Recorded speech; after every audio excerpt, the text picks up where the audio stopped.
subtly telling him to get the fuck out of here. In all the times we've fought, it's never been over a girl. Not that there's a fight to be had. Maybelle is mine. Still, his interest in what I'm doing with her, and if we're exclusive, makes me question his loyalty and our friendship. Turning my back to Belle, I grab him by the arm and lean in. What the fuck are you doing? He doesn't even glance at me. Oh, I was just telling Belle what a cute couple they would make.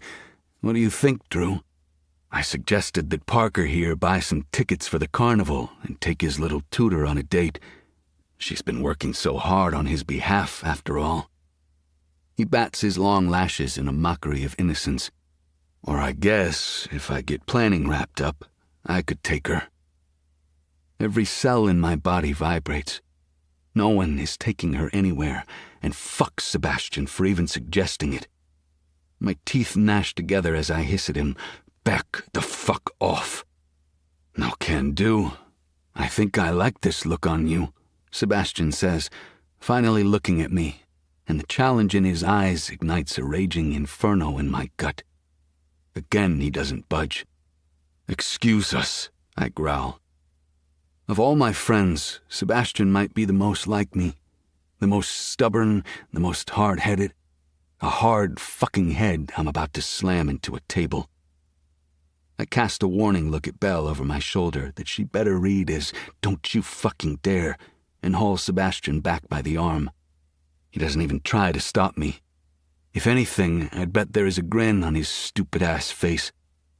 I walk through the double doors ahead, and once we're outside, greeted by the cool fall air, I shove him hard enough that he stumbles back a step. He easily catches himself and comes to stand face to face with me. "What the fuck?" He shrugs, all nonchalant, but I can see a war waging in his eyes. He wants blood. He wants to hurt me, but all he's going to get is my foot up his ass. "I don't get into your business. You don't get into mine, remember? Fuck off, Sebastian." I shake my head, and just as I expect, he rushes forward and shoves me back, his usual blank face twisting into a mask of fury. "Oh, is that right? You don't get into my business, huh? What about when my grandpa tried to sell me off to the highest bidder among his rich friends for connections? You didn't get in the middle of that?" Suddenly, what Belle said the other day sinks in and makes more sense than I want to admit. "I'm not trying to save you. I'm just trying to help in whatever way I can." I failed to ask her if she understood what helping me meant, because I knew more than anyone she wasn't capable of hearing about my life problems. "There's a difference. I tried to help you, you dick. I stepped in to make sure he wouldn't try that shit again. I wasn't sabotaging you." It's like my words have no effect on him. "Okay, and what about Lee, when his dad beat the shit out of him for flirting with a man at the last alumni party? You didn't step into the middle of that either, did you?" The rage is still burning in my gut, and I clench a fistful of his shirt, hauling him close. "Again, I was fucking helping." "Helping? And you think any of us want to see what your father will do to you if he sees you getting attached to some poor little fucking scholarship girl? Maybe you have memory loss from all the football hits to the head, but need I remind you how much hell he's made your life? We all know what he will do. It's not my fault that I'm the only one brave enough to face you about it. Don't let her become a casualty in a war she didn't sign up for."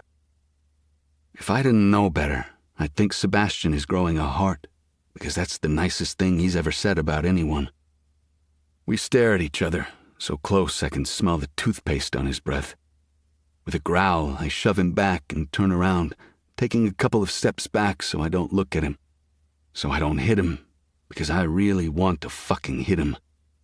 "You know I'm right, and I'm sorry if it pisses you off, but she doesn't deserve that. No one deserves that." "She's none of your concern. You've never shown interest in what happens to any of the other girls I fuck, so don't pretend to care now." I toss the response over my shoulder. Maybelle is my problem. Mine. All fucking mine. I start my walk back into the library, ignoring his mere existence. "She's different," he yells once I reach the doors, and I pause for a millisecond before tugging them open and stomping inside. Stalking back to where I was sitting earlier, I collapse into one of the chairs, directing my attention to Belle. The territorial rage and desire refuse to go away. I want to claim her right here, mark her skin, and tell everyone she belongs to me, but I can't. I won't. Her client is gone now, but I narrow my eyes since a new guy sits beside her, and worse yet, he's wearing my fucking team colors. I stand and march over, bracing my hands on the desk and leaning forward. His hand is on the back of her chair, his thumb brushing the collar of her shirt, like he's waiting to touch her bare skin. I don't think, I simply react. "Reb, I suggest if you want to keep all your limbs for the next game, you take your hands off my girlfriend." A moment of stunned silence passes between the three of us. Then Reb, one of my defensemen, stands, his hands up in a form of surrender. "This is your girlfriend, man? I thought, well, we all know you don't date. You barely ever even see the same girl twice. I didn't know. I promise." He's panicking. I can tell by the way his eyes dart between Belle and me, the way beads of sweat form against his hairline. That's the only thing keeping me from ripping his damn idiot head off. "Get the fuck out of here." He skitters between the chairs, and I shift my gaze to Belle, who sits with her mouth hanging open. She looks as shocked as I feel. "Did you just call me your girlfriend?" There's something in her blue eyes, something softer than before. I don't like it. It makes me think she's starting to like me, fall for me. And if she does, I'll have a bigger problem on my hands. I give her a sneer. "Don't read too much into it. I just want to make sure he knows not to touch what's mine. Apparently, people are hard of hearing and dumber than I thought. I guess a label is needed, even if it's fake." "Drew, are you okay? What's going on?" Her concerned expression and whispering voice annoy me. I shake my head. Anger and jealousy fuel me at the moment, and it's not a good combination. In fact, it's dangerous as hell, and if I take it out on Belle, it will only make it harder for me to get her to do what I want. "Don't worry about me. Worry about yourself and the repercussions if you choose to let another man touch you. I'm not lying when I say I'll kill someone. I'm past rational thinking. Don't make me do it. You're a good person, and I'd hate to put that on your conscience." She opens her mouth to speak, but I don't give her the chance. I give her one last long look and leave the library, heading back out into the cold. I need to put some distance between us. Thankfully, Sebastian is gone, and I stalk in the direction of the mill. As I'm walking, pushing my pace faster, feeling the burn in my muscles, and using it to calm down, my phone buzzes to life in my pocket. I jerk it out and squeeze my hand tight around the device, willing my strength to crush it into a million tiny pieces. It rings again, and I answer regretfully. "Hello?" My father's deep voice fills my ears. "The carnival is coming up. Is everything planned?" I keep walking, letting my breath puff out into the air. "Yes, everything is ready, including the office in the basement of the mill where you can conduct your meeting. It's stocked as requested. Everything is in order." "Good." My father hums in approval. I hear some papers shuffling, and then he speaks again. "Tell me your thoughts about the young woman you met at the last party." Anxious knots tighten in my belly. I know what he wants to hear, but I can't give it to him right now. Not with so much anger simmering in my blood. "She's just a girl." "Sure, yes, but an important connection, possibly." My patience and will to play nice snaps. "What do you want me to say, Dad? Is she my type? No. She's some rich man's daughter looking for a knight in shining armor, and I'm not that guy. You know it, and I know it too. So please tell me what you want me to say to end this conversation, and I'll say it. Better yet, fill in the blanks and pretend I said what you want me to say and go with that. I'm very close to ending you and taking it all away. Is that what you want? Do you want your mom to suffer? Do you want to be out on the streets? I'll take it all. Football, your friends, the money. Don't think otherwise, because I will. I don't make idle threats, Drew. I just do it. Oh, and by the way, if I hear you're seeing that little white trash whore again, I'll make sure there's nothing left of her for you to see. I grit my teeth, squeezing the phone as I rush up the front steps of the mill. No matter how many times I walk through that old wooden door under the stained glass, it always makes me look. Once inside, the heat hits me quickly, and I walk straight into the kitchen to get some water, or maybe something stronger. I'm trying to give you what you want. She was a girl, Father. I don't know her. I don't care about her. I danced with her because you told me to. That's it. Besides, she seems like she'd be a lousy lay anyway. My father makes a noise like a snort. Well, that's what mistresses are for, son. I tense and gulp, forcing myself not to erupt at the mention of a mistress, not to confront him or call him out on how he treats my mother. Sure, I reply vaguely. Anything else you need from me? All arrangements are in order, and the house will be empty that night. He sighs. No, I'll see you for the next event, and you better be far more fucking excited about the prospect of that girl. She's the future of our legacy. I expect you to pay attention to her. I swallow thickly. Fine, I'll see you then. He hangs up without another word, and I brace my hands on the kitchen counter. I don't know what's happening. I'm playing a game of blind chess, and every piece I move costs me another. All I can think now is what the fuck will be his next move, and can I make my own before he does? Chapter 18. Belle. I'm staring out the foggy glass of my windshield at a crack that runs up the middle from the hood to the top. It cracked this morning when I turned the heat on in the car. It doesn't matter. Nothing really matters at the moment. The world could implode around me and all I'd do is shrug my shoulders.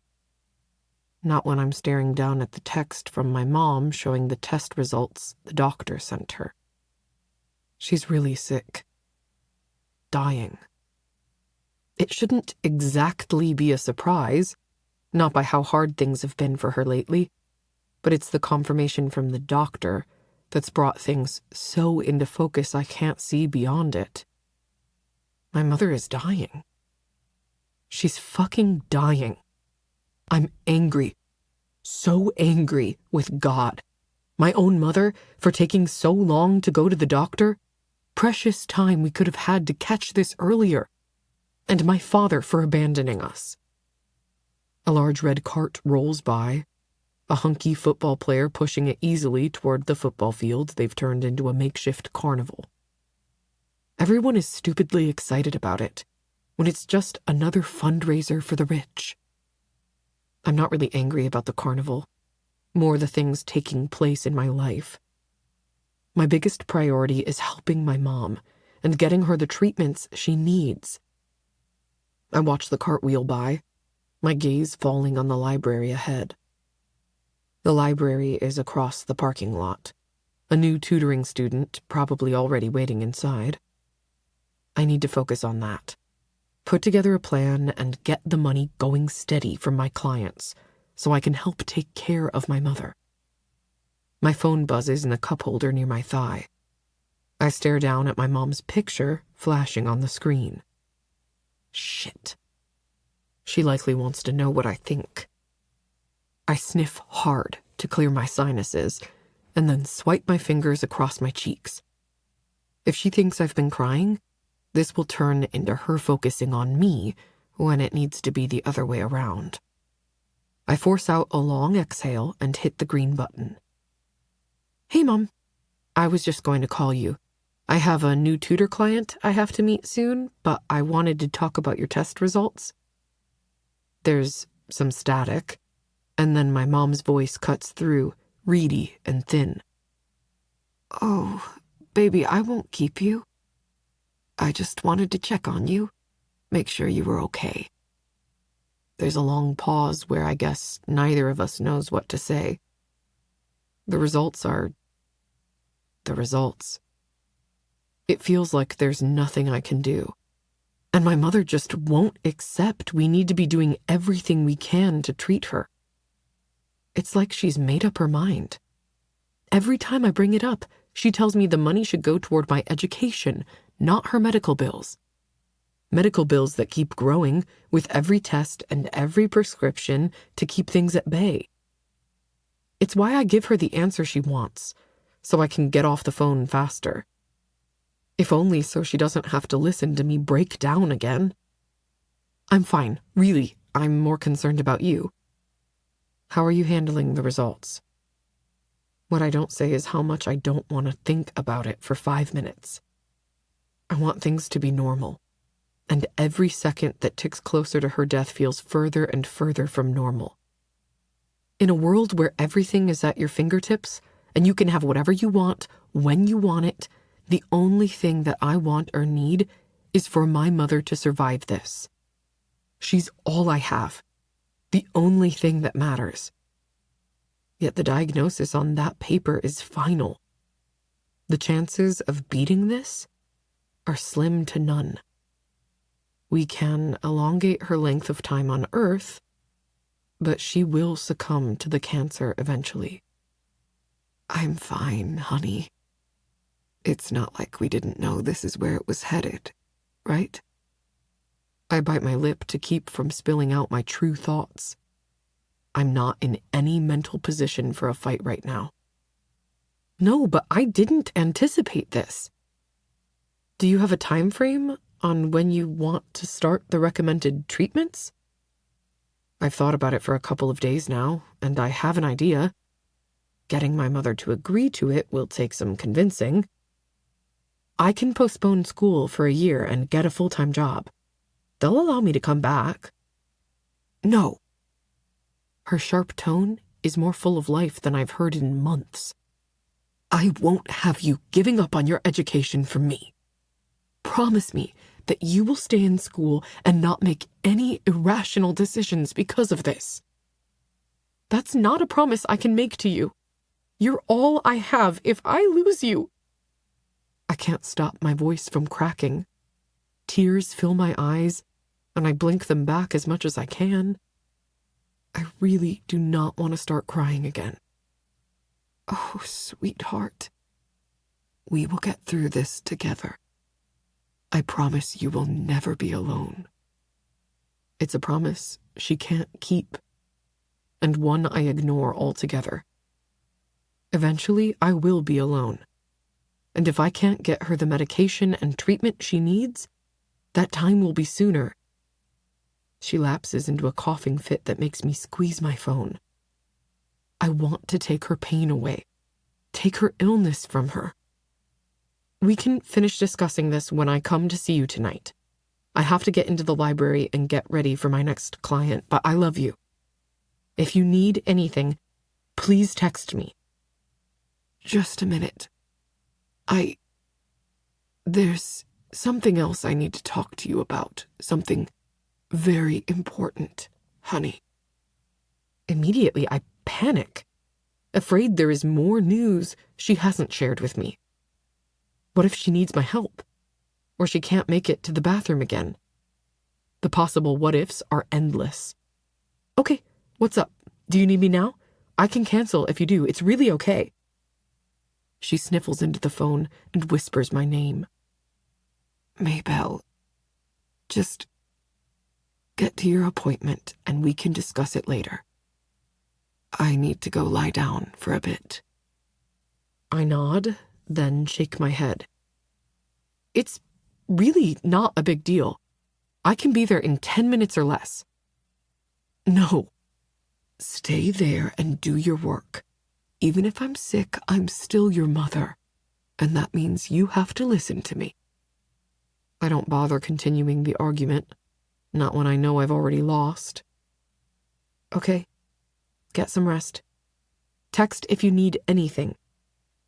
I love you, Mom. Love you too, sweetie. I hang up and drop my head back against the headrest. The bulk of my bun bounces off, and I groan loudly, scrubbing my hands down my face. Fuck! The outburst doesn't make me feel any better, and I'm not the type to dwell on something I can't change. I'd rather put my frustrations into my work where I can see progress. So I grab my bag from the passenger seat and climb out of the car and into the chilly morning air. A short jog later, and I'm inside the library. The smell of books and coffee fills my nostrils. Home. This place is the equivalent of that.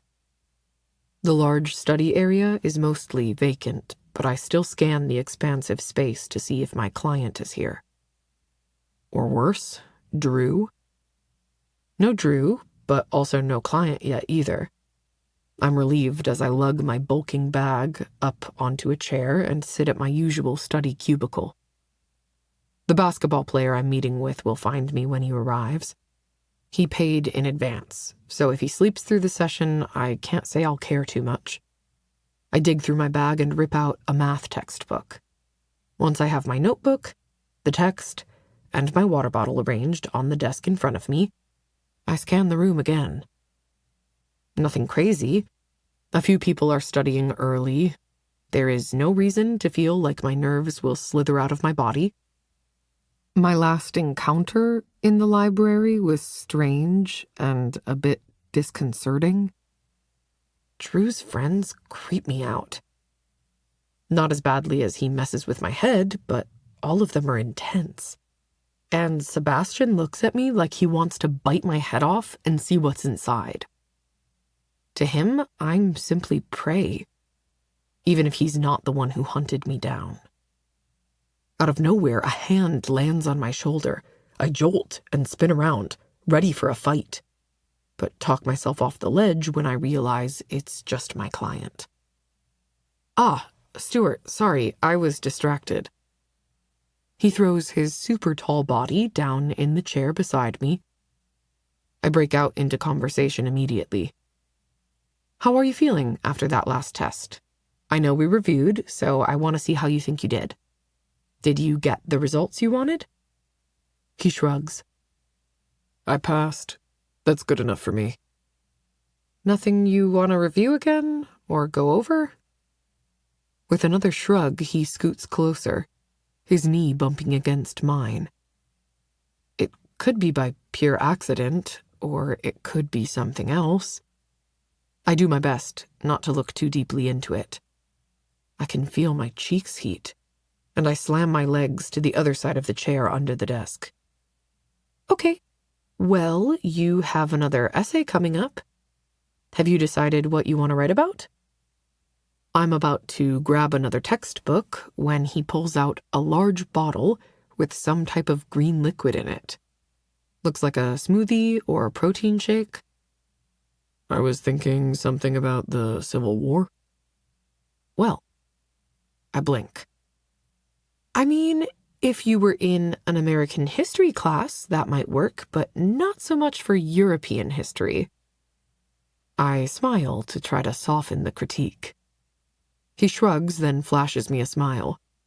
His teeth are straight and white in his perfectly tanned face. I have a question, and it's a bit off subject, so I apologize, but why do you do this, Belle? You're like at the top of the class, right? Tutoring people can't be fun. What do you get out of this?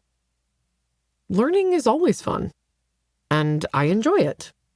Plus, it helps me pay for school, and I consider that a win. If you have any friends who need help, send them my way. I still have some openings. He nods, accepting my response. What about Napoleon? I latch onto that. Perfect. A central figure in European history. Let's do it. We settle into a discussion about the Napoleonic Wars, and I'm surprised he's at least showing an interest. The last time we reviewed material, it was like pulling teeth to get him to talk.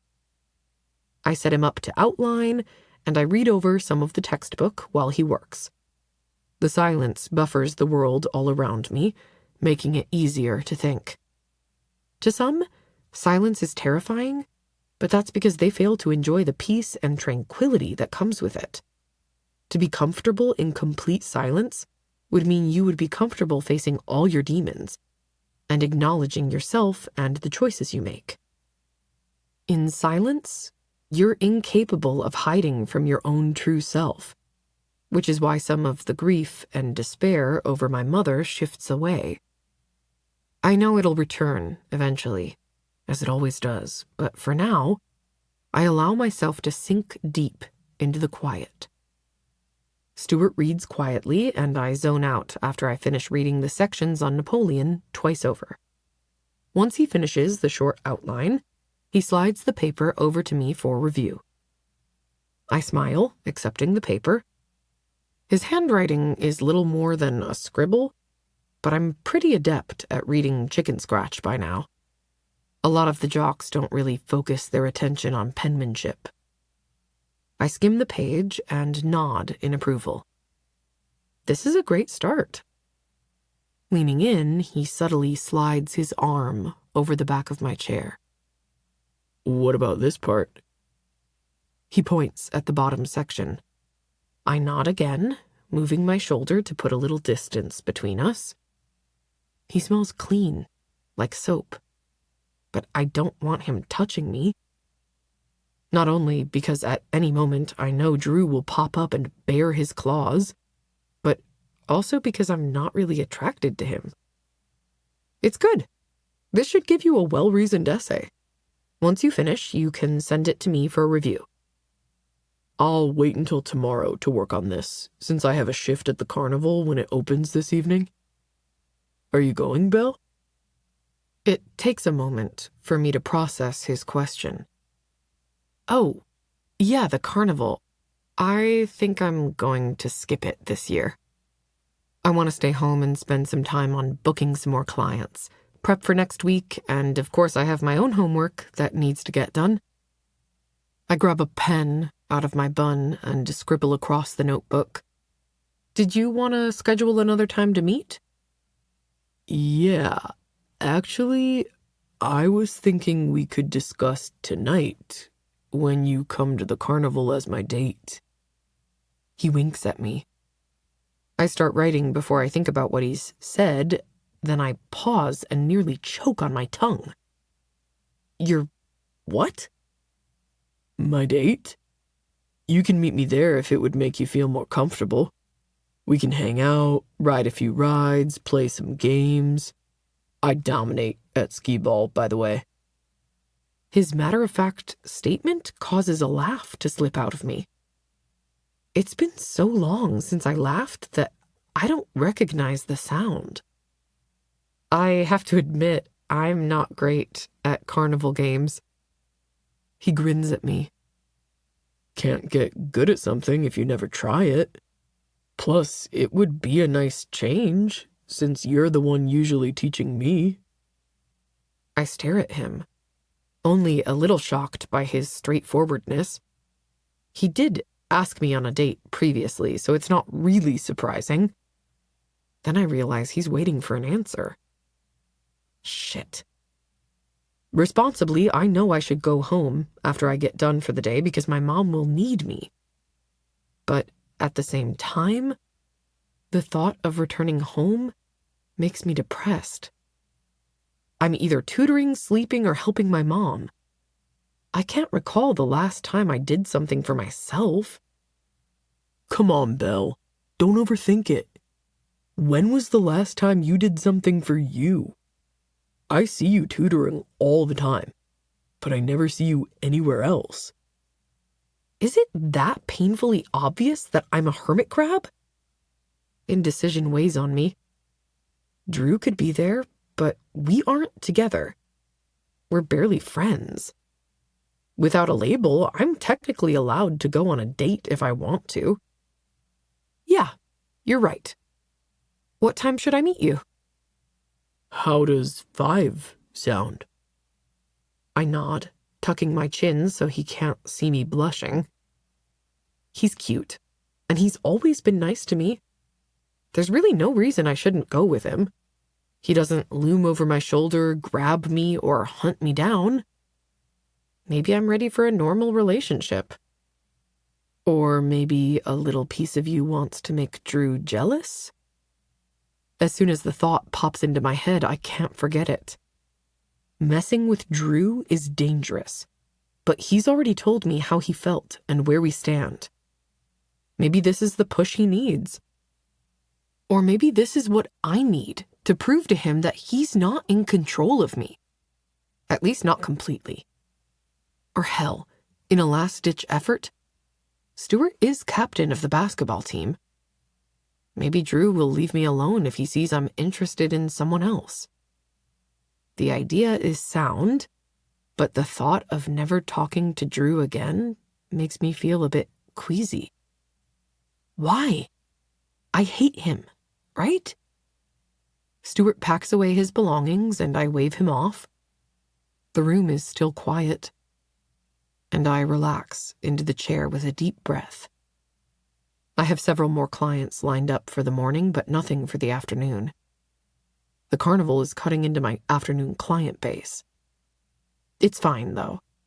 I use this small lull to head over to the vending machine. I found some change in my car and use it to buy a packet of s'more Pop-Tarts to eat while I wait for my next appointment. My next appointment is with Gracie, a girl from my geometry class. She has her dark brown hair pulled tight into a high ponytail. She's wearing leggings and an Oakmont Elite sweatshirt. She looks like your average college student, minus a full face of makeup.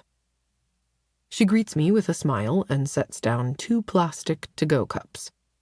I've known her for a couple of months, but we never really talked before until the other day when she mentioned how much she was struggling with the last test. I told her I do tutoring, and she asked if I had any time to help her. Now here we are. Hi, sorry if I'm late. I stopped by Beans to get some hot chocolate and grabbed you one too. If you don't like hot chocolate, that's cool too. She gestures to the cups. It's very thoughtful of her, and I happily grab one, a smile tugging at my lips. Thank you. That's very kind of you. No, what's kind is you taking the time out of your day to help me learn this shit. I swear, I wasn't there the day we picked classes. A bubble of laughter slips out of me, and I feel 10 times better now. Gracie takes a seat beside me, and I open the textbook to the parts we're working on in class. She explains her difficulties, then I put together some sample problems for her to work on. I munch on my Pop-Tarts and feel a tingle down my spine while she works. Expecting Drew, I snap my head around to look for him. But nothing. Instead, I lock eyes with one of his equally strange but intense friends, Sebastian. He's sitting across the library, staring at me openly. I bite my Pop-Tarts a little too deliberately, which earns me a slightly unhinged smile from my gawker. Shit. I don't want to attract more attention from these assholes. I nibble on the Pop-Tarts some more and watch him watch me. Part of me is tempted to walk over to him and ask him what he wants. But again, I'm reminded, don't poke the fucking bear. Not when he's staring you down in the woods. Feeling unsettled, but still better than when I arrived, I finish up with Gracie, gather my books, and turn my back so I don't have to see him anymore. I'm conflicted and unsure of how I feel about Drew. So I don't know if going on this date with Stuart is really a good idea. Did Drew send his friend to watch me in his place? Or is this another mind game? I don't even want to touch the disappointment I feel over another day of not seeing him. I won't lie. I half expected him to be here today. And now that he's not, I'm not sure if I should be relieved or sad. One thing I do know is that I need to stand my ground. If Drew wants anything from me, he'll have to work for it. Chapter 19. Drew. The fucking fall carnival. That's all anyone is talking about, and I'm already over it. Even my father texted to make sure I'm playing my part for the family name, for the mill. I shove an elbow into Hoover's chest pads and use his prone form to push off into a stand. He lets out a groan. Everyone around me groans, wanting practice to be over. But I'm not done yet. Let's go, you assholes. We aren't done with practice yet. Get up. One more play. There's more groaning as everyone resettles into the line, and I call the play. We snap, and it only takes a minute to get the ball down the line. The defense does nothing to get near me. Maybe they can sense I have no mercy in me today. I want to run, shove, punch, kick, fight, all of it. Do anything I can to get this negative energy out of me. But as I promised, I call the end of practice after that play and head toward the locker rooms. Wouldn't want to miss the goddamn carnival. In the locker room, everyone can sense my foul mood. I ignore them all and throw back an almost full bottle of water as I strip off my pads. They hit the floor with a clatter. Stripping off my sweaty clothes takes seconds, and I march into the showers to spin under a hot shower head. I quickly wash myself and rinse. When I exit in a towel a few minutes later, I stalk back to my locker and take a seat on the bench. It takes moments for Lee to join me, mud still streaked across his cheek. He grabs me by the shoulders and gives me a shake. "Fuck, man, why do you look like you shut your dick in your locker?" I scowl and shoulder him off me. "Fuck off, Lee. I'm not in the mood." He only smiles, accustomed to when I get into one of my brooding sessions. "You should be excited. The carnival is tonight. All the single riders will need a buddy to ride the Ferris wheel. It's the perfect opportunity to snag pussy." I don't answer. Instead, I stand and strip off my towel to get dressed. Lee continues like I've joined him for the conversation. "You know Sebastian saw that girl at the library the other day, the one you keep talking to?" "So? What do I care?" I can feel his eyes on me, weighing my words. "What do you care, indeed? You know your father contacted all three of us and instructed us to keep you away from Belle, or Belle away from you, by any means necessary. In fact, he's offered a reward." I freeze. He wouldn't. My mind instantly flashes to Sebastian every time he's gotten close to her recently. He fucking wouldn't either. Would he? He continues to chatter about the carnival, and I don't even bother listening. It's nothing more than musing about how much pussy or cock he's going to get by the time the night is over. A few of the guys on the other side of the room complain about using the backup field today. Some wish they were called out of practice since they are already sore. Yeah, those fuckers don't know how lucky they are. I could have run us all into the ground. Once I'm dressed, I slip on my sneakers and a hoodie. It was warm today, but being in the dunk tank tonight, I'll need a hoodie afterward. The water in the tank better be heated, or I'll be murdering Sebastian after I finish my shift. Lee stares at me, his head cocked. "Dude, what's up? Really?" When I don't reply, he moves closer, his voice low. "You seem a little tense." It's on the tip of my tongue to lay it all out there, but I don't. It won't change anything. Talking about the problems doesn't fix them. It just makes you more aware of them, and believe me, I'm aware of all my problems. Don't worry about it. I'm even more tense as I cross the field toward the music blasting in the area. It's annoying, but I better fucking get used to it. I scan the crowd, hoping to glimpse her, my Wallflower, but I don't see any messy buns or oversized clothing. It's all cheerleaders and basketball players. I shouldn't be surprised. I wouldn't take the carnival as her scene. I strip down to my boxers, Fuck, it's cold. I swear to God, if I get pneumonia from this event, I'm killing someone. A few passers-by catcall me, but I ignore them. Sebastian greets me, a clipboard in his hand. You're 1 minute late. Ask me if I care. I flip him my middle finger and climb the short set of stairs, plopping my ass down on the small metal bench hovering over the tank of water. This better be fucking warm. Nope, I made sure it's ice cold. All for you, princess. Sebastian laughs like the asshole he is, and I grit my teeth, preparing for the worst when my feet hit the water. Instead of ice-cold pricks of pain, I'm greeted with warmth. He's fucking lucky. As soon as people spot me in the dunk tank, they start to meander over. Sebastian takes their cash and hands them a ball. Miss, miss, miss. I sit there peacefully, without having to speak a word, while Sebastian does all the work. People funnel in and out. A few of the football players take a chance on dunking me, no doubt for the brutal practice, but no one sends me into the water. I do my best not to scan the crowd, looking for her, but it's impossible. She's taken over my thoughts in more than one way, and I don't like how weak that makes me. Time trickles by slowly.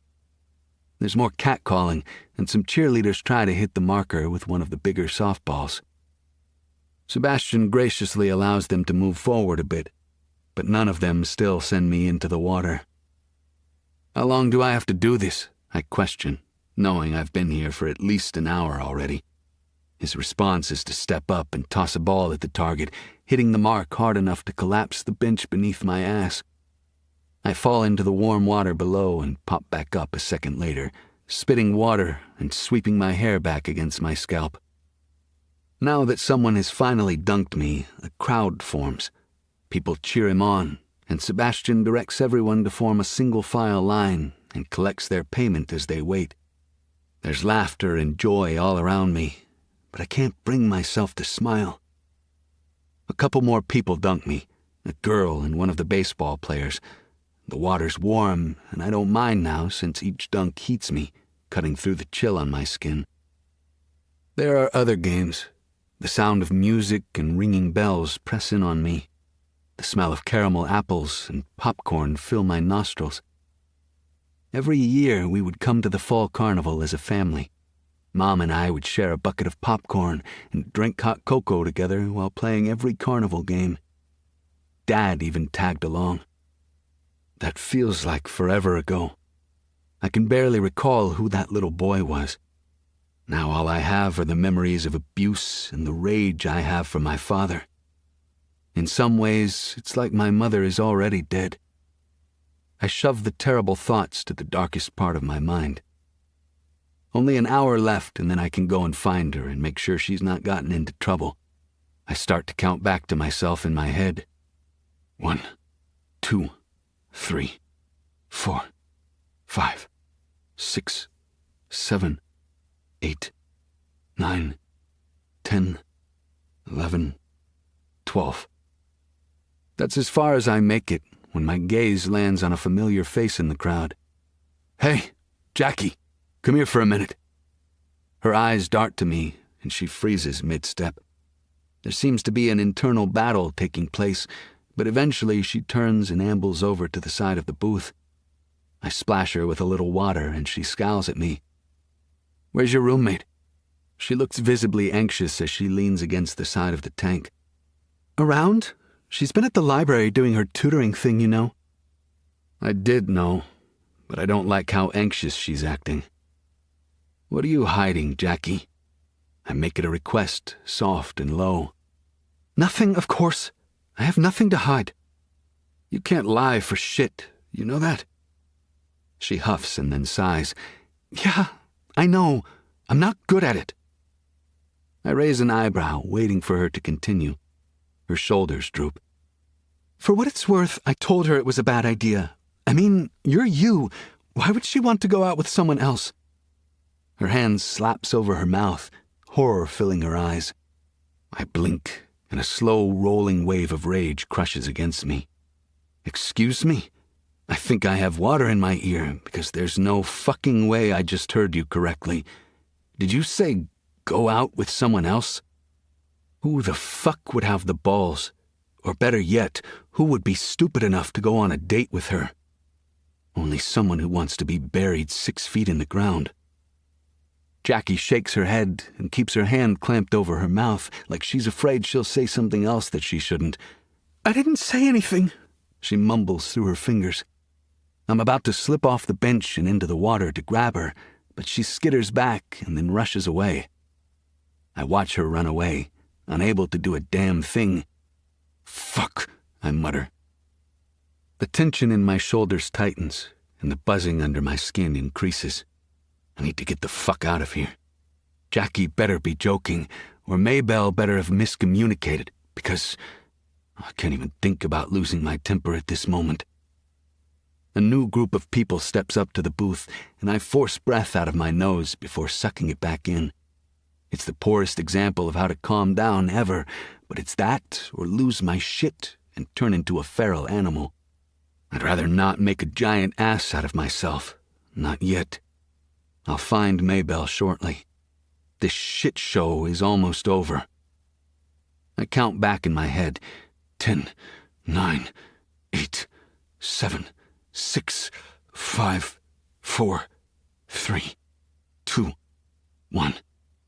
I'm about to start over again when one of the basketball dickheads jokes with some friends as he puts his feet on the line. I recognize the fuckface as one of the guys who Maybelle tutors. Stuart, I think. I did a complete dissection of his life the moment I saw his number in her phone. Seb passes him 3 balls. The guy's tall, with big hands, and easily holds all 3 balls in one hand. I glare at him, wishing he would hurry the fuck up so I can get on with this shit. He tosses the first ball, and of course misses. It's with that movement that I notice the small shadow standing beside him. My heartbeat skyrockets. The blood in my veins reaches boiling. All I can think is how she told me it wasn't anything, that he's a friend. Ha! A friend that wants to fuck you 5 different ways. I'm seconds away from coming unglued. I should look away. She doesn't deserve my attention or desire, but I can't bring myself to do it. I grit my teeth and stare her down. She's wearing her hair down. The blonde waves end just above her tits. As my gaze lingers, I notice she's wearing a dress. Goddamn dress when it's cold outside. I would never let her leave her room in a fucking dress in the cold. She gently touches the basketball player's arm, and the rage unfurls in my gut. I call out, "Yo, Dick, you going to hit the target or not? I don't have all day to sit here." A few people in the crowd chuckle. He throws another ball, misses again. Belle moves her hand off his arm, and I relax my shoulders a bit at the distance. It doesn't matter.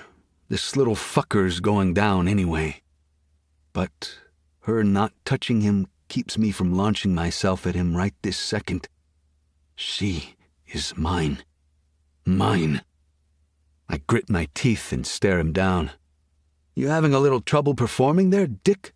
Do you need me to take care of your girl for you?" She jolts, and her eyes fly wide to meet mine. I give her a smile, all teeth, making sure she knows how much fucking trouble she's in. She knows better than this, yet here she stands with another man acting like she doesn't belong to me. Did she let him kiss her? Touch her? If so, his fucking hands will be broken too. Stuart throws the last ball and once again misses. I laugh. "It's okay, honey. Come over here. I'll make sure you're taken care of until Dick can actually perform." She frowns at me and crosses her arms over her chest, her hair looking more like a halo now. I want my fingers in it, to tug it tight and watch her mouth part. She belongs to me, and I won't be leaving this carnival without her. Stuart laughs between sending glares my way.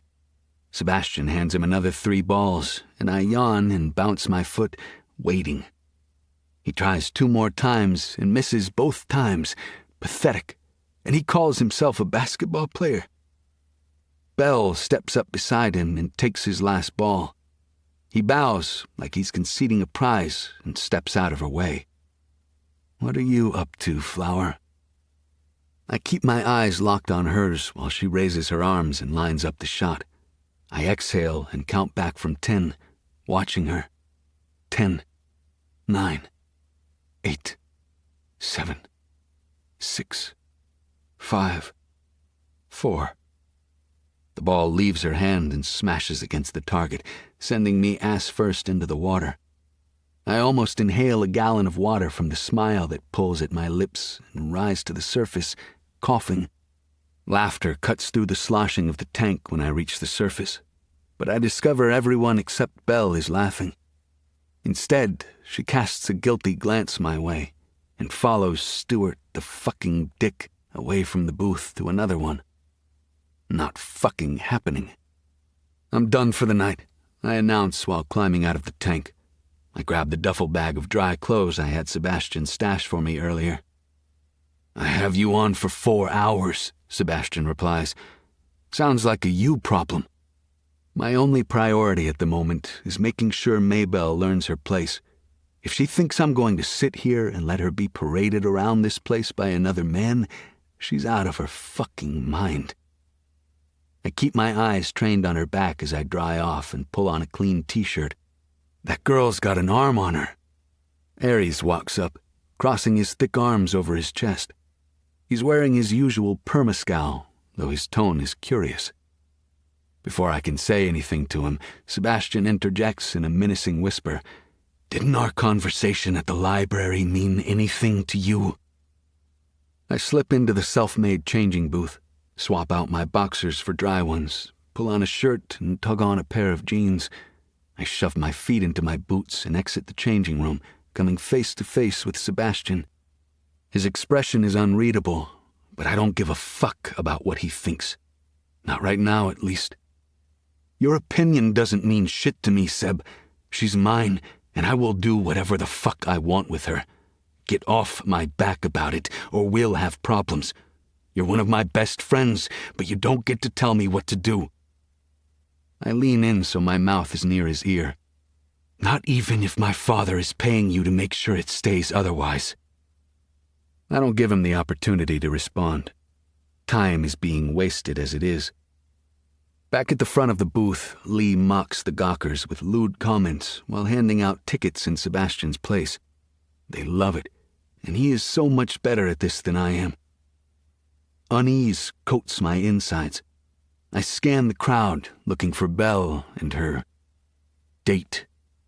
If Belle wants to play games, then we can play games, but she should know better than anyone else that I don't play fair, and when I get my hands on her, there will be hell to pay. I thought I'd made it clear that she belongs to me, but I guess I'll have to do something drastic to show her otherwise. Aries, Lee, follow me. Chapter 20. Belle. I know I shouldn't feel so pleased with myself about dunking him, but the smirk on his face when I grabbed that ball just pissed me off.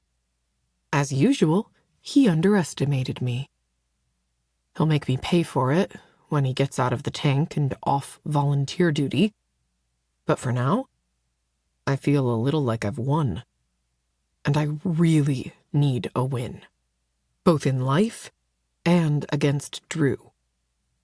Part of me thinks he sees me as a scared little rabbit, and that's the only reason he continues to mess with me. Maybe that's true. He certainly hasn't said anything besides, "You belong to me" a whole damn lot, so I don't know what's going on in his head. Maybe that's it. He has a concussion, and this obsession he seems to have will pass once his head is straight again. Either way, he won't appreciate me dunking him, so I want to put as much distance as I can get between us. I turn to Stuart and point toward a water gun game. Do you want to try this one? He scowls, looks me up and down, then tips his head in a smile. Sure. Yeah, let's try it. He hands the game operator some cash, and we settle on the stools in front of the guns. The bell rings, and I pull the trigger, watching as the water gradually comes out. Hurry, hurry! I speak internally, excitement building in my belly. No! I squeak when Stuart's bowling pin tips over first. He turns to me grinning, and for the first time in a long time, I return a smile. How can you feel better and worse all in the same day? Want to do another round? He asks. I shake my head. Nah, let's walk around and see what else is happening. Yeah, sure. Let's go. He offers me his hand, and I take it, letting him pull me up from the stool. It's soft and warm, and holding his hand even briefly makes me feel like I'm doing something wrong. Like I'm cheating on Drew, which is impossible since we aren't anything. It doesn't matter, though. My body refuses to acknowledge what my brain says, and I release his hand immediately. We walk around for a little bit, taking in the small shops and food stands. After a while, his body inches closer to mine, and soon he's got an arm wrapped around my waist, keeping me close to him. He guides us through the crowd easily, and I tell myself he's just protecting me, but I feel weird about it, as his hand oh so slowly begins to drift lower. I don't think I like where this is going. Needing to put some space between us, I jump from his grasp. Did you want to get something to drink? He gives me an easy smile. Sure, doll. How is it that I hate him calling me doll way more than I hate Drew calling me Wallflower? We cut through the building crowd toward a beer tent. I remember Jackie complaining about the university limiting the number of products being sold for liability reasons, but from the homemade flyer stapled to the wood, it looks like they have beer, soda, and water. What can I get ya? A leggy blonde in a cheerleading uniform greets us. Her eyes glitter as they dart back and forth between the two of us. 2 beers, please, Stuart says, his tone gentlemanlike. We don't even have to show our IDs, since we had to do that to enter. Anyone over 21 was given this bright green wristband. It's another way the university is trying to limit underage drinking. Although I admire the effort, the carnival is the least of their problems. The cheerleader pours from a tapped keg, filling 2 red Solo cups before bringing them over to us. Stuart pays her and slips his wallet back into his pocket. He moves to the side to get out of the way of other paying patrons. For a moment, we get separated, and someone grabs me by the arms, spinning me around. Panic bubbles to the surface, and then evaporates when I see a familiar face before me. Jack's face is bright and smiley as she glances over my shoulder meaningfully. My, oh my, look at you being all social. I'm so proud of you. I laugh. Don't worry, I definitely plan to be in bed by 9. She waggles her eyebrows at me, and I laugh again and bat her hands away. Alone. I lower my voice. I plan to be in bed by 9, alone. She leans closer like we are conspiring. Who says you have to be alone?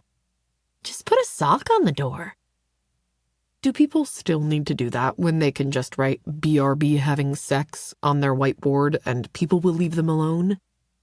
Better yet, next time I want to have sex in our suite, I'll just text you a play-by-play update. I notice Stuart out of the corner of my eye. He saunters forward, his long legs eating up the short distance between us. Jackie laughs.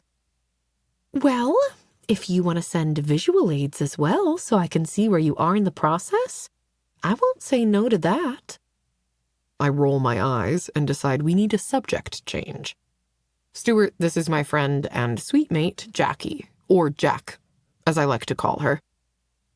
He gives her a smile and a shrug with the beer in his hand. What's up, Jack? Nothing much. Going to get some popcorn and have my next conquest eat it off me. Jackie jokes, or at least I hope she's joking.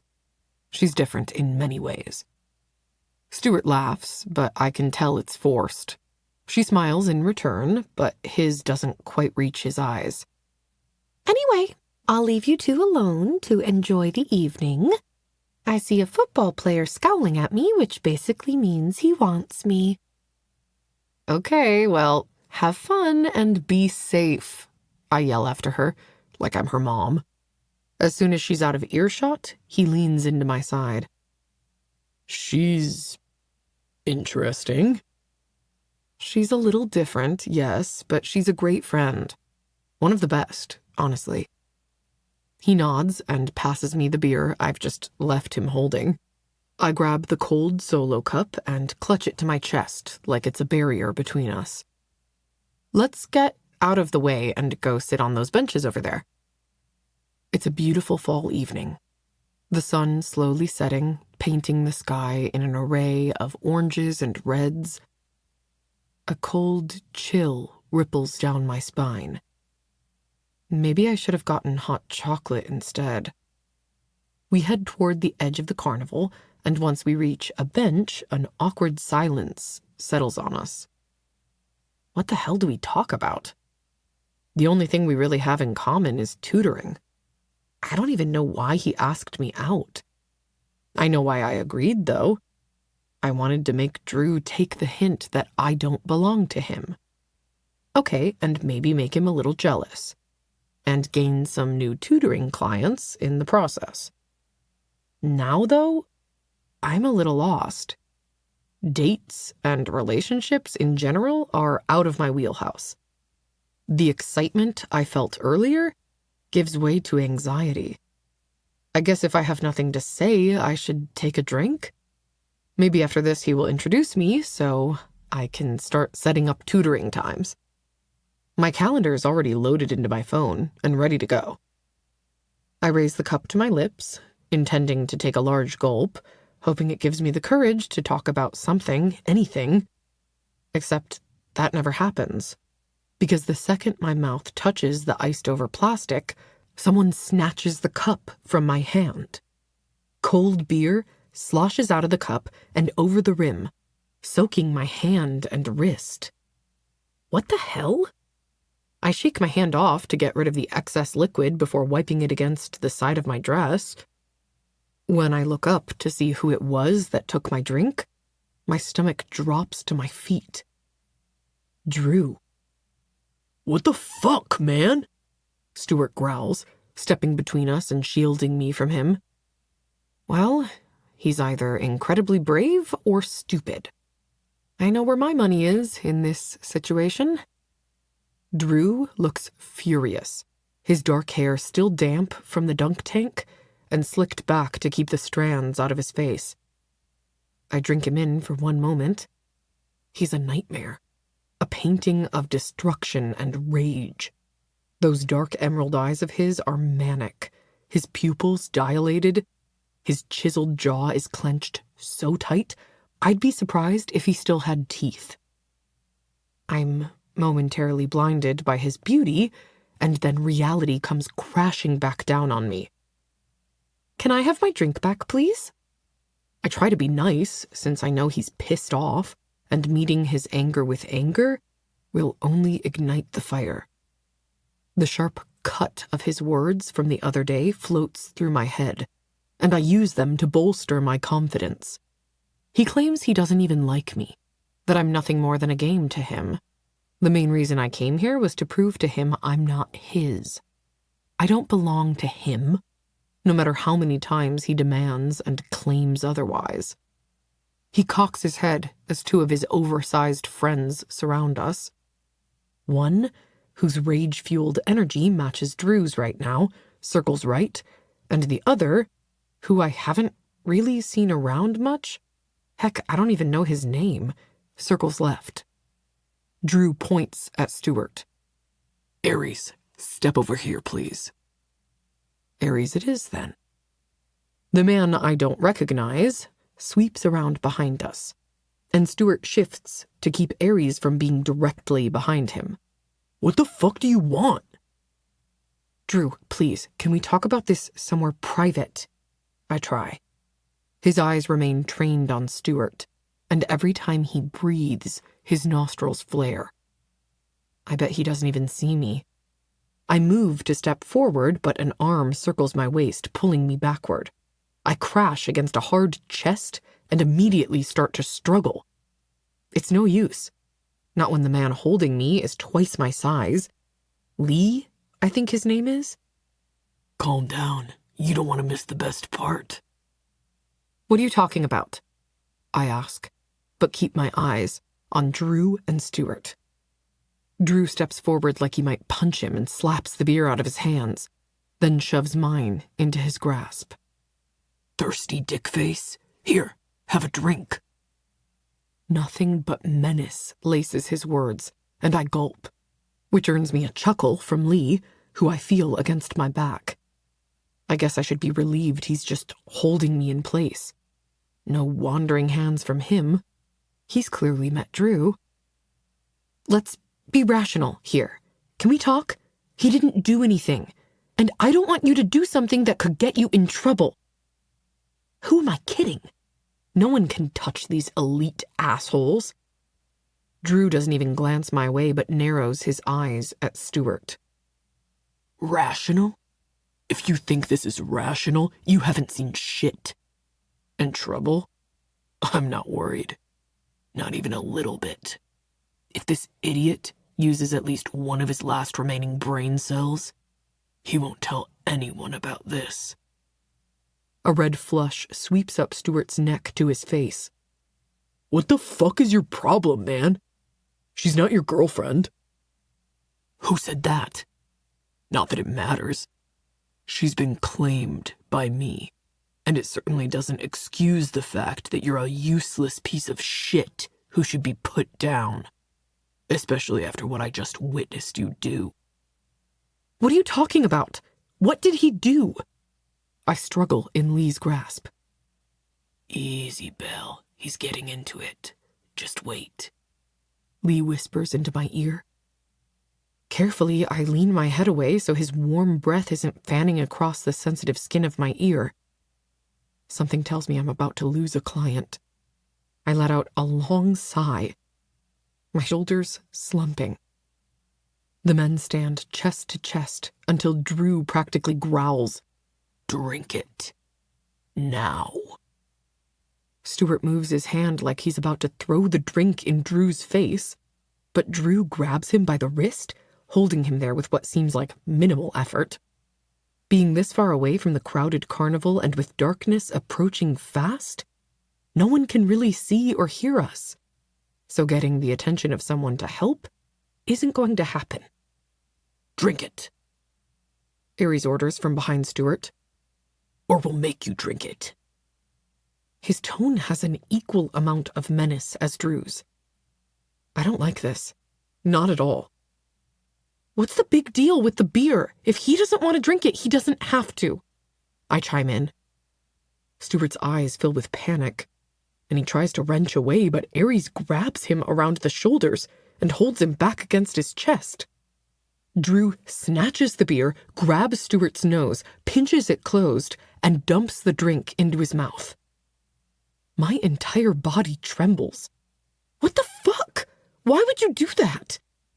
Stuart makes a gurgling sound as if he's choking, and all I can do is yell, "Help him! He's choking!"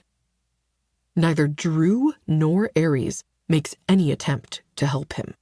Instead, they release him and watch as he falls to his knees, his shirt soaked with beer. Rolling to his side, he starts coughing, and I hear him suck a ragged breath into his lungs. Relief washes over me, but it is short-lived when Drew crouches in front of him. I can't stand here and watch him bully someone who had no idea what he was getting into. Who cares if he touched me or asked me out? It's not like anything happened anyway. I try to jerk free of Lee's hold, but there's no give. He tightens his grasp, which is now almost bruising. Let go of me. Wait for it. He insists, his tone softer, gentler, like he's coaxing a small animal. I'm 2 seconds away from kicking him in the balls when Aries stands, holding up a baggie between his index finger and thumb. Wonder how long it takes to kick in. I sure as shit have never had to use it. What do you say, Stu? How long until you can't even remember your own name? I glance back and forth between Aries and Stuart, looking at the bag, confused as to what I'm seeing. There's some cursing as Stuart pushes himself to his feet. Drew doesn't let him move an inch without towering over him. Not only do you take out my girl, but you try to drug her too? No, don't look at her. Don't talk to her. And you sure as shit will keep paying for the tutoring you won't be getting. Or I'll find you, and I promise you I won't call the cops. I won't talk to the school. I'll deal with you as you should be dealt with. Dead. 6 feet in the fucking ground. There's no reprieve. No give. Nothing but cold, hard steel in every word he says. The reality of what could have happened presses against me. Was it too much for me to think he might actually want to go on a date with me? Not drug me and have sex with me? I blink back the rapidly forming tears from my eyes. I get it. It wasn't like I was honest in accepting his invitation, but his intentions were to hurt me. Drew motions to his friend, not even looking at me. Shame coats my insides as Lee releases his hold on me. My skin feels tender, and I try not to rub at my arms and give away my discomfort. It's the equivalent of blood to sharks with these men. Instead, I wrap my arms around myself and ignore the cold settling into my bones. How stupid could I be? I should have known this was a setup. I should kill you right now, Drew taunts, his body a wall of pure fury. What do you have to say for yourself? Can't get a date any other way? No, I could. Just wanted to see what all the fuss was about. His eyes drift over my body, and he licks his lips like he's getting ready to take a bite out of me. Gone is the easygoing, kind gentleman he showed me in the library for the past month. It was all a lie. A mask he wore to get me to do what he wanted. Rage burns through me, white hot, and I clench my fist tightly and take a step toward him. I can't believe I thought you were a nice guy. I growl and haul my fist back before slamming it against his cheek. Pain lances up my arm, and my knuckles burn at the impact, but I ignore it. Landing a hit on him is worth it. He teeters to the side, his body off balance from the blow, but also the drugs which are now probably active in his system. Lee and Aries move forward and scoop him up under his arms. Drew steps between us like he's shielding me, and he looks at me for the first time during this whole thing. His eyes shine with what I can only describe as disappointment and surprise. Take him to the dungeon. We'll deal with him later. On it, Lee and Aries say in unison. Once they drag Stuart away, I'm left alone with Drew, his gray, long-sleeved Henley stuck in wet spots across his broad shoulders, almost like he didn't bother drying off completely before he came to find me. We stare at each other, a long moment loaded with unsaid things between us. I should say thank you, but the words are stuck in my throat. You got anything to say? He prompts, his voice fury and fire now compared to the cold burn it was when he spoke to Stuart. I swallow hard and stare at my scuffed-up boots. Not really. Even I hear the sullen note there. Fuck, I sigh. I didn't realize that's what he would do. He seemed nice. Drew grabs me by the arm and hauls me closer to his body. Then he reaches out and wraps the other hand around my throat tightly enough to get my attention, but not enough to scare me. You shouldn't have even been with him. You belong to me. So you keep saying, I croak. You're also confusing me. You made it seem like I was your girlfriend when you were talking to him. And you called me that the other day in front of your football friend. But you treat me like shit on the regular. What the hell am I supposed to think? His fingers pulse, like he's tempted to tighten his grip. We can discuss that later. Right now, we have more pressing matters. And don't think I'll just let that little dunking booth incident go either. Before the night is over, you'll be sore in a couple of holes as punishment. He leans in. He's so close now, his mouth nearly hovers over mine. The scent of damp skin and peppermint washes through my sinuses. And maybe, if you're a good little wallflower, I'll let you come while I use you. Chapter 21. Drew. She tugs on her arm like she has any chance of pulling herself from my grasp, from the red-hot rage burning through me. How dare she put herself in this type of danger?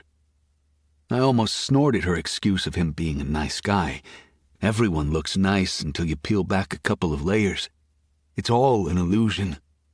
I clutch her bicep tighter and drag her along behind me through the mass of fellow students. The sun set an hour or so ago, and the darkness has lured more people out. When she wrenches away, I stop short, spin, grab the back of her neck and pull her in close. Stop fucking resisting and fighting me, or I'll make this miserable for you. Her eyes are wide. Is it my tone or something else? She stutters. I just want to know where we're going. I grit my teeth to keep from screaming in her face, or worse, shoving her to her knees right here in front of everyone. My patience with her is running so thin, it might as well be non-existent. A war rages inside me. The instinct to claim her truly and let every dumbass at this school know she is mine officially threatens to consume me, along with the desire to murder that fucker for slipping the date rape drugs in her drink. What if I didn't get there? I could only imagine finding her limp on the ground. The image in my mind festers, dousing gasoline on the raging fire consuming me. Does it fucking matter where we're going? No, but I'm sorry. Her apology, if you could call it one, grates on every cell in my body. I tighten my grip on her arm and tug her forward roughly. She stumbles beside me, but I don't slow. I can't, not with the edge of my anger still digging deep. We stop in the line near the Ferris wheel. It's the first thing I thought of when I considered a place where I can get the fuck away from everyone for a minute. A place I can sit and breathe for a moment to calm the rage. Thankfully, one of the football players is running the thing. I recognize him as Nash Winthrop. I wave to him and he gives me a nod. I'd skipped the line altogether, but he's got a wheel full of riders already. Maybe this is a bad idea. I want to break things, throw things, strip and scream. Seeing that piece of shit with his hands on her, smiling, touching what is mine. The possessive need grew with each second I saw them together. The thought pushes me deeper into my anger until I reach out and instinct takes over. I grab her by the back of the neck. Her tiny body crashes against me and I tighten my hold. She even smells like him and the cheap beer he bought her. Fuck, I want to rip this dress from her body and give her my shirt just to replace the scent. I know it's irrational and fucked up to want to punish her, but there is a huge difference between guys like Stuart and guys like me. I've never hurt Belle. I've never done anything with the intent of raping her. It might have hindered on dubious consent, but I didn't drug her, and she always had the option to say no. Drew, stop. You're hurting me, she whines, struggling to get away. As badly as I'm tempted to wring her pretty neck, I can't. The thought of breaking her, of watching the warmth leave her skin, makes the cold organ in my chest ache. That doesn't mean I'll let her get away with this, though. There are other ways of hurting someone. I'm really fucking murderous, Flower. Is that what you want? Is that why you came here with him tonight? To see how far you could push me? Do you want me to kill him? Don't tempt me, because I'll do it just to prove a fucking point. I speak through gritted teeth, peering down into her heart-shaped face. The reality is that might very well be his fate. I haven't decided whether I'm going to do it or not. Don't make choices you'll regret, and don't spill someone else's blood for me. I'm not worth another person's life.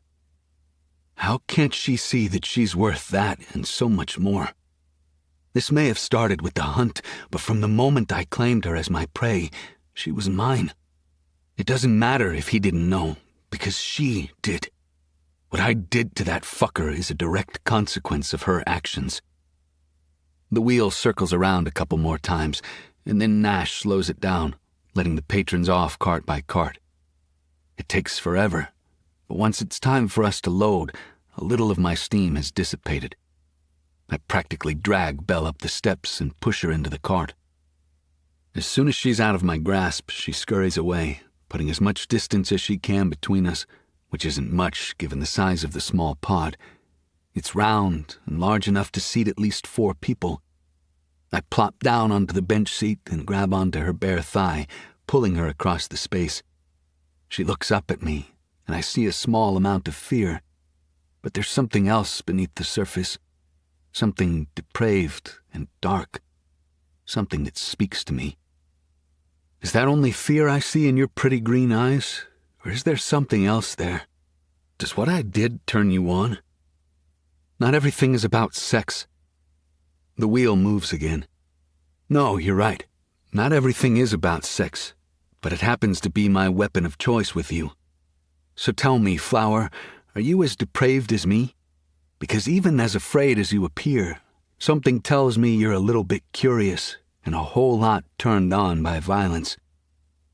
Violence doesn't turn me on. You're psychotic, Drew. I laugh. Thanks, Doc, I mock. But you aren't telling me anything I don't know. And maybe the violence doesn't turn you on, but the thought of being taken does. The helplessness of being at my mercy. The thought of me doing whatever the hell I want to you while you beg me to stop, all while knowing that I won't. I dig my fingers between her thighs, and the smallest moan slips free of her lips. She doesn't have to say anything. I already know the truth. It's okay if you're too embarrassed to admit it. I won't judge you. It can even be our little secret. I push her thighs apart. It's time to discuss that bullshit version of a date you went on, and I'll need you to be honest with me. Otherwise, this could get bad for you. She swallows hard, her throat working. It's not what you think. Oh, really? What do I think? Can you read my mind now? Going out with another man when you know you belong to me? Humiliating me in front of my friends and teammates? Tell me, Maybelle, what the fuck am I supposed to think? Her lips part and she speaks, but I shake my head. If I have to hear another pitiful excuse fall from her lips, I'll find another use for it besides talking. No, I won't be quiet. She sneers and then frowns. I went with him because I was mad at you. All you do is take and never give anything back. And yes, I guess I wanted to make you a little jealous. You expect me to sit around waiting for you, legs spread. I'm not that girl. Her eyes dart down to her hands, which now rest in her lap. I narrow my eyes. Wow, that's some agenda, with 1 fucking hour of wandering this stupid carnival. Ambitious, Flower. You thought I'd be jealous? Yes. She sighs. Did she make me jealous? Fuck yes. She accomplished her goal there, but she also taught herself a valuable lesson as well. Did you let him touch you? She shakes her head. I didn't let him. He was just doing what any guy does on a date. The statement makes me see red, and I grit my teeth to keep from launching myself at her. It doesn't matter. He shouldn't have asked you to begin with, and even if he did, you shouldn't have agreed. By the time I'm through with him, he won't even be a ghost on campus. She tangles her hand in the fabric of her dress, almost nervously. Nothing to say to that, I prompt. She sighs, loud enough I can hear her across from the carriage. What do you want from me? That's the question, isn't it? Am I using her as an outlet? Probably. Is she a challenge unlike any I've ever come across? Also, yes. But I think it goes deeper than either of those things. I'm finally taking something for myself after years of doing what everyone else wants and expects. Maybe that's why I'm so damn hard on Maybelle. She needs to be perfect for me, and by God, she will be when I'm through with her. Looks like you got what you wanted, or more than that, if I'm correct, because now I'm a twister of emotions, both jealous and pissed off. The only person you have to blame is yourself. So tell me, how do you plan to fix this? Her eyes go wide at my calm tone. I'm anything but calm inside, more like the calm before the storm. When a moment passes and she doesn't respond or move, I take that as my answer. Come here. I gesture toward the floor of the carriage. Please, Drew, she pleads, but she doesn't realize her begging only turns me on more, as tears well at the corners of her eyes. I shake my head, and when she doesn't move, I repeat myself and give her a second chance. Come here, now. There's a long moment when the scent of popcorn and the music that just started on the speakers cuts between us. Her entire body trembles, and goosebumps pebble across her skin. I won't tell you again. My next move will be to put you on your knees myself, and when it comes to you, I can't be responsible for what I might do when I'm as angry as I am right now. I watch, impatiently awaiting her choice. She looks out over the edge of the wheel. We've stopped at the top, and she knows there's nowhere for her to go. Nowhere for her to escape. She's as trapped as she was the first time I caught her. I give her only a second more. I'm about to lurch forward when she slithers off the bench and folds her dress under her knees before dropping to the floor in front of me. I spread my legs and sink a hand into her hair, dragging her forward. What do you want me to do? She looks like a fucking angel, with her pleading eyes and blonde halo of hair. I almost feel bad for what I'm about to do. Almost. I slowly drag my thumb across her plump, pink bottom lip, then press down hard, forcing her mouth open. Prepare yourself, Flower. I'm going to fuck your face, and I'm not going to be gentle. Fear and excitement sparkle in her eyes. What if I say no? I could just sit here and wait until we get back around, then get off and go. I shrug like I don't give a shit, like I'd actually let her do that. You could, sure, but you won't make it off this ride before I'm inside you. And it'll only make for a better show when everyone sees you bent over, my cock pumping inside your tight pussy.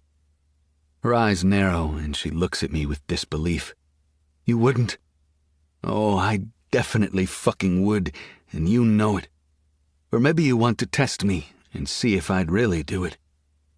I snap my teeth at her, anticipating her next move before she makes it. She has too much dignity and self-respect to push me and see if I'd actually do it. The better question is, would she let me, or would she fight me? The thought makes my cock harder than steel. Slowly, she reaches for the button on my jeans, flicking it open. I lift my hips for her and allow her to pull the fabric to my knees. Hurry, Belle, or do you want everyone to watch me take your pussy raw? I taunt. My cock springs free, and I watch her throat moving as she visibly gulps. Watching her face every time she sees my cock is a sight I'll never get tired of. She's so innocent and fragile. I can't wait to dirty her up and bend her to my will. Tick-tock. She wrinkles her nose at me and scoots closer. Leaning forward, she licks her lips and parts them as she closes them over the thick, mushroom-shaped head. A pleasurable sigh escapes me, and her warm, wet mouth is the perfect distraction. Through hooded eyes, I watch as she circles the base of my cock with her hand and jerks me off, all while doing her best to take as much of me into her mouth as she can. She struggles, but it's a magnificent sight, and I'm tempted to lift my hips and touch the back of her throat, just so I can see her pretty green eyes fill with tears. No, not tempted. Going to. With a single finger, I tilt her chin up so I can see her eyes while she sucks me deep. I choose then to thrust forward and let out a throaty moan when my cock brushes against the back of her throat. Tears immediately fill her eyes, and when she blinks, they trail down her cheeks. Fuck, I growl and do it again. She tries to look away, but I stop her, my fingers sinking into her hair, holding her in place. I need to see her, but more than anything, I need her to see me. No, keep looking at me. I want to see how beautiful you look with tears staining your cheeks while I fuck your throat. Those big green eyes of hers shine so brightly and only encourage my fucked up behavior. She makes a gagging sound as she chokes on me, and I'm so gratified by it that I hold myself there at the back of her throat until she struggles for air, her hands pushing against my thighs. The fearful haze that fills her features makes my blood sing. I crave her fear like an addict craves his next hit. After a few seconds, I roll back, and that's when she pulls away altogether. I let her go, only because I want to see what she plans to do next. Saliva dribbles out the side of her mouth. Her lips are swollen, and her eyes are blurry with fresh tears. She's so fucking beautiful, and she doesn't even know it. Swiping at the side of her mouth with the back of her hand, she peers up at me remorsefully. I don't want to do that again. I thought you were going to choke me to death. You know I have no experience with any of this. Okay, well, if you don't want to choke on my cock, then stand, lift your dress, and bend over. I'll take your ass instead. She shakes her head frantically, blonde pieces of hair flying. The fear reflecting back at me isn't fake. It's real.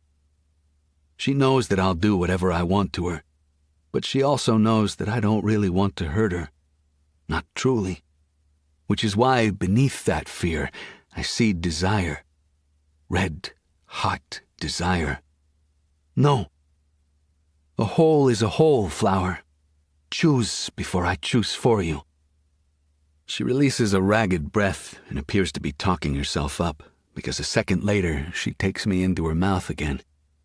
I smile and sink my fingers into her hair, gently stroking her while also holding her in place as I lift my hips, fucking her face slowly. Little gag sounds escape her, and saliva dribbles from the corner of her mouth and onto my jeans, but she doesn't try to fight me. I swipe at the tears as they trail down her cheeks and thrust faster and harder. You're such a good girl, taking my cock into your mouth and letting me fuck your throat. But you better work faster. I can feel the wheels starting to move. That frantic look appears again, and she ups her pace, her cheeks hollowing out as she sucks harder. My abs contract as the pleasure builds in my gut. Fuck me. Little by little, the anger she stirred to life fizzles out, and all I can feel is her and the pleasure she gives me. I lean a little forward, using my abs to keep myself up. Faster, Belle. If I don't feel my cum hit the back of your throat, we'll do it again until I do. I don't care if we have an audience or not. The wheel lurches once, and I smile as her hot, wet mouth moves frantically over my length. If we make it to the bottom with her still sucking me off, then we do. I know she doesn't want anyone else to see what I reduce her to. How she becomes workable clay in my hands at the mere mention of being owned, especially now that I know this is what she wants, that even as afraid as she acts, parts of her crave this, crave me. Her tongue swipes over the head of my cock while her mouth suctions against me, squeezing the fuck out of me. So tight and warm. Yes, fuck yes, this is what I needed. I sink farther down on the bench. Are you wet for me, Belle? Does sucking my thick cock make your pretty pussy weep? She rewards me with a tiny moan, and more tears track down the apples of her cheeks, carrying with it a line of black mascara. I'd love to go all night with her, but I can feel the tension building. I'm close now, lucky for her. I piston my hips, forcing myself deeper into her mouth.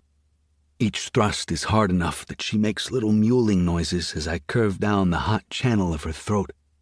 Her nails dig into my skin, hard enough to puncture, and the rush of pain that sears across my flesh only turns me on more. Fuck, yes, faster, harder. The wheel moves again, our bodies swaying slowly, but I don't stop. I'm so close to the edge. I can feel her struggling to pull away, and I grab onto the back of her head and press her face against my base, holding her in place. Not so fast. I don't care who sees us. We aren't stopping till I fill this pretty throat with my cum, so you better keep going. Her loud gag resonates through me, and the tightness in my balls threatens to make me explode. Your mouth is perfect, even if I wish I was fucking your cunt right now. She lets out what sounds like a growl, but continues her quick pace, and I let it carry me higher and higher until I explode. Fisting her soft strands, I go off like a rocket and come hard with a groan, shooting my release down her throat. Her movement's slow, and I hold her in place, making certain she gets every drop. The look of disgust on her face is enough to make me smile, and I cup her by the cheek gently. Don't make me take you over my knee and spank your ass, Belle. Swallow my cum like the good girl you are. She wrinkles her nose, struggling to swallow, but eventually does. When I've finished, I pull out of her mouth completely. I notice a little cum leaking out over the tip, and I nod to her. You better lick it off.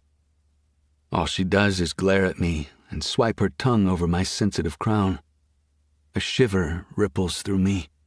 She's so obedient when she wants to be, and other times she's like a kitten ready to attack. Good girl. Pull up my pants, then sit back down beside me. I'm not done with you yet, my wicked wallflower. Her eyes are hazy, and there's a flush to her cheeks as she stumbles on her knees, her fingers slipping over the button. She wobbles as she stands, and then all but sags into the spot beside me. I peer over at her.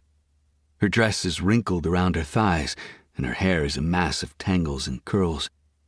I love the way she looks right now, used and abused. Mine. A tiny drop of my seed sits at the corner of her mouth, and I grow hard, wanting to take her again. She sits quietly, almost too quietly, beside me, and this moment gives me time to think about what she said, of how she went on that date to make me jealous, make me see her, truly see her. I guess she got her wish, because now I do. Every depraved thing in her mind, everything she keeps hidden so well. She's told me she hated me so many times, but it's apparent now that she's growing to like me. And I don't know if I should be angry or proud. Worse yet, I don't know how her liking me makes me feel. Of course there's some type of emotion there for her, but I can't pinpoint it. I don't want anyone else to have her, but I wouldn't call myself hers either. I don't have girlfriends. I don't even have fuck buddies. The wheel finishes its round, and we stop at the platform. I stand and adjust myself before we step out. Belle first, then me. I nod at Nash, who gives me a smile as we pass by. As expected, Belle takes off on a dead run, disappearing into the masses. Now that I'm calmer and my thoughts are less red and murderous, I can make better choices. As the hunter, I prepare myself to capture my prey. Clearly, there is still a lesson to be taught. I head after Belle at my own pace. There's nowhere else for her to go but back to her dorm. She's trapping herself, and if she thinks she can escape me, then she doesn't know me at all. I'm not even winded as I shoulder my way through the rest of Oakmount's student body. It doesn't take long for me to catch up with her. I let her stay ahead, but smile every time she glances over her shoulder and catches sight of me. If I didn't know better, I'd say she looks scared, truly scared, like that first night, and it suits my mood just fine. This is how I prefer her, my little flower. Chapter 22. Belle. I have to be in shock, since I barely feel the cold night air as I rush through the crowded carnival and out the other side. My car is here, but I'm in no condition to drive. Not when my hands shake and my stomach is an anxious knot. I'm so turned on right now, I nearly moan as my thighs rub together with every step I take. The friction is enough to make me go off. What is so wrong with me that I found that so erotic, so exciting? Drew calling me out on the fantasy makes it even worse. How does he know? And if he knows, do other people too? I was scared through it all, scared that someone would see us, and that he'd do more at any second, but not scared of him. Not when I should be. With a stumble, I refocus my attention on walking. Fuck. I can't even think straight with his taste on my tongue and my body clenching around nothing, yearning for something I know I shouldn't want. People stroll past on the way to the carnival, and all I can think about is getting away from the scent of cotton candy and popcorn, and the sound of laughter and happiness. I just need to get away, run home, put some distance between us and everything else. After tonight, I won't be able to look at myself or him the same. I can't believe I allowed this to happen. Why did I go through with it? I could have walked away, screamed, anything. He can try to force me in this world where he is king, but he won't actually succeed surrounded by people. Not in today's world. I'm mortified that I let him degrade me like that, and even more ashamed that I liked it. I slow to get a better grasp on my breathing and body. He's just a man who pushes every single button I have, in both animosity and arousal. It's getting hard to tell myself there isn't something else there, something dark and sinister growing between us. He brings out the worst and best in me, and I want to revel in it. I want to let him own me. The person I was before him never would have gone out of her way to make a guy jealous. She never would have worn a dress like this. The old me is slowly being chipped away, revealing something I didn't know even existed. While I walk, I risk glancing behind me, even if I know I shouldn't. It would appear I've gotten away scot-free, since I don't catch sight of his towering silhouette in the dark. But just because I don't see him doesn't mean he isn't there. God, I'm such an idiot. Some of the heat in my body finally begins to fizzle out. It's not like he's said anything. It's not like he cares. Not past the point of me being an object he physically owns. He didn't even say anything about me trying to make him jealous other than confessing that it worked. I bet he was only jealous because someone else was touching what's his. Not because he actually cares. Which was the whole fucking point of the night. I want him to see me as a person. Instead, he saw the darkest parts of me. I huddle into myself and walk a little faster, the cold air sinking through my thin dress. The sidewalks are mostly empty. Everyone is either staying in for the night or already at the carnival. A couple passes by me, and I avert my gaze to the ground. If only I could get my brain to stop thinking about him. I'm so done with this bullshit hot and cold routine with him. I don't ever know which side of him I'm going to get. And that's just as frustrating. The dorms come into view after a short while, and I'm more than relieved. I march up the steps and into the building and use my key card to get in. Once inside, I feel a little safer. At least he can't get inside the building unless someone lets him in. It only takes a few minutes to get up to the suite. Jack was at the carnival earlier and talked about shacking up with some football player, but I know she has an early lab class tomorrow morning, so she might be sleeping already. Possible, but unlikely. Jack isn't the type to pass up a party or a moment to socialize. By the time I make it to my room, my mind is still reeling. It feels like hours ago since I threw that baseball, and he pushed me to my knees on the Ferris wheel. Quickly, I strip off my crossbody bag and toss it on the table. Then I brace my hands on the worn, cheap wood. This isn't me. I need to get myself together and just stop thinking about it. About him. I sit at the table and spread my fingers, digging in, focusing, breathing. This is just a fling. It'll go away once he's done with me, tired of me. It'll be just like what my dad did to my mother. Pretty little rich boys get tired of white trash eventually. I grit my teeth and stand, unzipping the side of my dress before marching into my bedroom to grab my toiletry bag. A cold shower still sounds like the best idea. Once I have my bag in hand, I exit back into the suite and connect my phone to the Bluetooth to turn on some music, hoping it will help me relax. It takes me a moment to find a song before I hit play and slip in my earbuds. The noise canceling cuts out more often than not, but right now, it's working, and I can't hear anything but the sweet tones of one of my favorite singers, worth the weeks it took me to pay for these on the school marketplace. I can already feel the tension easing. My muscles growing soft, my heart rate slowing. Music does that to me sometimes. That or a long session at the library.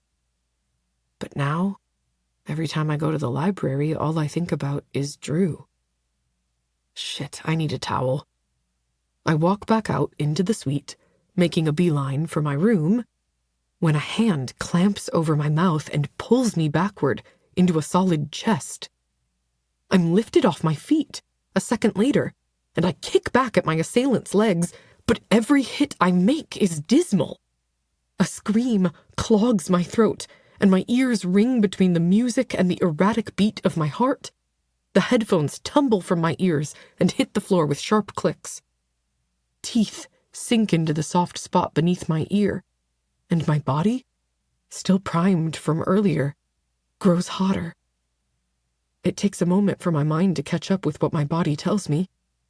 It's him. He's here. He broke in, and now he's going to take me.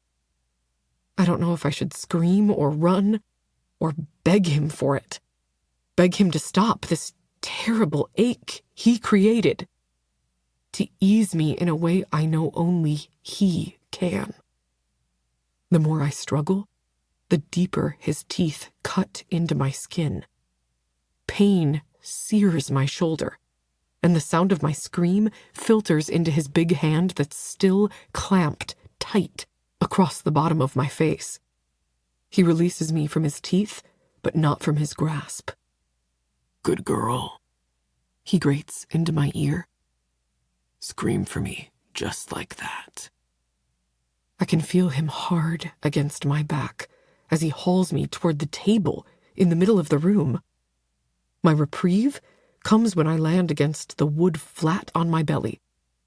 Before I can mutter a single word, he loops something into my mouth and ties it tight enough that it digs in at the corners. Oh my God. The chase in the woods felt absolutely insane, but it's something else entirely. The need to draw blood and make him feel the same pain encompasses me.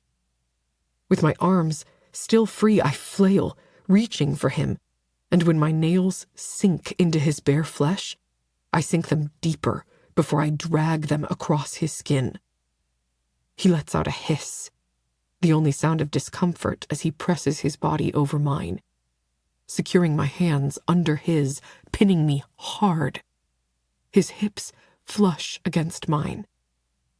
"You'll pay for that, Flower," he chuckles, his voice dark and smoky. My legs tremble, and I can feel the evidence of my arousal dripping down my legs. "Done screaming already? This doesn't do it for you, does it?" My dress is shoved up to my back, my panties torn off in a rough jerk that I know will leave marks. He presses his hands against mine over the edge of the table. "Leave them there, or I'll tie you up and leave you this way. So wet and needy you can barely think straight." I clutch onto the table and squeeze my eyes shut to focus on the sensations. His calloused hand smooths over my bare ass, then his thumb dips into my crack, drifting lower and lower until he reaches that tight ring of muscles. Gentler than I anticipated, he prods against the hole until his thumb slips inside. The sensation is strange and a little uncomfortable. I squeak, and he pushes in a little more. "Your ass is even tighter. Soon I'll fuck you here, but not tonight. For this, I want your pussy." He leans over me again. There's the soft whish of fabric being moved, then the thick head of his length brushes against my swollen, aching flesh. Goosebumps pebble my flesh, and when he presses against me, I reach back to try to slow him. The air leaves my lungs when he presses all the way in, hard and fast, so brutal my hip bones dig into the table. His hands clamp onto mine. "What the fuck did I say? Don't move."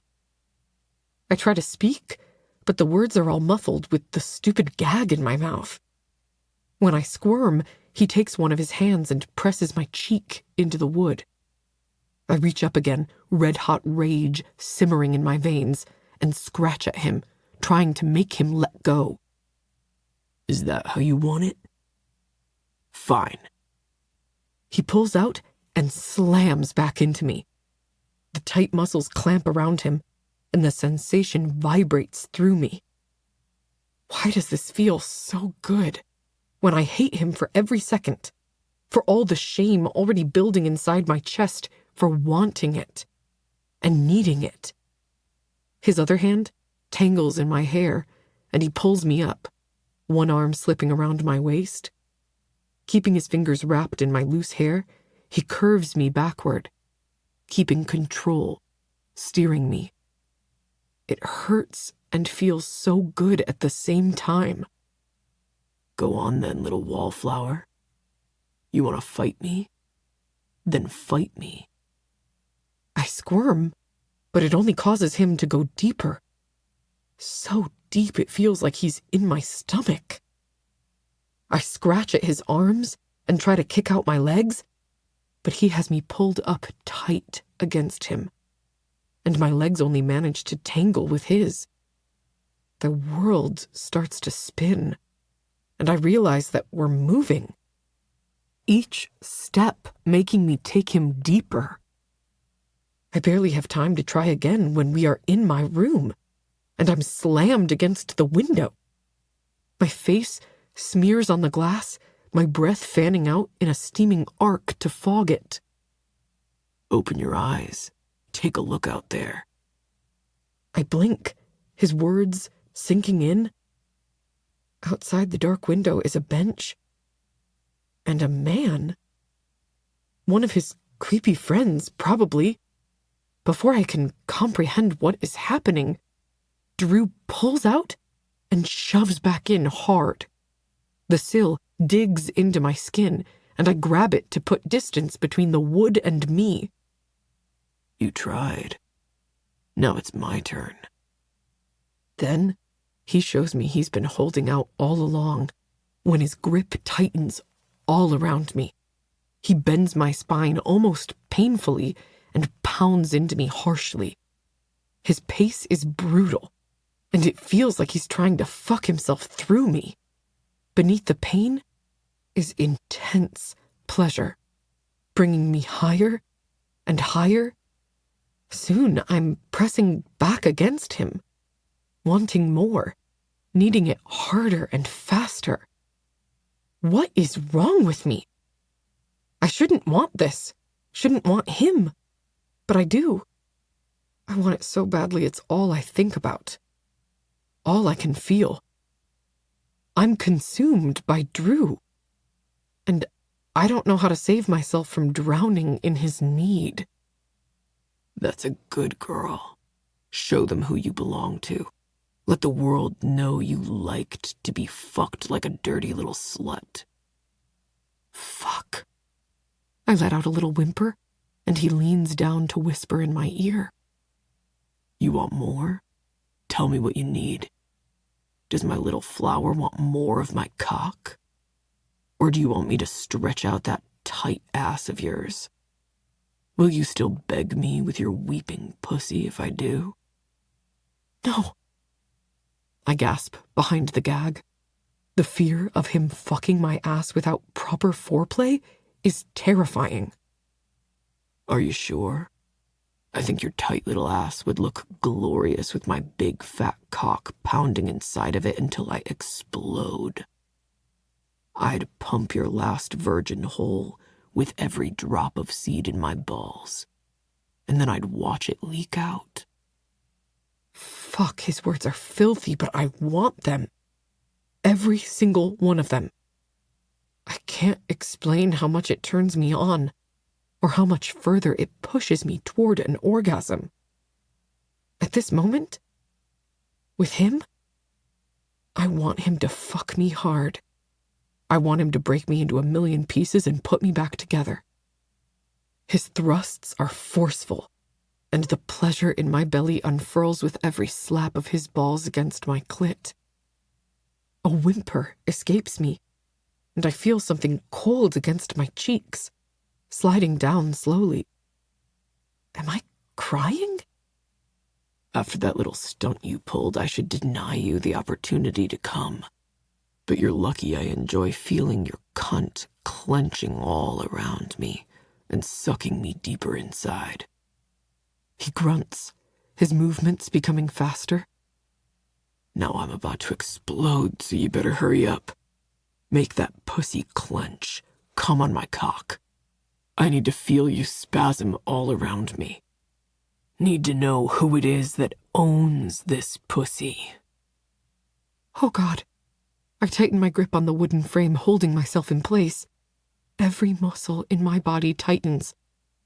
I'm so close. I try to press back or wiggle forward, anything to get more friction. I need it.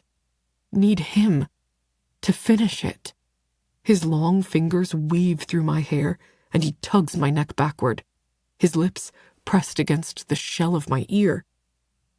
Come on, Flower. Be a good girl and come on my cock. I'm panting like a dog in heat, grinding my ass against him. His hips go erratic as his thighs shake against mine. That's it. Fuck yes, I'm about to come. I'm about to fill your cunt with my cum. Oh God, he's gonna come. He's gonna come inside me without a condom on again. And nothing pushes me over the edge like that thought. Light flashes before my eyes, and I explode into a million pieces, my entire body shaking as I scream against the gag. So good, so fucking good. He grunts into my hair and slams into me one more time. He holds himself there, his body flush with mine, one hand in my hair, the other pressing me hard against the glass. It hurts and feels so good at the same time, and I swear I black out for a second from the sensations. Slowly, like a feather, I drift back down to reality.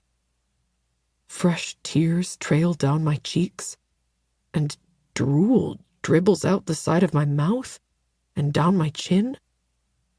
I feel thoroughly used. Drew loosens his hold and unties the gag, and I barely keep myself upright. His arms wrap around me, and he gently lifts me, carrying me over to the bed. I'm only half coherent now, my brain unable to put together what is happening around me. I watch through an orgasm high as he slowly undresses me, his touch gentle, caring, and I can see his eyes moving over the length of my body, assessing my bruises and whatever other marks he's left. My shoulder hurts like hell, but I don't say anything about it. Stay like that, he orders and disappears out the doorway. Without thinking, I find myself reaching for him. I don't want him to leave yet. I'm relieved when he reappears a few seconds later with a washcloth in his hands. Easing my legs apart, he says nothing while cleaning me up. The warmth of the rag on my sensitive folds makes me shiver. I advise you to take some ibuprofen and a bath in the morning. You're going to be sore as hell tomorrow. There isn't an ounce of regret or remorse in his voice. He's not sorry for marking me or making me come so hard I saw stars. He's unapologetic, and there's something raw and deep about that. I'd call myself crazy, but I blame my next move on the pleasure endorphins pumping through my veins at this moment. I've never really touched Drew. Not in a simple, non-sexual way. So when I reach for him and place my own hand over the top of his, it feels strange, different. Will you stay with me? Just until I fall asleep. Please? Drew seems taken aback by the question, and I half expect him to turn around and leave because that's what he does.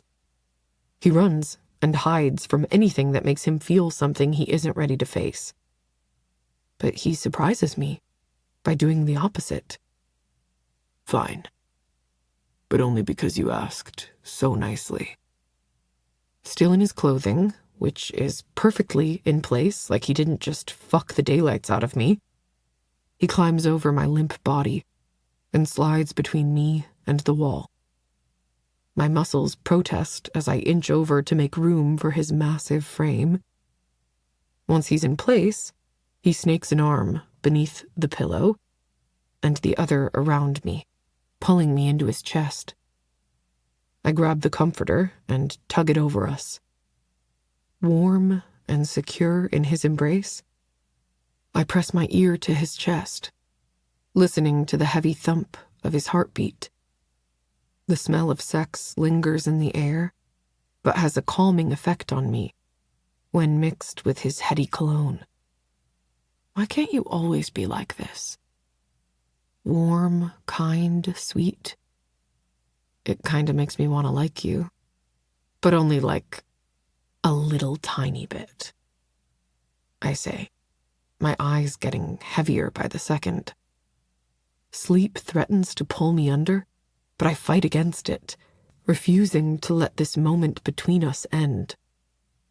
I wouldn't do that. It'll be easier if you hate me when this is all over.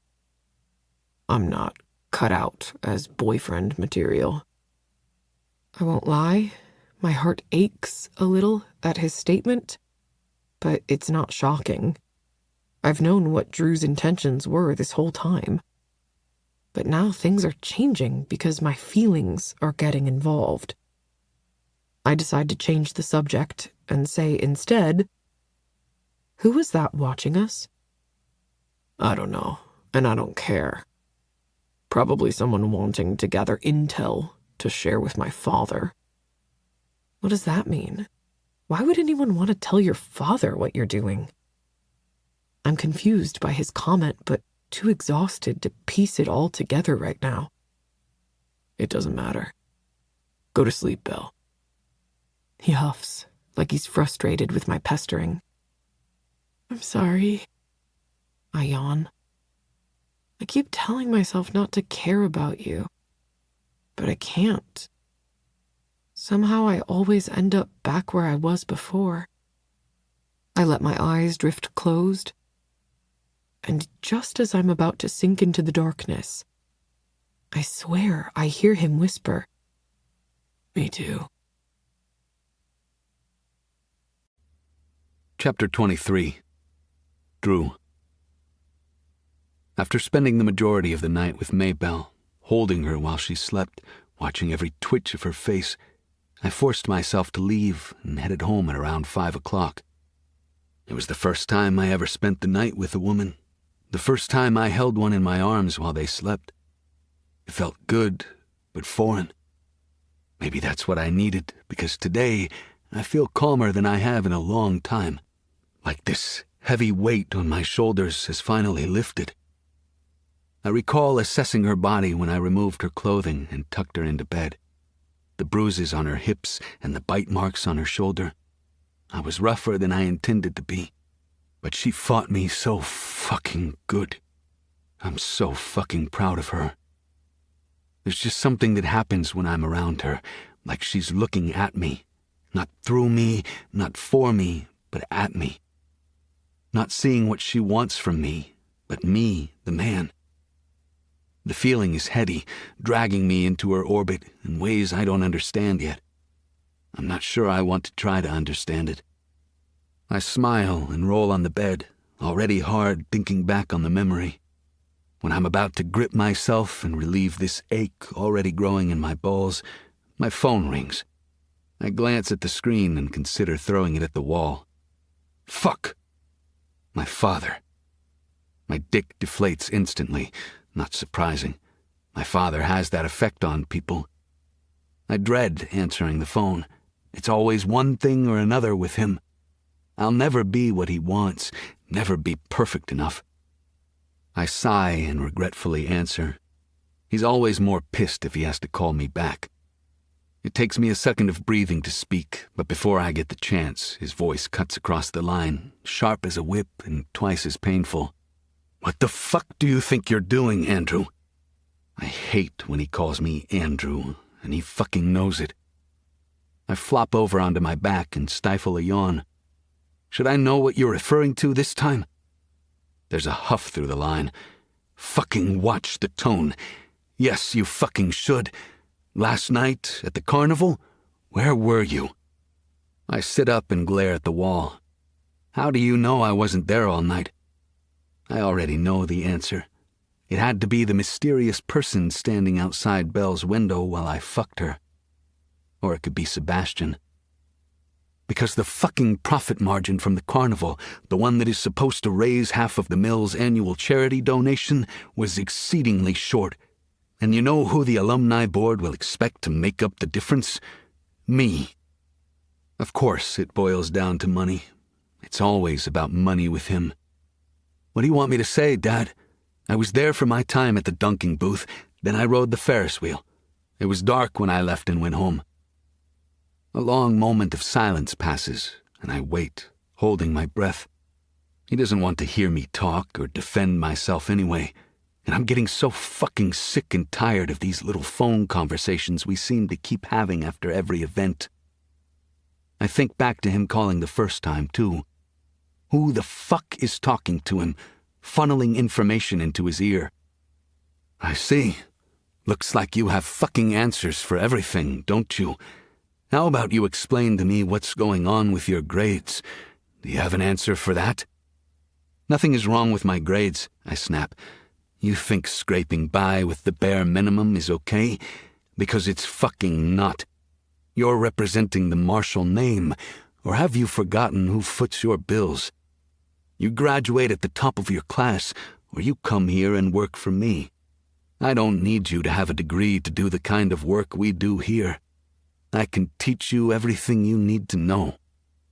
Yeah, who needs a degree to knock heads around and threaten rich assholes' mistresses to keep them from talking? His tone turned sharper. But what I really want to know is why the fuck you saw that girl again. The white trash bitch I told you to stay away from. That is not protecting the family name. Maybe you want me to pull you out. Maybe that's what you want. Do you want me to pull you out of school and put you to work in the basement here? I can lock you up in the dungeons and let you rot. You're my heir, and you will fucking act like it, or I will make you. The last part is shouted, and I hold the phone away from my ear and focus on my breathing so I don't snap back at him. It will only make him yell and argue more, making this conversation even longer than either of us wants it to be. I'm not doing anything wrong. Is there something you need me to do? Can we just get to that part? This time he doesn't warn me about my tone. Instead, he explodes, his voice becoming a scream on the other end. While he's ranting and cursing, I climb out of bed and grab a t-shirt off the floor. It's the one I wore last night while I lay in bed with Maybelle. I take a second to smell the scent of her sweet perfume, still clinging to the fabric. I put it on my desk and then find a clean t-shirt to pull on while I waffle the phone between my ears, still not even listening. There's no point when he goes off like this anyway. Not until he finishes cursing and finally explains what the fuck he wants from me. I hold the phone between my shoulder and my ear while I pull on a pair of black sweatpants. It would be easier to put it on speaker, but somehow he always knows when I do that to tune him out. When he finally finishes ranting, I wait for the inevitable curt hang-up. It happens with a soft click, and I shove the phone into my pocket. Another great morning with your old dad. The house is quiet as I leave my bedroom. The boys are all probably still sleeping. I stop short in the kitchen when I spot Sebastian standing shirtless against the far countertop, a mug in his hands. I spot the freshly brewed coffee in the pot and walk around the island, grabbing my own cup from the cabinet. That was an interesting show you put on last night. Feeling a little possessive? I shrug and make sure to keep my voice level and calm. There's a snake among us, and I'm going to figure out who it fucking is. No, that was a punishment, earned and delivered. You know more than anyone how important it is to keep someone in line. He smiles wistfully. That's the best part. I roll my eyes and sip my coffee, but he doesn't drop it. You're done with your punishment now, your infatuation. I don't want... He pauses as if he knows what he was about to say will piss me off. I want you whole and healthy. Yeah, definitely not what he was going to say. So I'll be the one with the balls in this conversation then. Are you spying on me from my father? His eyes go wide, and he blinks like he's shocked that I would ever consider such a thing. What? No. You know I would never do that. You seem super interested in my relationship with Belle, so what else am I to assume? Because I know you aren't stupid enough to try to take her away from me. There's a tense moment as we stare at each other over our coffee cups. I'm not spying on you. And no, I don't have any intention with your little bookworm. But do you hear yourself? You just said relationship. Is that really what you're calling it now? You know if your father finds out it's more than just a quick fuck, he'll make you regret it. I don't want anything to happen to you, and especially not because of some fucking girl. I consider his words.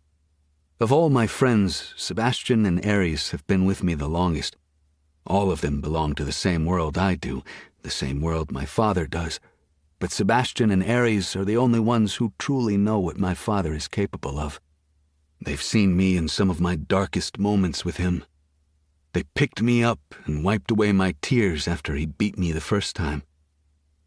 I take my mug and cut across the kitchen to grab a jacket off the hook by the door. You don't need to worry about it. She means nothing to me. He glares after me, and I hear him as I walk out the back door of the house. If she means nothing, why the fuck did you feel the need to punish her then? It takes a few minutes to walk down the long drive to the main campus, then cut across the courtyards to the library. It's the only place I know I'll always find her. Sebastian's words continue to ring in my ears. He's right. If she meant nothing to me, I'd just drop her, not punish her. I'd have no need to mark her and ensure everyone knows who she belongs to. I sip my coffee as I walk. Usually I bring a travel mug with me, but I feared what I'd do if I stayed in the kitchen with Sebastian. No doubt we'd have progressed to an argument or worse. The inside of the library is quiet. It's still early. I'm honestly surprised to find her here, especially after last night's events, but she's determined when it comes to her studies. She's in her usual spot. A freshman from the baseball team, I think, maybe, sits beside her, studying his math textbook. I stop by her cubicle, and they both look up at me. I point at the kid. You, go. To his credit, he doesn't ask questions. He simply gathers his belongings and leaves, just like that. It pays to be king. I sit and slouch into the chair he vacates, and she gapes at me with her mouth open. What the hell, Drew? I'm working here. You were working, sure, but now you're not. Plus, I want to talk to you, and I can't do that with your clients standing next to us. She removes her glasses and sets them carefully on the book in front of her. You have no right to come in here and order him around. I highly doubt he's going to pay me now. Carefully, I scan her features. There's a faint red mark on her cheek where I pinned her against the window, and a smudge of a bruise on her neck where I bit her. All my other marks are covered by her clothing. When the memories surge back, I set my coffee on the desk and lean toward her. Are you okay? I didn't ask last night, mainly because I wasn't sure how I felt after it all happened. When I held her in my arms, it felt perfect and right, and as much as I didn't want the moment to end, it needed to. In the world I live, there is no chance between her and I. She glares at me, but there's a strange softness that lingers beneath. After your caveman routine last night? Yes, I'm fine. You must have got up early and left. I lower my voice and take her hand. When she doesn't pull away, I squeeze it between both of mine. It's warm, soft, and so delicate. Yes, I left at 5 o'clock. I usually get up and work out during football season. Now don't evade the question. Are you really okay? What's it matter? You can't take back what happened. The better question is, are you going soft on me? Is that icy heart of yours slowly thawing? Because you've never asked me if I was okay before. It's my turn to glare, and I release her hand. Call me soft again, and I'll make you try to say it while you choke on my cock. How about that? She rolls her eyes and turns her attention back to her notebook. I don't have time for this. I'm fine. You could have texted me to ask that, not sent my client away and cost me 1 hour's worth of work. I grab the back of her neck and steer her head back to look at me. No, I'm not going anywhere, and I'm not checking on you because I'm fucking soft. It was a question. I meant more so after what happened with Fuckface. In my murderous haste to punish her, I never thought to discuss with her if she was okay after everything that happened. I sent Lee a text before I went into Belle's dorm to break both of the fucker's hands and leave him in a ditch somewhere. It'll teach him not to fuck with me and what's mine. I wanted to kill him, but I didn't want to hurt Belle. And if someone came sniffing around asking questions, she'd be the first person they go to. Belle frowns. I'm okay. The whole thing made me feel stupid, and now I need to cancel his tutoring appointments. As much as I need the money, I can't trust him. Sitting back in the chair again, I sip on the mug of coffee. She glares, reaches for the mug, and snatches it from my grasp. I watch as she slowly brings it to her lips and takes a sip. Ugh, it's cold. I walked from the mill to here. Of course it's cold. With a roll of her eyes, she reaches under the desk and grabs an old battered thermos that looks like it belongs in a 1901 mining biopic. I extend my cup toward her, and she refills it with steamy coffee. When I let out a long sigh and sip again, it earns me a smile that does something in my chest, twisting things around and burrowing a thorn deep enough to leave a gash. Fresh blood fills that small crevice, the warmth of it a small dot in my normally icy, barren chest. Since it's not something I want to touch at the moment, I push the thought to the back of my mind and focus my sole attention on her. Well, I have good news, and since you're down a client, this should help. I need a tutor. She stares at me dumbfounded for a few moments, and then whispers the question as if it's a secret. A tutor for what? For myself, obviously. I grin. A smile tips at the corner of her lips, and then it grows until she bursts into full-on laughter. Her slim arms wrap around her middle, and she chuckles like I've told her the most hilarious joke of all time. It's honestly kind of cute how she tips her head back, and how she appears to let go and be herself for one moment. It's like looking through a telescope into space at a star, knowing you'll only see it implode on itself once. It's also something I have little patience for. Laugh it up, Flower. But what if I pay you $500 a session? She goes from smiling to neutral in 2 seconds flat. Not a joke anymore, huh? Suddenly, I'm the one smiling. You can't. That would be too much. She finishes softly, as if she can't really believe the words she's saying. Besides, I'd kill you. My smile becomes a full-on grin, turning up the charm, something she hasn't seen a lot of from me yet. I say, I can and I will, but I'd have a few conditions. Of course you would. You wouldn't be you without conditions. Her delicate eyebrow arches in question, almost as if she's waiting for me to reveal said conditions, and I bite, continuing to speak.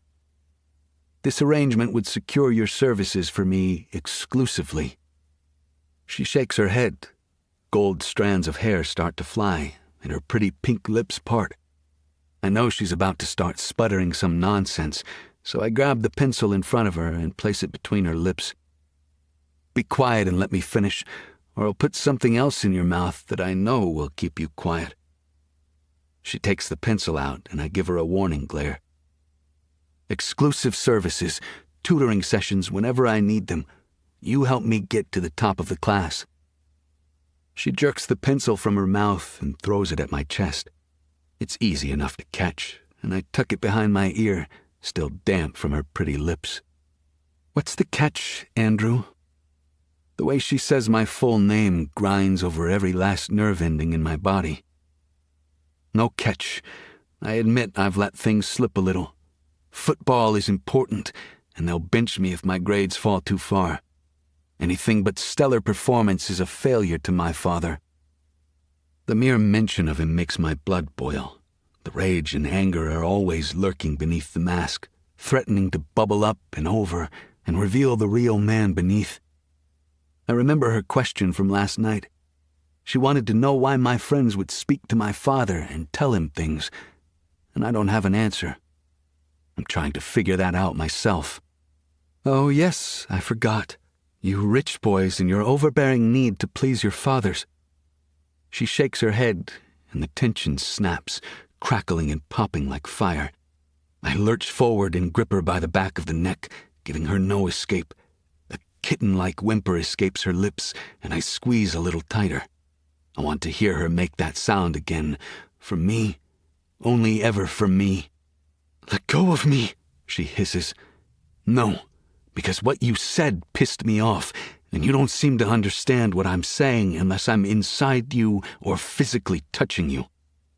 I peer down at her, noticing the slight dilation in her pupils and the rapid rise and fall of her chest. I'd bet her nipples are tight little peaks, and that pretty pussy of hers probably weeps in despair for my cock at this very moment. Perhaps I've made a slut out of the sweet and innocent Wallflower. This has nothing to do with pleasing my father. I don't give a fuck about what my father wants. This is what I want. Football, it means something to me. It's one of the few things that actually fucking matter in my life, and if I don't have it as an outlet... I'm unable to finish speaking because confessing out loud what I might become terrifies me. I banish the thoughts away. Plus, you could use the money, and I'm nothing but a helpful guy. She pulls back, and I release her from my grasp, her pretty eyes narrowed to slits. I need the money, but I don't need your money. And before you say anything else, yes, there's a difference. Sometimes I think she wants to push me to my limits, just to see how far I'm willing to go. So I've been told by you once before, but I'm afraid you forget who I am and what I'm willing to do to get what I want. How could I possibly forget? If my memory serves me correctly, any time you can't get what you want from me, you take it. All I can do is smirk, because if she's trying to make me believe that she didn't want what happened to happen between us last night, then she'll need to try way fucking harder. If you want me to believe you don't want it next time, maybe don't come so hard you strangle the life out of my cock while you're milking it with your cunt, and I might believe you. I don't think this is a good idea. We barely get along. I'm pretty sure you're going to kill me soon, and if you don't kill me, I know I'm definitely going to kill you. I'm harder to kill than I look, baby. I wink. Her expression turns serious, and her little button nose wrinkles. I don't know. Frustration stacks like concrete blocks deep in my gut. Why is she showing so much resistance to tutoring me? Yet she has no problem saying yes to jackasses like Stuart. I know it's going to make me an asshole to threaten her like this, but I do it anyway, because I want her to understand that there isn't any other way around this. She'll do what I want her to do by choice or by force. It's up to her which road we take. I mean, if it's really an issue, I can go to the dean and share with him that you're refusing to offer me services and discriminating against me, claiming that I'm a rich jock who shouldn't need services. I watch as her face morphs into anger. Prime example of why we should not do this, and why I will, in fact, kill you. You wish you could kill me, but then if you killed me, who would make you come so hard you nearly pass out? The question makes the centers of her cheeks turn a soft pink color, and I gently run the pad of my finger over her flesh. The answer is no one, by the way, because just in case you get any other stupid ideas about going out with other men next time, I won't be so nice. Next time I'll kill the fucker right in front of you, and then I'll fuck you and use his blood as lube. You're absolutely insane, she whispers.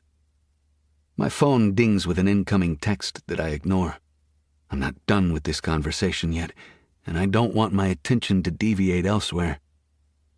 Believe me, I know. But for $500 a week, you're putting up with me. I didn't agree to that, she growls angrily. And blackmail is pretty low, even for you. You know I need the money from these sessions. Then I guess you better make the right choice, Flower. I leave the choice in her hands and push up and out of my seat. Before I leave, I press my lips to the crown of her head, letting them linger there for a moment longer than necessary. Her intoxicating strawberry scent fills my lungs, and I breathe as much of it into my lungs as I can. Where she's concerned, I'm more out of control than I ever expected to be, but I don't care. Before her, I never had a choice. I never had a voice. Now it's like the pieces of the mask I'm forced to wear are slowly chipping away, revealing my real identity beneath. Chapter 24. Belle. Nervous energy ripples through me as I stare at the cell phone screen. It's only been 3 days since Drew announced I would be tutoring him and only him. I hate the idea of being alone with him again, but I don't have much choice. I'm not sure what he would do if I chose to tutor the other students still, but I don't want to find out. Something deep in my gut leads me to believe this man is far more deviant and dangerous than even I know. And pushing him would be a dumb idea. He has money, a family, a future, everything I don't. So his strange obsession with me makes no sense. I'm no one, nothing, yet he won't leave me alone. What would I even do if he left me alone? Goosebumps erupt across my skin, and my thoughts swirl. With Drew, I'm out of my comfort zone. He pushes me to my limits, and when I think I can't go any further, he shows me a new limit. He makes me feel, and I hate it. I hate how much my body craves him when he's not here, and how my thoughts always trail back to him. Even with all the hate that seems to pulse for him in my veins, a small part of me craves his darkness and danger, that craves the jagged pieces of his heart. All over again, I'm reminded of him overtaking my thoughts. I decide then that I need a distraction.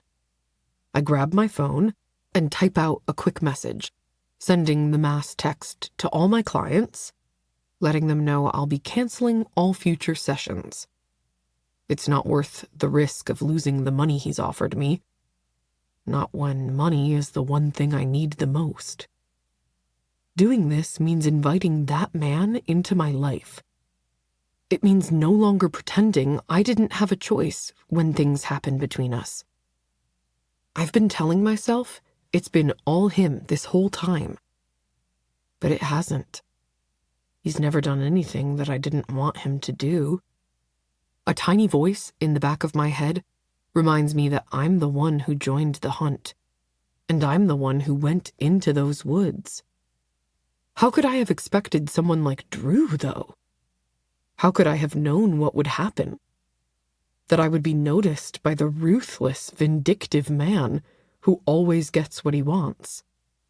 I never could have anticipated him. But that's the thing. You don't predict the bad happening. Once I pack my bag, intending to get some study time in, I stop in the kitchen to grab something to eat. As I pour a bowl of cereal, Jackie comes out smiling. I saw you leaving the carnival the other night. What happened? You ran out of there like someone was chasing you. Shit. I forgot I'd seen her there. No, I was just cold and tired. I shouldn't have gone in the first place. I was just trying to get back here as fast as possible. It sounds like a stupid excuse, even to me. Her eyebrow twitches up as her lips turn down. You left your car there, though, didn't you? I turn my back to pour some milk and to get my face under control. Yeah, I had a beer or two, so I decided to walk back. Better to be safe than sorry. It's not like she'll care what's happening with Drew and me, so why am I keeping things to myself? I don't know. Something happens when I'm with him. Some part of me feels set free, and I'm not quite ready to talk about that yet. Confiding in her would make all of this that much more real. And I don't know if I'm ready. I hear her shift and glance back to find her leaning against the door frame, her arms crossed, staring at me. What? She huffs. Whatever. It's your business. I turn to face her, bowl in hand. No, what is it? I saw Drew, that football player, chasing you. Why were you running? I shovel food into my mouth and mumble around the Cocoa Puffs. I wasn't running from anything. It's a blatant lie, one that she must see through since she makes a sure sort of noise, and my annoyance catches up with me. What do you want me to say, Jackie? I'm an adult.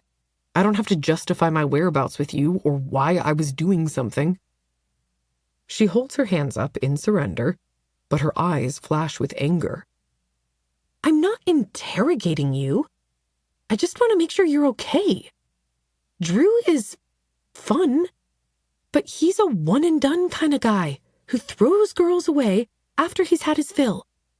And you definitely aren't a one-and-done kind of girl. I don't want to see you get hurt by him. That's all. She's offering me a lifeline, a chance to talk to her, yet I can't make myself do it.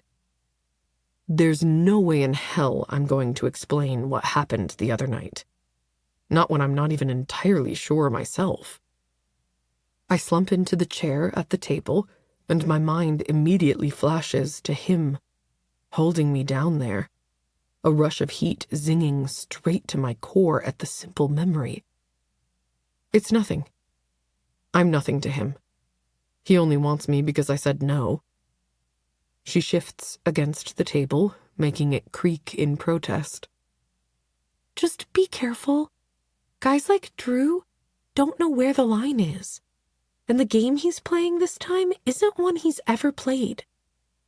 No one has seen him with the same girl more than once. If you ever want to talk about it, need advice, or even help hiding a body, I'm here. I smile. It's a jagged, dim thing, but she smiles back. Maybe telling her would make me feel better? Help me understand my own feelings better? I'm about to open my mouth and spill my guts to her when my phone vibrates on the table, scaring the shit out of us both. We share a chuckle, and I look down. It's a number I don't recognize, but in my mom's area code. I hit the green answer button and press it to my ear. Hello? Hello, is this Maybelle Jacobs? Yes. I'm Angela Black, calling from St. Michael's Hospital. We have your mother here. Static immediately fills my head, and I jerk to standing, jostling the bowl and spilling milk across the table. What? Is she okay? Don't be alarmed, but we got a call to pick her up earlier this morning from a neighbor. They found her passed out in her home. Oh my God, why didn't she call me? I knew I should have stayed at her house last night. Tears track down my cheeks, hot and heavy, as I rush into my room, holding my phone between my face and my shoulder while I tug on a pair of boots. I'm coming. I'll be right there. Very good, Ms. Jacobs. We'll see you soon. Jackie hands me my bag that I'd left on the floor and my car keys, and I rush out of my room, heading for the door. Call me if you need anything. I nod and pull the door open, escaping into the hall. My feet pound against the floor as I race down the hall and outside to my car. Damn it. Drew pops into my head. I won't be able to meet with him this morning like I promised. Surely he'll understand. I send him a quick text, only a few words, and race out of the dorm parking toward the hospital. It feels like it takes me hours to drive there after hitting every light and getting behind every single slow driver in the city. I beat my horn impatiently and do my best to keep my emotions in check. When I arrive at the hospital, I slam the car into a parking spot and put it in park. Grabbing my phone from the cup holder, I notice Drew's name on the screen and a text alert. I'm too frazzled about what's going on with my mother. I don't have time for this right now. I shove my phone into my bag as I run into the hospital. My mother is the only family I have left. I can't lose her. I can't. It seems to take an eternity before I can get to her, but soon enough, one of the nurses comes to get me and directs me to a small room down a corridor. My mom looks up wearily from the bed. Hey, little one. You're here. I smile. You must be on some good drugs. You haven't called me that since I was a kid. She laughs, and then it turns into a cough as I sit beside the bed. Mom, What happened? She reaches for me, and I immediately clutch her hand tight in mine. It's cold and dry. I'm okay, baby. I just got dizzy and passed out. It's a side effect of some of the medications. Low heart rate. You know the drill. I try to give her a smile, but I know it's more of a grimace. She pretends anyway and gives me a brittle smile. There's a drumbeat in my head, chanting I can't lose her, over and over. And it's all I'm thinking about now. When are they going to let you out of here? I'm not sure. Someone knocks on the door, cutting her off, and our attention is directed to them as a doctor walks in. Hello. I'm sorry to see you again under these circumstances. Do you know when she'll be released? I ask the doctor, since my mother said she didn't know anyway. I'm afraid we don't know yet. I try to rein in my panic. What does that mean? He smiles back and forth between us. Your mother and I have already spoken, but I'm afraid things have progressed more quickly than we anticipated. She's going to need extensive care. And then I think we should talk about hospice options, so her last days are as pain-free as possible. Hospice? Last days? This doctor is talking gibberish. My mother is sick, yes, but there is still hope. No. The word shoots out of my mouth, making both my mother and the doctor flinch. Baby. My mother tries to console me, but I squeeze her hand tightly in response. There has to be something more we can do. We haven't even started the experimental treatments you were telling me about. There are still things we can do. They both start speaking at the same time. I'm tired. Your mother doesn't. I cut them both off and gently release my mother's hand, placing it on the bed. Then I face the doctor. Can we speak in private for a moment, please? Dr. Mitch cuts a look at my mom, who nods, and I head into the hallway behind him. The scent of disinfectant and rubber makes me want to throw up, because I always associated that scent with my mom being in the hospital. I hate it. Wrapping my arms around myself, I look up at the doctor. If this is about money, I can get whatever we need to proceed, I promise.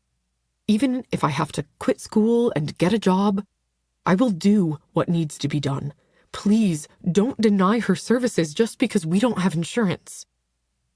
The doctor's eyes soften, and he leans closer. This has nothing to do with the money. We have benefactors here at the hospital who can help. I think it's time to consider your options. Your mother is tired. She doesn't want to spend the rest of her final days fighting an inevitable battle. You need to understand that even if it's not your wishes, it's your mother's. I snap. No, I don't care what she wants. Once it's over, she'll be alive and grateful that I stepped in and convinced her to do this. He shakes his head at me. I know this is hard, Maybelle, but I do have to consider what your mother wants. I suck a ragged breath into my lungs, but it doesn't even feel like I'm breathing. I'll talk to her again. I'll convince her. You can try your best, but please remember, your mother's wishes are important as well. I nod and blink back the tears forming in my eyes. I will not break down here, not in front of him or my mother. We walk back into the room, and I take my mother's hand again. Mom, will you try this drug, this experiment, for me? What do we have to lose if you're... I almost choke on the words. Dying, anyway. I need her to see how much losing her is hurting me. I'm not ready. I can't face this. Baby, we can't. We don't have the money for it. And I'm not letting you quit school for me. If I got the money without quitting school, then would you agree? She snorts, her eyes going hazy as the pump beside the bed administers another dose of medication into her IV. You're not going to become a stripper, are you? I laugh. Yeah, because everyone wants to see my pasty white body on display. I doubt there is a big demand for book nerd strippers out there. I shake my head. No, of course I won't become a stripper. Dr. Mitch steps up to the bed, staring at my mother. Does this mean you want to proceed? She nods wearily. And I almost feel guilty, but not enough to take it back. She's all I have. Once the doctor leaves, I sit in the chair again and try not to let the panic I'm feeling seep into my voice. Don't worry, Mom. I'll take care of you. Of this. We'll beat it together. She turns in the bed, careful not to catch her IV tubing. How are you getting this money? And tell me the truth. Because, sick or not, you're not too old to get a spanking. Tutoring, as usual. I'll just raise my fees. You know, for inflation. No one will think anything of it. Her gaze has so much trust as she looks at me, and I will not balk from it. She's given me everything my entire life, raised me as a single mother, and worked numerous jobs just to provide me with the things I needed. I can do this for her. My phone vibrates in my bag, and I already know who is trying to get a hold of me. He can wait. Every person except my mother can wait. I settle into the chair and avert my gaze to the TV, enjoying this single moment with my mother for what it is.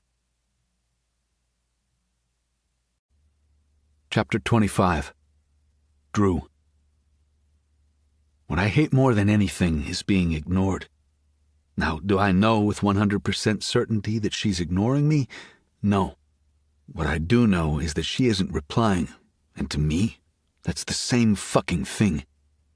It's been a few days since she agreed to tutor me, and one more since she set this appointment, all via text, but now she's no longer responding. I'm barely keeping myself from going to hunt her down as I sit alone in the library, 30 minutes past when she said she'd be here. I grab my phone off the table next to my textbook and send her yet another message, this time filled with more expletives than the others. When she hadn't messaged me back for our last meeting, I checked the devices of hers I'd cloned from that time Jackie allowed me access to her room. She went to see her mother in the hospital. That's the only reason I didn't press her. But today, I know she's not at the hospital, so she has no fucking excuse to leave me sitting here waiting on her ass. Not when there are 500 other things I could be doing, like trying to figure out how to get my father back out of my business, or figure out what the fuck is going on with Sebastian. One of the football players walks by the table and nods, extends his hand for a fist bump, then keeps moving through the library. What is it about this place? It doesn't matter what day I come into this place, there is never any level of privacy. Why does my little Wallflower like it here so much? I know she studies here often, even when she's not tutoring. I decide I'll ask her once I've punished her for keeping me waiting. 10 minutes later, she finally shows up. She slings her bag to the floor beside the cubicle I know she prefers, and then she claps her books onto the table, and a hard crack resonates through the room. Wallflower? She turns to glare at me, but then sits with a huff and begins to dig into her bag.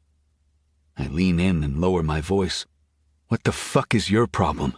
You are the one who canceled on me after taking my money up front, for that matter. And then you have the nerve to leave me sitting here waiting? And once you finally deign to show your face, you give me an attitude. Start talking.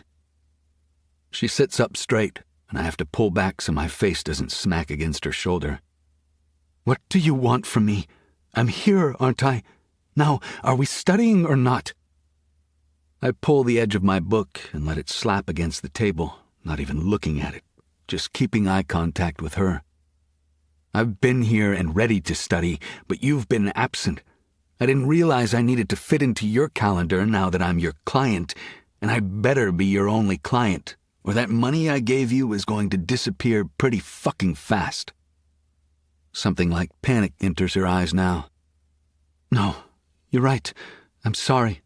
I'm just having a bad couple of days, okay? Let's just get to work, and I'll stay here with you as long as you want me to.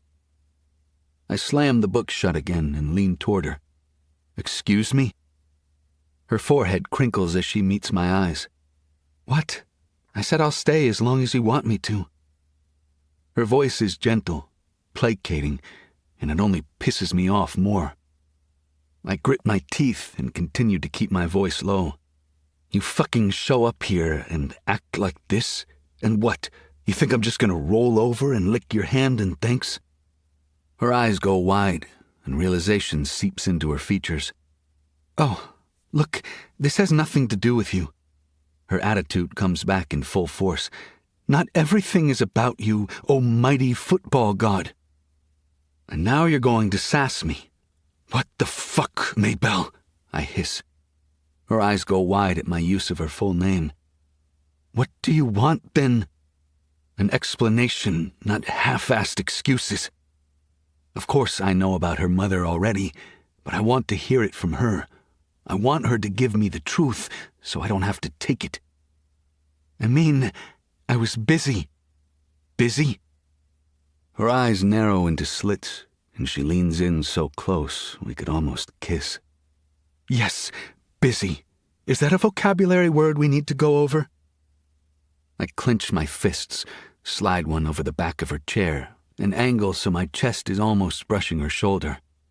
Watch it, Wallflower, or I'm going to give you another introduction to punishment, and I know you don't want that to happen right here, right now. Before she can react, I slide my hand under her skirt and cup it tight against her panty-covered cunt. Or maybe you do want it. Maybe you liked how I used your body, and you're hoping to earn another punishment from me. She squirms now, the anger in her eyes fanning to panic. What? No, I never said I liked it. Oh, you never said it? You never said it with the way that pretty little pussy milked my cock, or how you screamed for me as I did you. What's that saying? Actions speak louder than words. She gulps hard, and I watch her throat working, wanting to wrap my fingers tight around the length of it. Watch her struggle as I cut off her air, so that I'm the only reason she's breathing. Give me the real reason you blew me off, and I'll let you go, I whisper. She squirms, and I can feel the heat of her pussy against my palm. My little Wallflower wants me as much as I want her. She just hasn't accepted it yet. She stutters. My mom is sick, okay? That's why I've needed the extra money, the extra time. She's sick, and I was spending time with her. Guilt slices through me. Why didn't you just fucking tell me that? It's none of your business, and I don't want your pity. My pity? You think I've been fucking you out of pity? There's distance in her eyes now, and I don't want it. I grasp her chin with my free hand and keep her eyes locked on me. While she's staring into me, I slip her panties to the side and delve 2 fingers straight into her waiting heat. She hisses, and her eyes close. No, Wallflower. Open them. Look at me. Now. The snap in my voice makes her open again, and she stares at me. I want you to watch me while I make you come, so you know it isn't pity I see when I look at you. Someone might see us, she whispers. I shake my head. Don't worry about anyone else here. Trust me to take care of you. Keep your eyes on mine and stay quiet so no one else notices. She nods her head, and I smile while curling my fingers inside her. Good girl. When I gently start pumping 2 fingers in and out of her, she bites her lip hard, but keeps her eyes on mine like I've ordered. It's addicting to see this beautiful, intelligent woman succumb to the haze of lust just like the rest of us mere mortals. By the time I'm finished with her, she'll beg me to give her what she needs. I lick my lips, drawing her gaze down, and then she remembers and snaps her eyes back to mine. The smile that curls my lips is genuine, and she jolts as if I'd stunned her. Stay still, Flower. She shudders against me. Do you trust me? The look in her lustful gaze bleeds on the line of uncertainty, and I can't blame her. I hardly trust myself, but I've never hurt her or let someone else hurt her. Slouch down in your seat so your ass is on the edge of the chair. She wiggles, inching forward, and I feel her thighs parting wider, giving me more access. Keeping my eyes trained on her face, I slowly insert a 3rd finger and watch her for any discomfort. How much can you take like this? How much before you're coming and squeezing my fingers tight? Her entire body shudders, and the lustful haze fills her eyes. I don't know. I pump my fingers a little deeper and love how she feels, so warm and wet.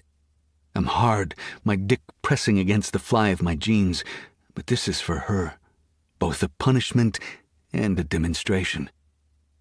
She wants me badly enough that she's willing to let me defile her in her precious library while risking getting caught with my fingers inside her. I move them faster and watch her squirm in the seat.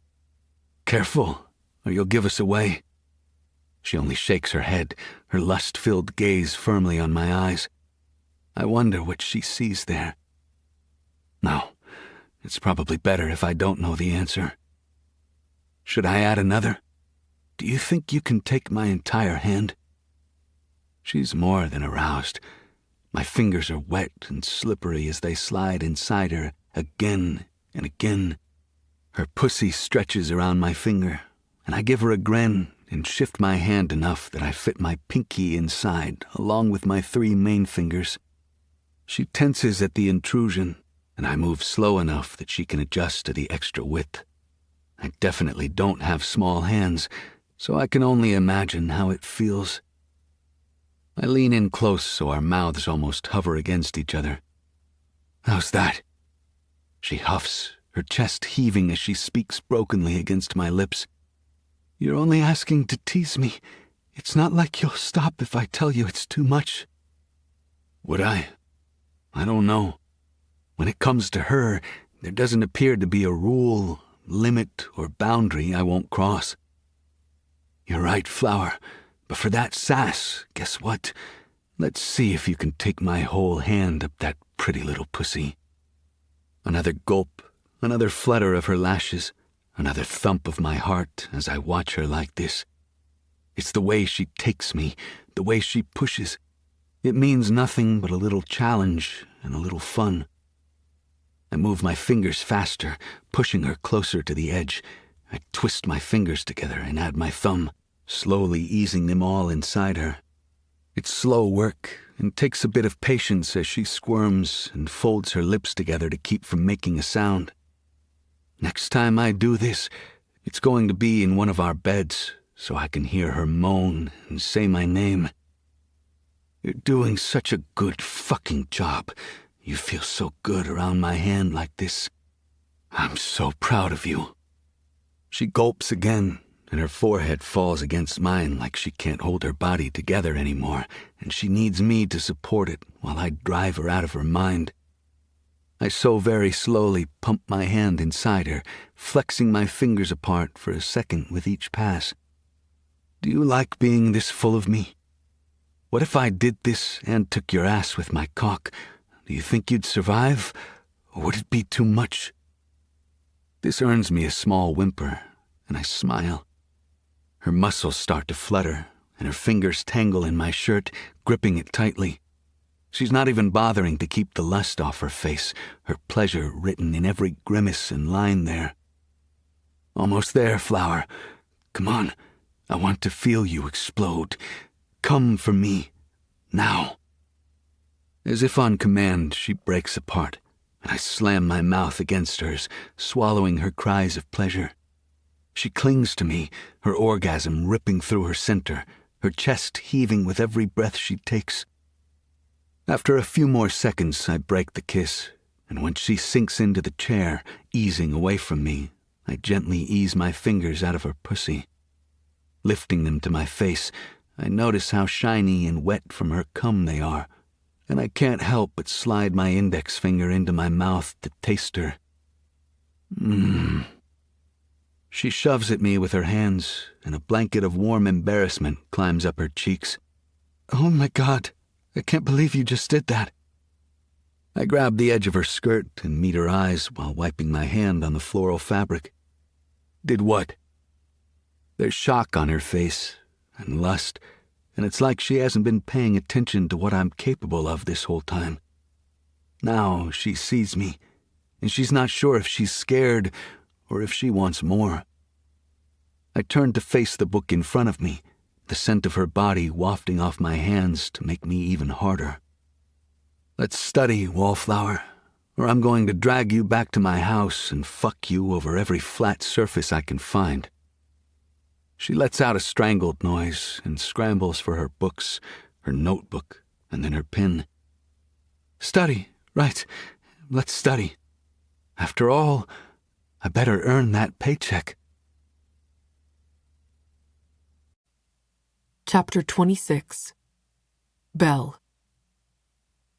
It's been a long time since I could go to the grocery store for my mother and not worry about my debit card being declined. The couple of weeks I've been working for Drew, along with the 10 grand he gave me before, has padded my bank account and made my life more stable. I, of course, won't say anything about it to him. He doesn't need the ego boost. But privately, I can be more than thankful. My mom is out of the hospital, and outside of school and tutoring, I've been helping her at home. She's not very high maintenance and hates that I'm doing it, but there aren't any other options at the moment. I place the bags on the countertop and move around her kitchen to put things away. Soups, vegetables, high-protein shakes, things that are quick to eat and easy to prepare. "Baby, you don't have to keep doing this. I can take care of myself," she calls from the living room, where she's lying on the couch. I roll my eyes and then smile to myself, and she wonders where I get my stubbornness from. "Mom, no one said you couldn't take care of yourself. I'm your daughter. It's my job to do these things. Besides, I don't mind helping out, okay? You took care of me for 20 years. That was my job. And right now, your job is to finish school and take care of yourself." With a sigh, I crumple the paper bag and toss it in the recycling bin. "Don't worry about it, Mom. When you're up and around again, you can take over your own grocery shopping." There's a long pause, and I poke my head around the wall to check on her. She frowns and meets my eyes. "Did you get the strawberry protein or the chocolate?" I can't help the smile that slips out as I throw myself into an armchair across the couch. "Chocolate this time." We sit in silence for a moment, and I take the opportunity to look her over. She's lost weight, and her face is all angles and lines. She's still beautiful, but she looks too thin, dry and brittle. A nurse comes in each week to administer medications and do a quick IV with some pain medications, but I still want her to put on more weight. I return to the kitchen and bring out one of the cold protein shakes. "Here, drink this." She wrinkles her nose in disgust, but takes it. I help her sit comfortably and shift the pillows around to support her. When I take my seat again, she's sipping the drink slowly, a little at a time. It will take her forever to get through it, but by then, the chocolate ones will be cold, and maybe I can force her to drink another one. Baby, she says, pulling me from the scheming in my head. Where are you getting the money for all of this? It's not the first time she's asked me, but it's the first time she's been so direct, meeting my gaze, her forehead wrinkling in concern. I sit back in the chair and sigh. Tutoring, odd jobs, the same as always. She tilts her head, her lips turning into a wry smile. How are you tutoring when you've been here more than school? I know these protein shakes aren't cheap, so... I shrug. What do you want me to say, Mom? I'm tutoring a high-profile kid at school. He asked for my services specifically, so that's what I'm doing. I charge more to just tutor him. It's basically almost a full-time income for less than part-time work. Why would someone pay that for your exclusive tutoring services? What does he really want from you? I throw up my hands and let them fall to my lap. I don't know. He's rich. He likes his time to be private. And I don't know. Maybe he's spoiled and thinks he'll do better if he has me all to himself. Her eyes narrow. So he wants to pass his chemistry exams. That's it. Her gaze slides away. Men like that, they expect things, sometimes. Did you plainly have him spell out what he wants? Wait, what's his name? His voice in my head says, You belong to me. I gulp and give her a wide smile, maybe too wide. He doesn't want anything but a tutor, Mom. I promise. Let's talk about you and the new drugs they are going to start you on. I want to make sure I'm here for you. Whatever you need. Oh, and his name is Drew. Not that I think you'd know him or anything. Her shoulders slump, just like they always do when I bring up the trial drugs. I can't stand the defeat on her face. So I stand, grab the dusting cloths from the kitchen, and start to run it over the shelves of knickknacks. It's okay, Mom. It'll be okay. I'm chattering at her and refusing to look at her. As long as she gets that look off her face, I'll be able to look at her again in a little bit. I keep cleaning since I won't be able to hire a cleaning lady anytime soon. It's another thing that's easy I can do while she's recovering, focusing on getting better. Are you seeing anyone?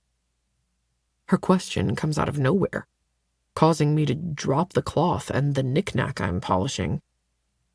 Maybe this Drew? What? I sputter as I snatch it off the floor. Where did that come from?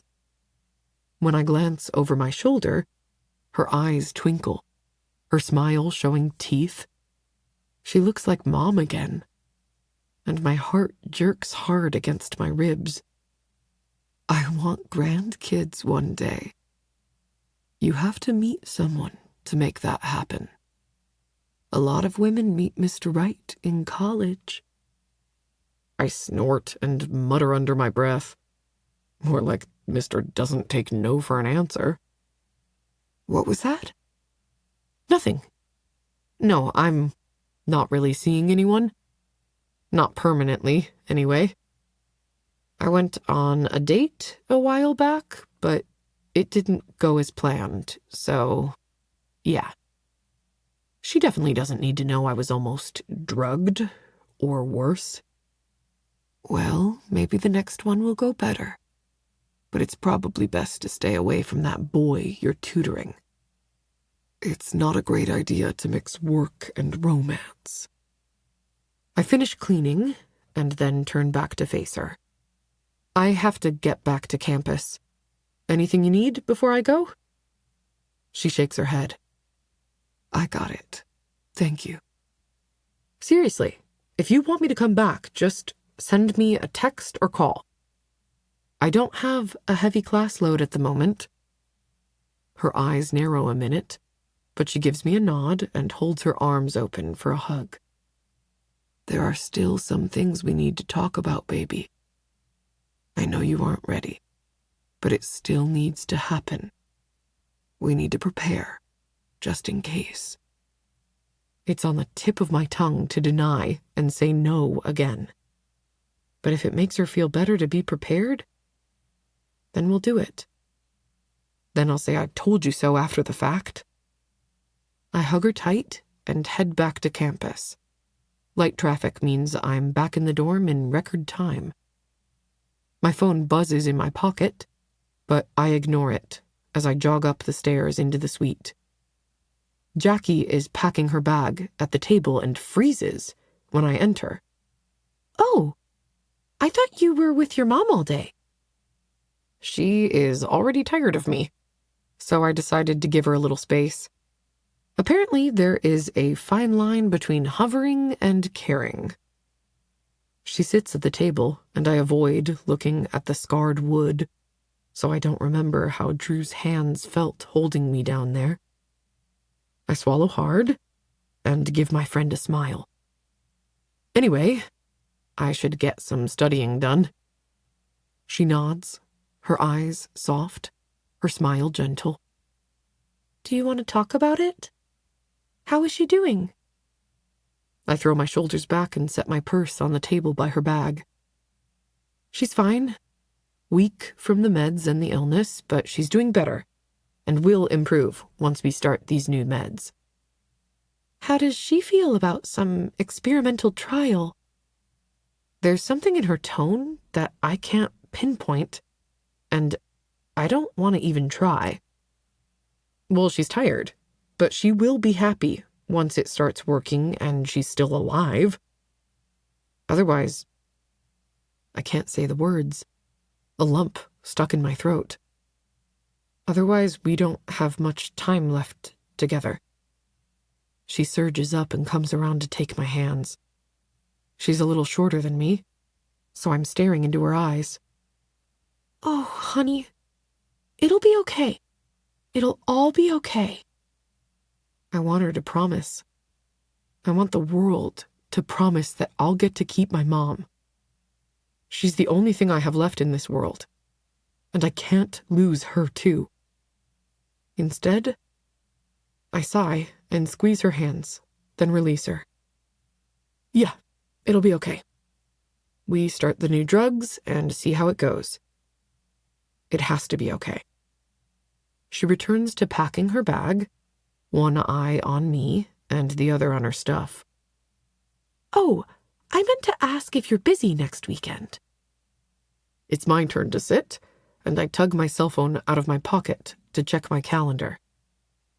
Lord Drew hasn't requested my presence yet, so I think so. Why? What's up? "I'm working with a temp agency to do some catering, like serving, cleaning, that sort of thing. It's for a big law firm in town, and they always tip well for these things, especially if you're the one to keep the liquor flowing." I snort. And you always seem to come home with a couple of bottles of that overpriced liquor. "I was thinking, if you were free, you might want to come. It'll be so much better with you there. The food should be good, too. It's from that restaurant uptown neither of us can afford." I'll likely be with Mom for the weekend, getting a start on cleaning and prepping so I only have to stop by after classes. Still, I have plenty of studying I could be doing. I shouldn't. She braces her hands on the table and leans in. "Do you know how much money I make at these events? More than I need for a month in one fucking night. You have to come, Belle." One night for a month of pay does sound like a good idea. I could get a head start on money and maybe back Drew down on his studying if I need to. He won't take that news well, though. "Please, it will be so much more fun if you are there." I'll even give you my tips. For your mom, of course. I lay my head on the table. Fine. I'll be there. Chapter 27. Drew. There are days I don't want to see my father, and days I really don't want to see my father. The second I spot the idling limo outside the mill, the day becomes the latter. With a sigh, I take my time picking up my boots, sliding them onto my feet, and grabbing a jacket. Drawing out the time I leave him waiting is dangerous, but it's really all the power I have in the relationship with him. For now. One day I'll get away from him and make that bastard pay for what he's put Mom and me through over the years. Pay for the way he portrays himself as the perfect father and businessman. I know the truth, and eventually, so will everyone else. Lee and Aries wander down the stairs into the foyer and eye me slowly while I'm tying my boots on the bench by the door. Sports equipment is scattered on the floor around me, so there's really only enough room for this one spot on the bench at the moment. Aries rubs the back of his neck and leans to see the car idling in the drive. "Your dad?" I grunt more than answer.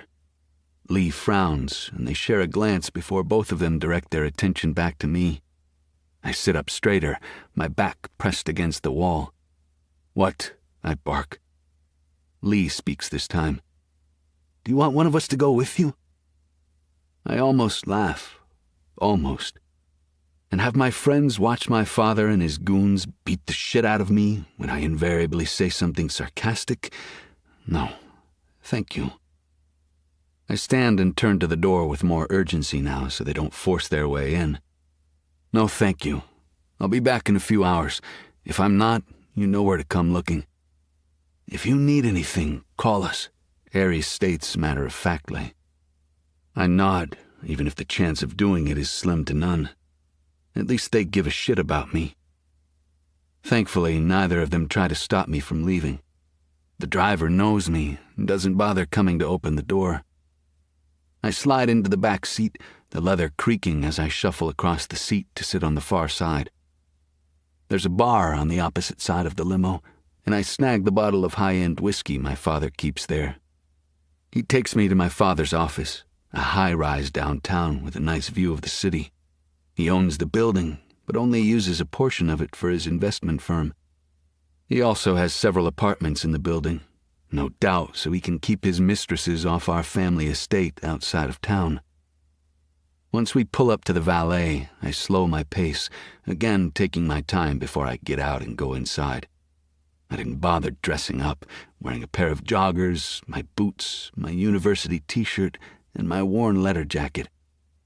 My appearance alone is going to piss him off. I know this, and somehow I don't give a fuck. Maybe I have a death wish. Maybe I'm waiting for my father to end all of this for me. My father meets me on the ground floor, which is unusual. He's wearing a wide, fake-ass smile as he claps me on the shoulder. "Drew, my son, glad you were able to take a break from school to come in for a visit."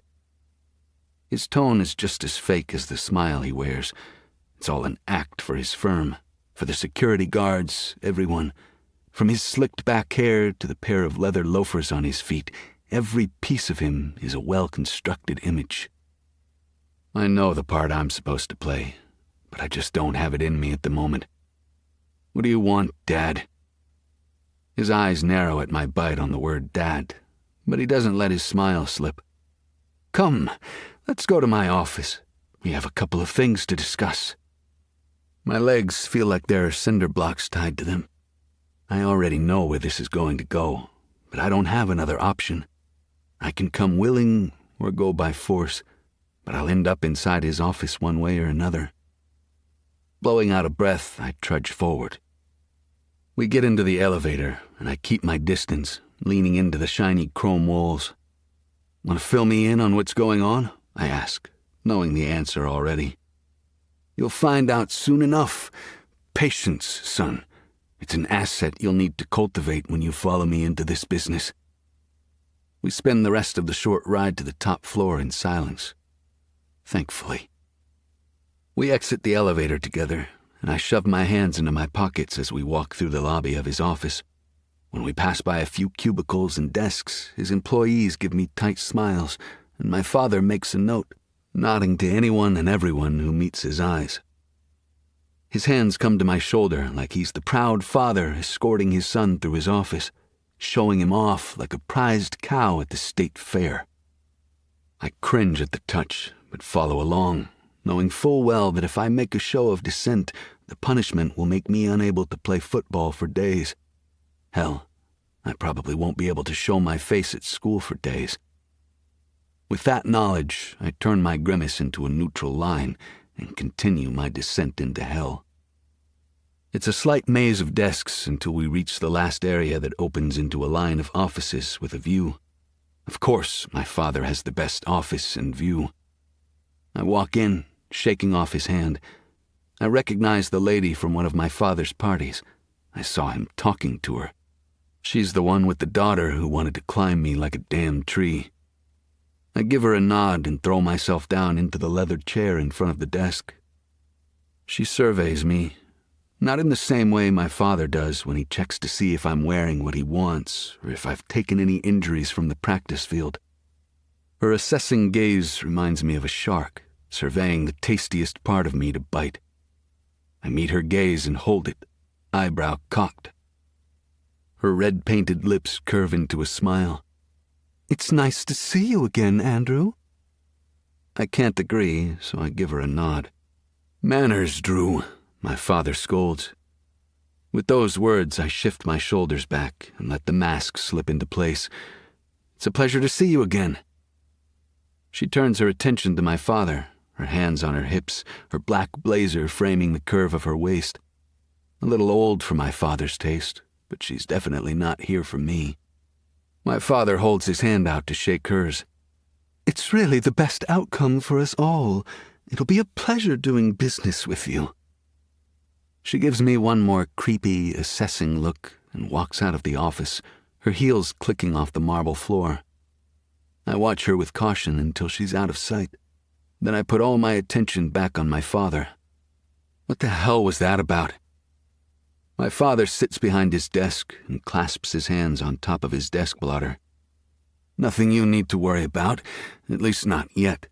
In due time, it will all come together.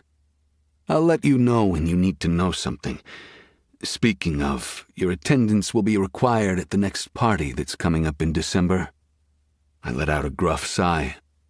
"Really? And why is that? I don't exactly contribute to the proceedings." My father narrows his eyes and glances through his glass walls to the employees working tirelessly beyond. Then he flicks a button on a remote, and the windows glaze to frosted glass. It's a threat more than a bid for privacy.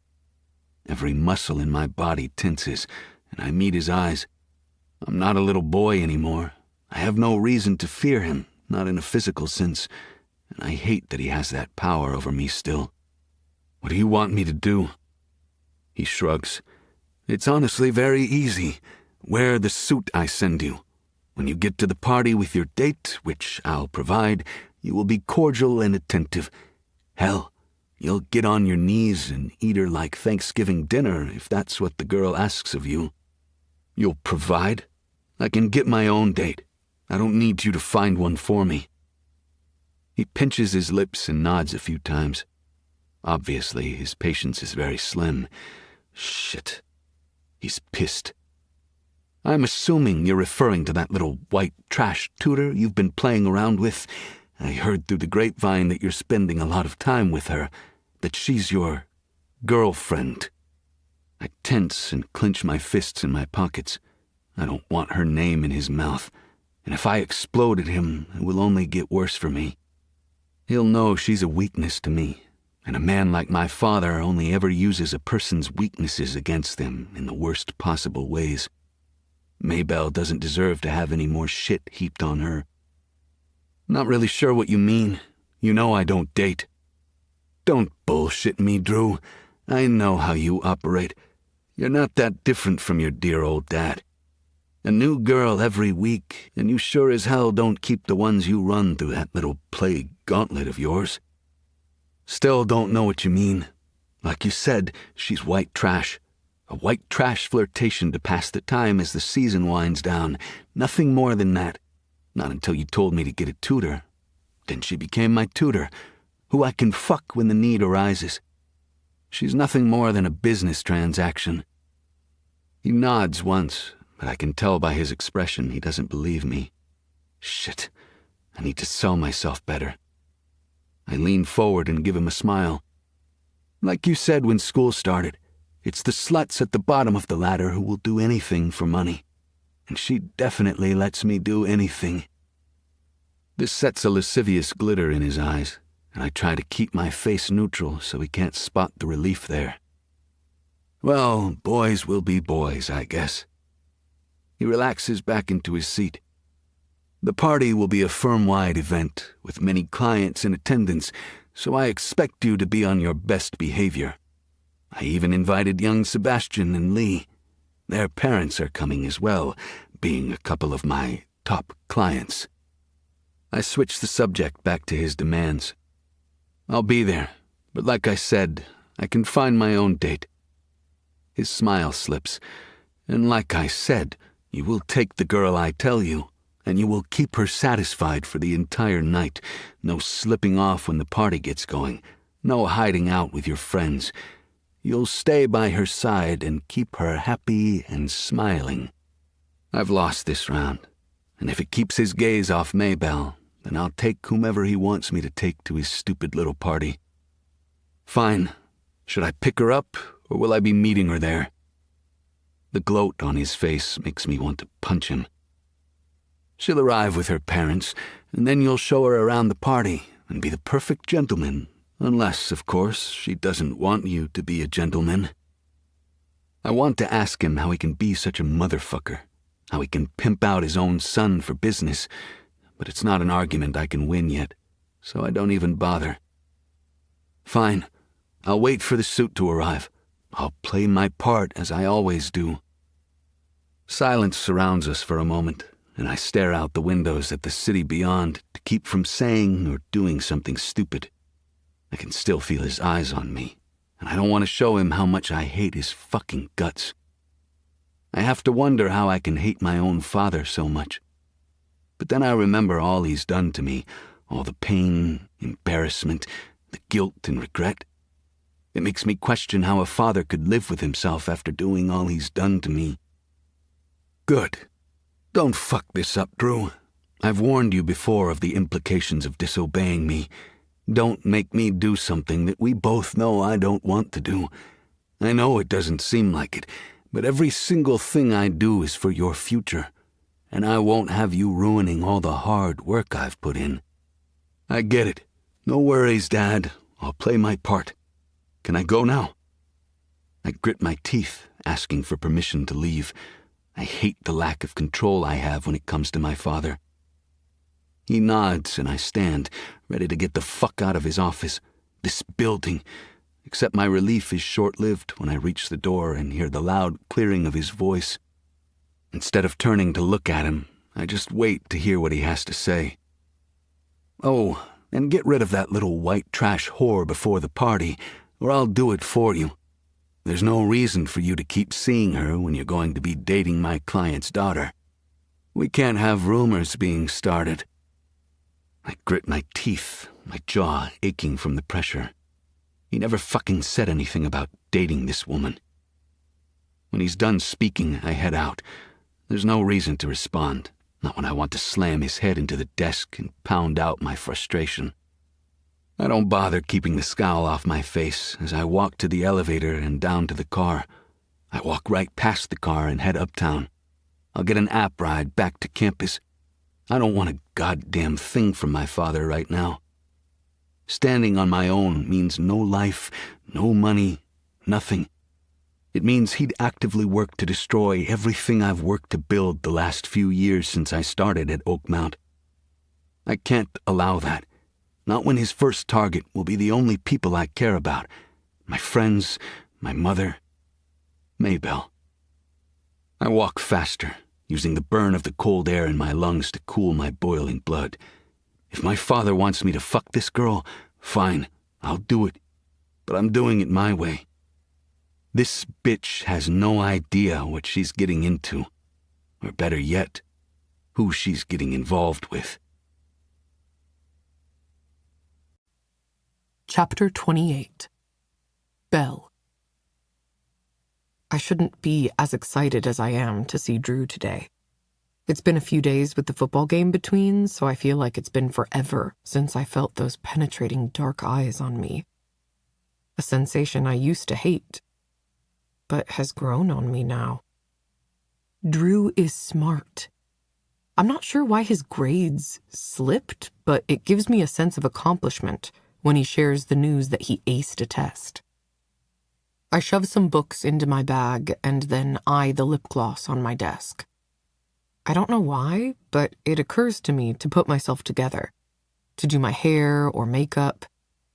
Not that it'll dress up my hoodie, messy buns, or worn jeans. With an eye roll at myself for being stupid, I grab the chapstick off the corner of my desk and swipe that on instead. Lip gloss would be wasted on Drew anyway, one way or another.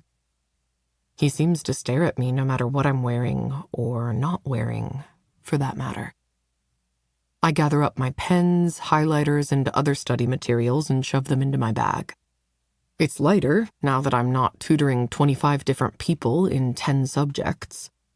I zip up the bag, throw it over my shoulder, and head to the kitchen. I grab a granola bar from the counter and an apple from the fruit basket, then head out the door. I've barely shut it behind me when I crash into a solid wall. No, not a wall.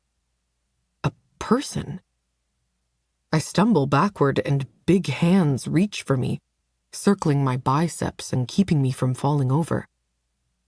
My skin burns where he touches me, and his fingers gently press into my flesh.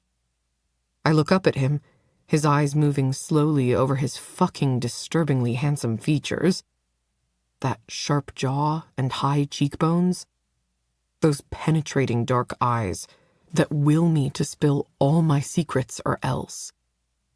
It's getting harder to tell myself I'm not attracted to him. I shake the thoughts away before I can get distracted further. What are you doing here? I thought I was meeting you at the library. I attempt to take a step back, but I'm trapped between the door and him. The energy rolling off him makes me nervous. Did something happen?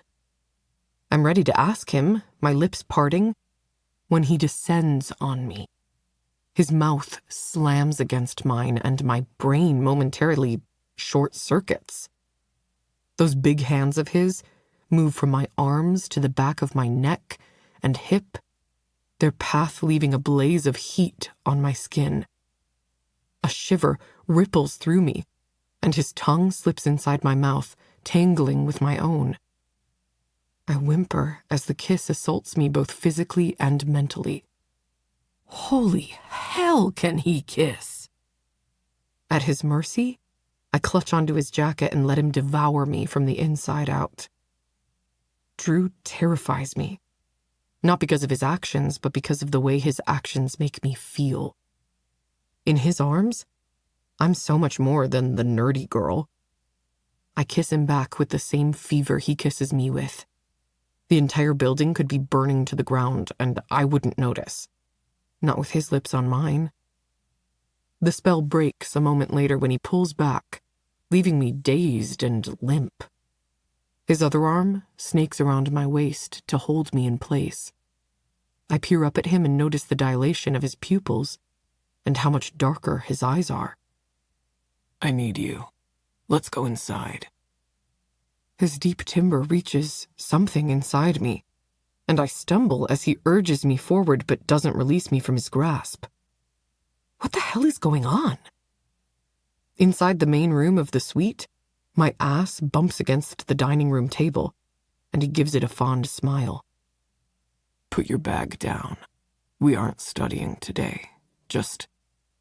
He pulls me into his arms again and steals another brutal kiss from me. This time his searing kiss is harder, leaving my lips swollen and wet. What? I'm a little stunned and my eyes flutter open. What's going on? Drew is breathless, his cheeks a soft pink, his gaze frenzied. He looks exactly how I feel. Nothing. I wanted to see you. We were about to see each other at the library in like 10 minutes. Why? Like an animal stalking its prey, he pounces on me and slants his mouth against mine. In a haste, he pulls my bag off my shoulder, and it falls to the floor with a thunk. I'm about to pull away and remind him how expensive textbooks are, but then his fingers grip into the hem of my hoodie, and suddenly he's lifting it. I have to wiggle to make sure my bun doesn't get caught in the neck hole. With it out of the way, he tosses it across the room. I hear some glasses tink together, but keep my eyes on him. It's dangerous to take your eyes off him when he's like this. A predator, ready to attack. His eyes drop to the tight t-shirt I'm wearing. It's got the school logo across the chest, worn and faded from too many washes. Fuck, you look beautiful. Have I ever told you that? The words come out in a flurry. I shake my head, feeling vulnerable with the way he's looking at me like I'm a piece of porcelain. This is different, and I'm not sure I like it. His hands smooth down the length of my body, stopping at the waistband of my jeans.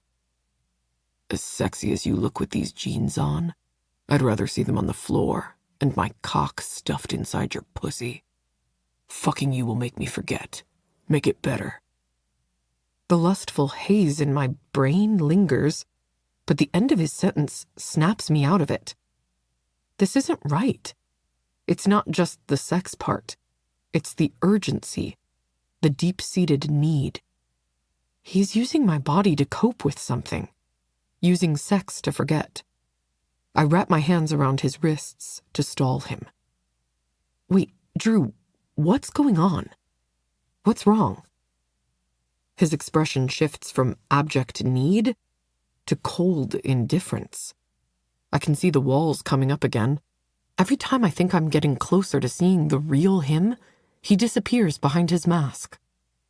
I don't pay you to be my therapist. I squeeze his wrists a little harder. You don't pay me to fuck you either, so what are you getting at?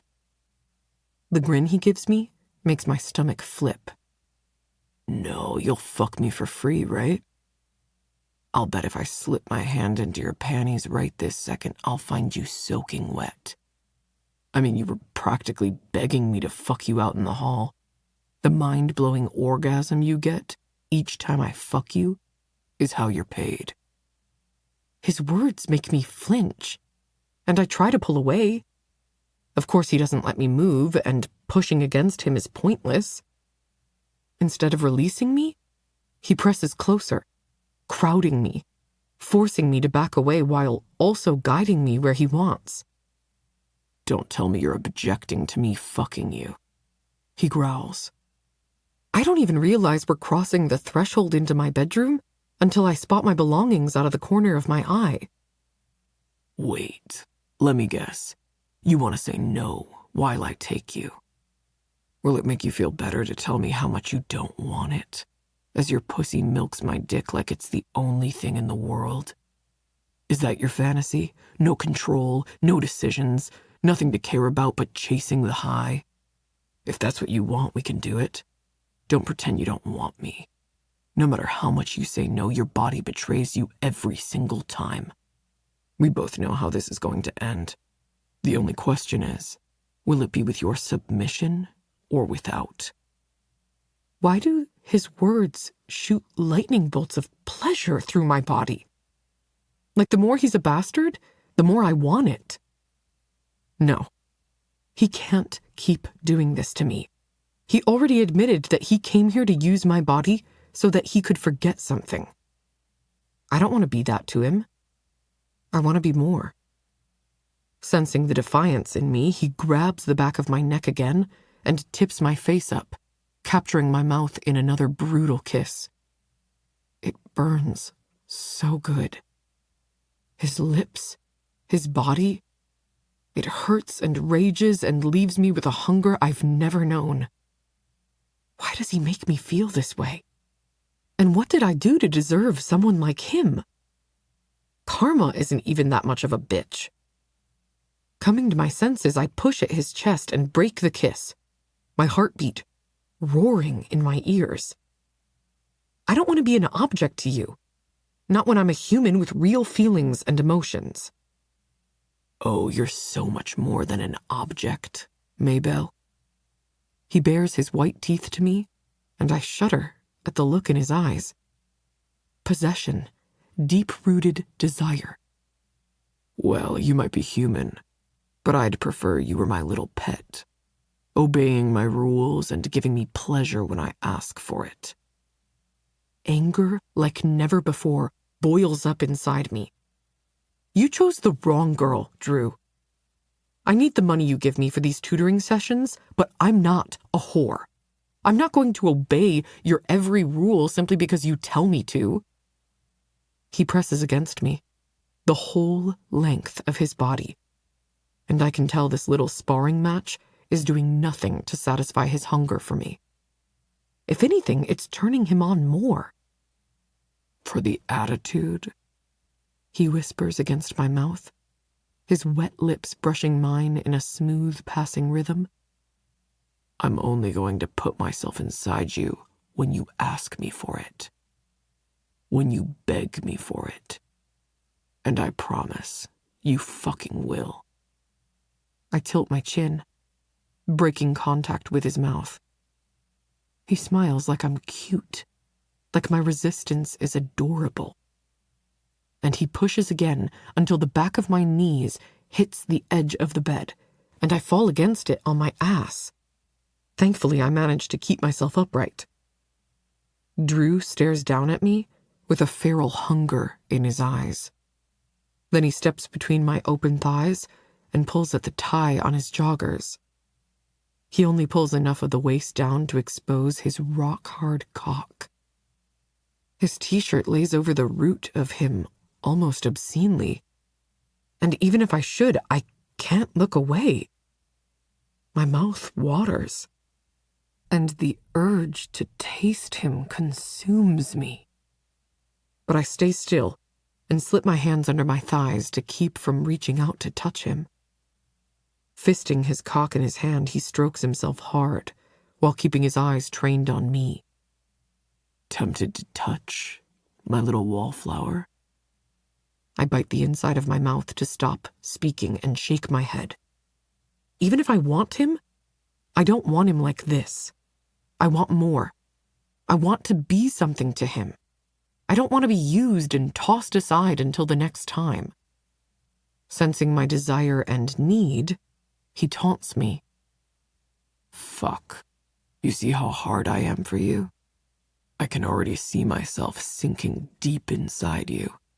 Your tiny cunt struggling to take me on the first thrust, stretching around my thick shaft. It's okay if you want that, because that's what I want too. I want to fuck you so hard, all you feel is the reminder of me and how I took you for days. I want you to be the good girl who takes my cock so fucking well, like it was made for you. But I need something in return. I need you to put your pride aside and ask nicely. Beg, really.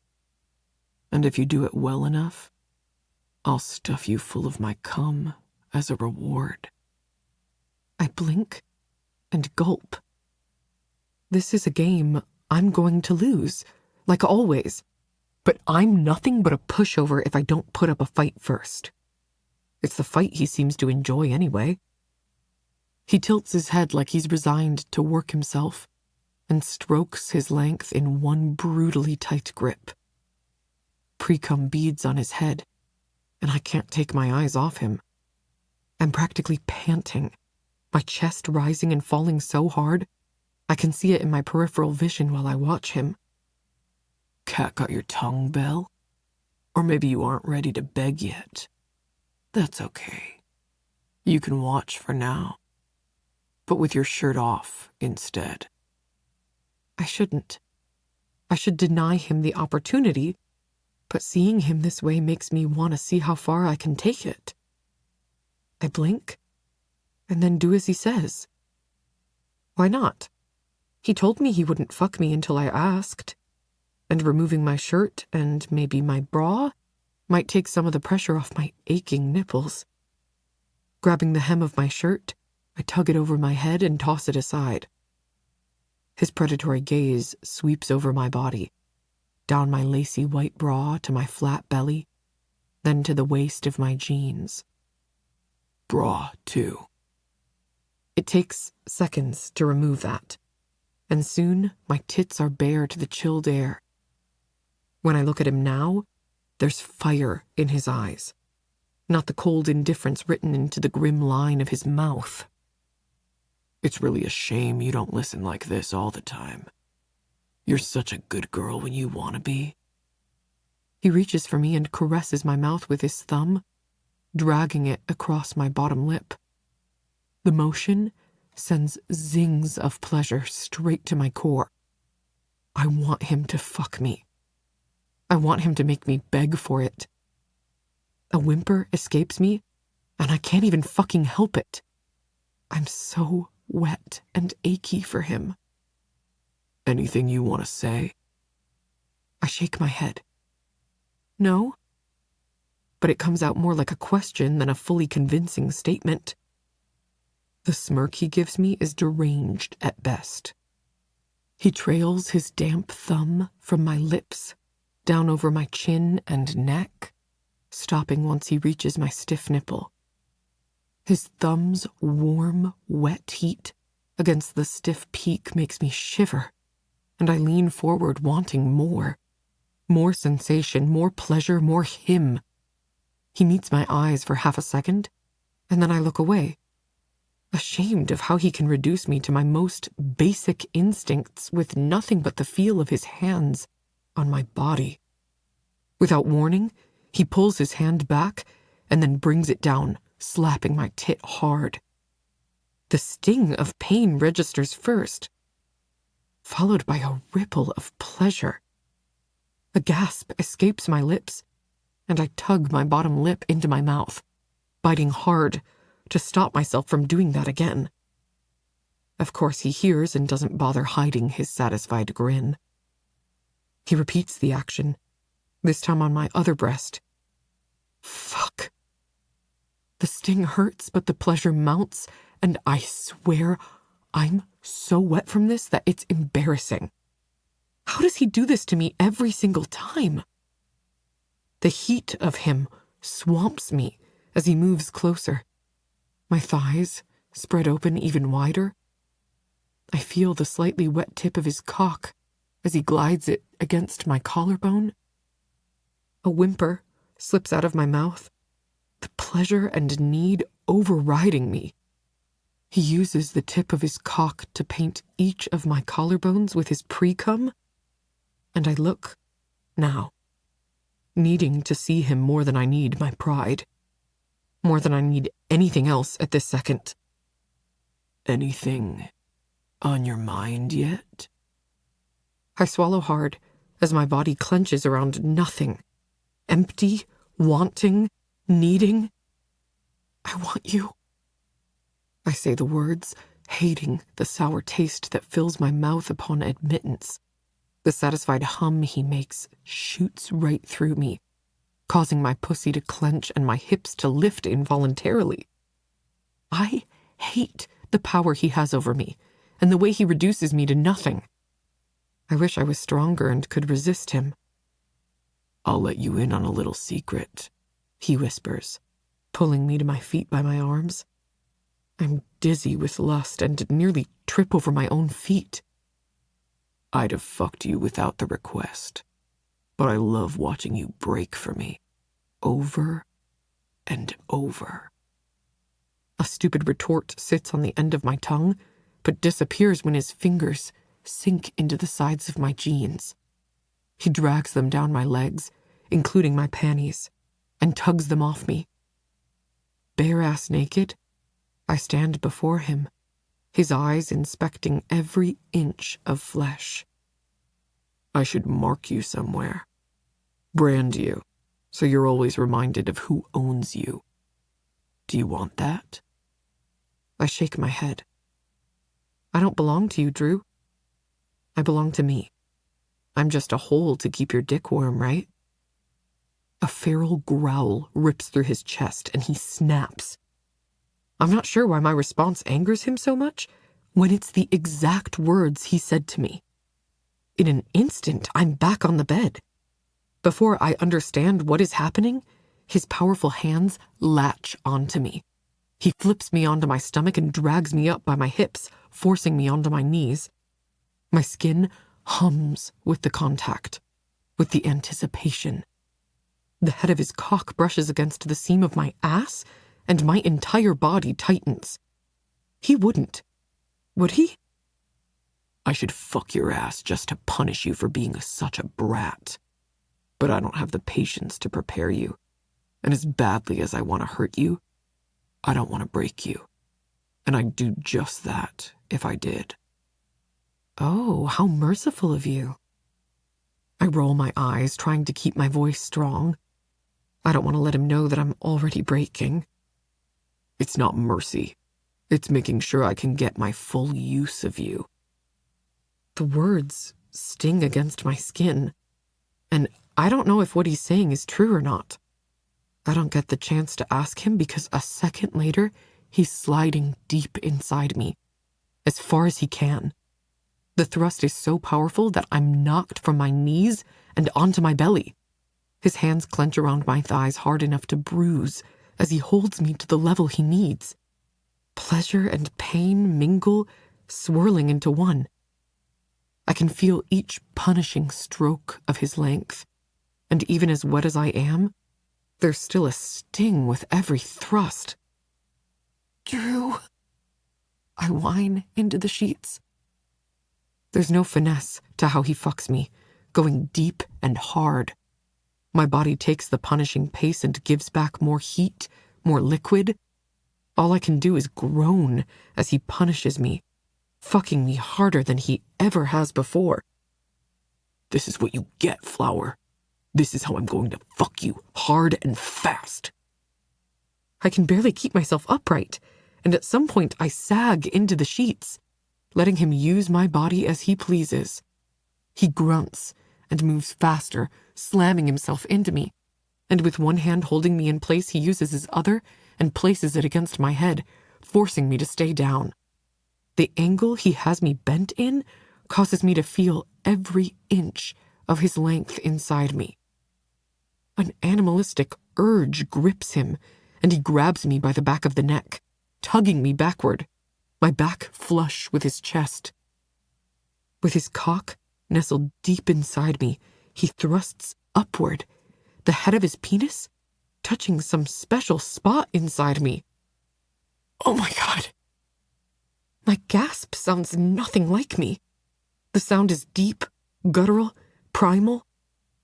I can feel every indent of his fingers, every press of his own hips against my ass. His abs work overtime as he thrusts upward, balancing me on his cock, forcing me to take every single inch. His hot breath fans against my neck, and my nipples harden. My fingers dig into his thighs where I grasp on for dear life. He's fucking me so hard I swear I can feel him in my stomach. My core tightens to the point of pain, and then I feel it. His teeth sink into the soft spot at the base of my shoulder and neck. Come on my fucking cock. Squeeze that tight pussy. I want to feel that hot cunt milk me dry. Do it. It's like my body obeys his every whim, and I shatter, my legs shaking as every part of me clenches tight and then releases. Ripple upon ripple of pleasure rolls through me, shooting me up with all the feel-good chemicals I've come to crave from him. He shoves me face first onto the bed and continues fucking me all the way through my orgasm. A few more strokes, and he lets out a groan that vibrates through me. Then I feel it. His warm release spreads through my center, filling me to the brim. I feel the absence of his body against mine, and I nearly turn to ask him where he's going, but then he shifts me and settles into the bed beside me. I watch him intently, noticing the tension in his jaw and his clenched fists across his chest. He's still dressed, and his pants are back up. Shame coats my insides, and I can feel tears stinging the back of my eyes. I fed right into his bullshit. I gave him what he wanted most, a warm hole to be used and discarded when done. I can't. We can't keep doing this. I whisper, almost as if I don't want to say the words at all. Drew makes me feel too much, but I don't have the same effect on him. I can't make him see something he refuses to see. Maybe this is why my brain put up such a tough battle when it came to him. Because it knew this could only end in heartbreak. What do you mean? He blinks slowly, and I can't really read his face.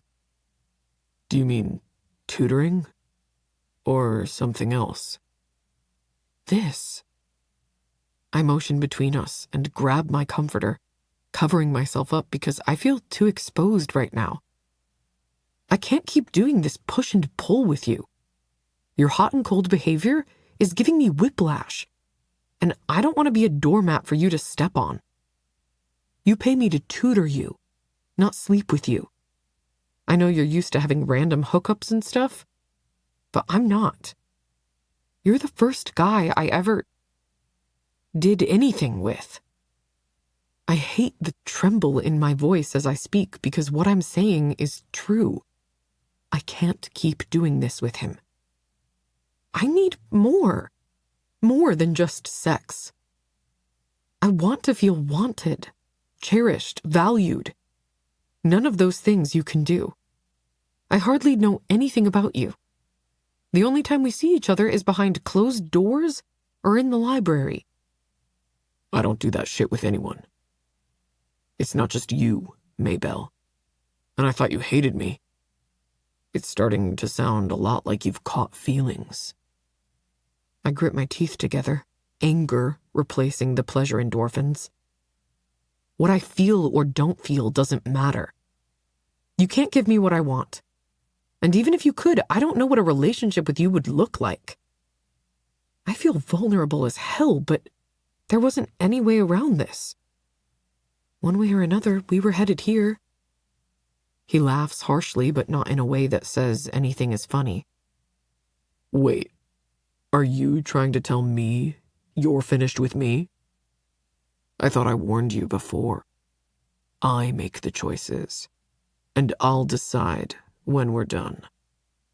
I don't care about what you want. Looking into his eyes, I see no warmth, no joy. I see only anger and the desire for control. Maybe that's what brought us together. My desire to be free, and his desire to be in control. Too bad it didn't work out. Shoving off the bed, I wrap the blanket tighter around my middle. It hurts me to push him away, but I can't keep doing this. I can't keep fighting against something that isn't ever going to be. And that's the entire problem here. I shake my head in frustration. Could you just leave, please? I'm not going to continue on this roller coaster of emotions. You've gotten your fill of me. And unless you plan to change your motives and direction, there is no place for me in your life. He shoves off the bed and moves with lightning speed, his massive body crowding me. I don't want to be intimidated or bullied into compliance by him. I'm tired of feeling weak. I'm tired of being manipulated. If you think you can deny what's rightfully mine, you're in for a world of hurt. His voice is low and deadly. I'm not denying you anything. I want to be free. And you make me feel free. You push me to my limits. You're selfish and want me to meet only your needs. I mean, You just told me you don't care about what I want. It doesn't get any more obvious than that. I don't need your permission, Maybelle, he hisses through his teeth, and I can feel the anger rolling off him. You're right. You don't. You could take from me, rape me, hurt me, break me down until I'm nothing but a shell. But that's not what you want. You want me strong and defiant. You want me to agree because otherwise, it's not real. Otherwise, it's not good enough. You're many things, Drew, and while I have thought you were a monster a time or two, I'm starting to realize I might have misunderstood you. My words must cut far too close to the surface because a moment later, he takes a step back, a look of disgust painting his features. Then another. My heart aches inside my chest, and I want to beg him to stay and talk to me. But he's not ready, and I'm not sure he'll ever be. I do know that I can't keep going down this road with him. With a shake of his head, he disappears from the room. The front door slamming closed makes me jump, and I climb back into bed, blinking back tears. He makes me feel more than I've ever felt, and somehow I can't make him see the destruction he's causing. What he's doing to me when I'm already so fragile. He can never build me back up in the way I need. He only knows how to destroy, and I can only take so much heartbreak before I shatter. Chapter 29. Drew. You can only run so far from your circumstances, and my fucking circumstances have my balls in a vice that's threatening to pop them. I walk quickly across the campus, needing the burn of the air to calm me down, to stifle the urge to turn around, go back to her and fuck this need out of me until the itch for her stops. Fuck her until I no longer crave the taste of her skin against my lips. It's an infatuation because my father wants her out of my life. All he's done is make her more desirable by making her off limits. A few students are running around the campus to different buildings, thankfully all giving me a wide berth. If any of them so much as look my way, I might explode and goddamn kill someone. Anything to gain control of my life, for fuck's sake. That's all I want. Control. The ability to make my own choices, to make my own moves for what I want, instead of what my father wants all the time, what the team wants, what my teachers want, all of it. My life is always about what someone else wants. That might be why I don't go easy on my Wallflower. She's the only thing I feel I have control of in my life. Fucked up, for sure, but I don't care. That's gotta be why I can still taste her, and why all I can think about is having her again. She makes me feel like I'm in control for the very short time I get with her. But now, everything has changed. As much as I say she's mine, she's right. I want her fighting, spitting, cursing. I want her to fight back, because it makes my control of her all the sweeter. I jog up the steps of the mill and touch the wood of the door. Home. At least my father isn't living here, too.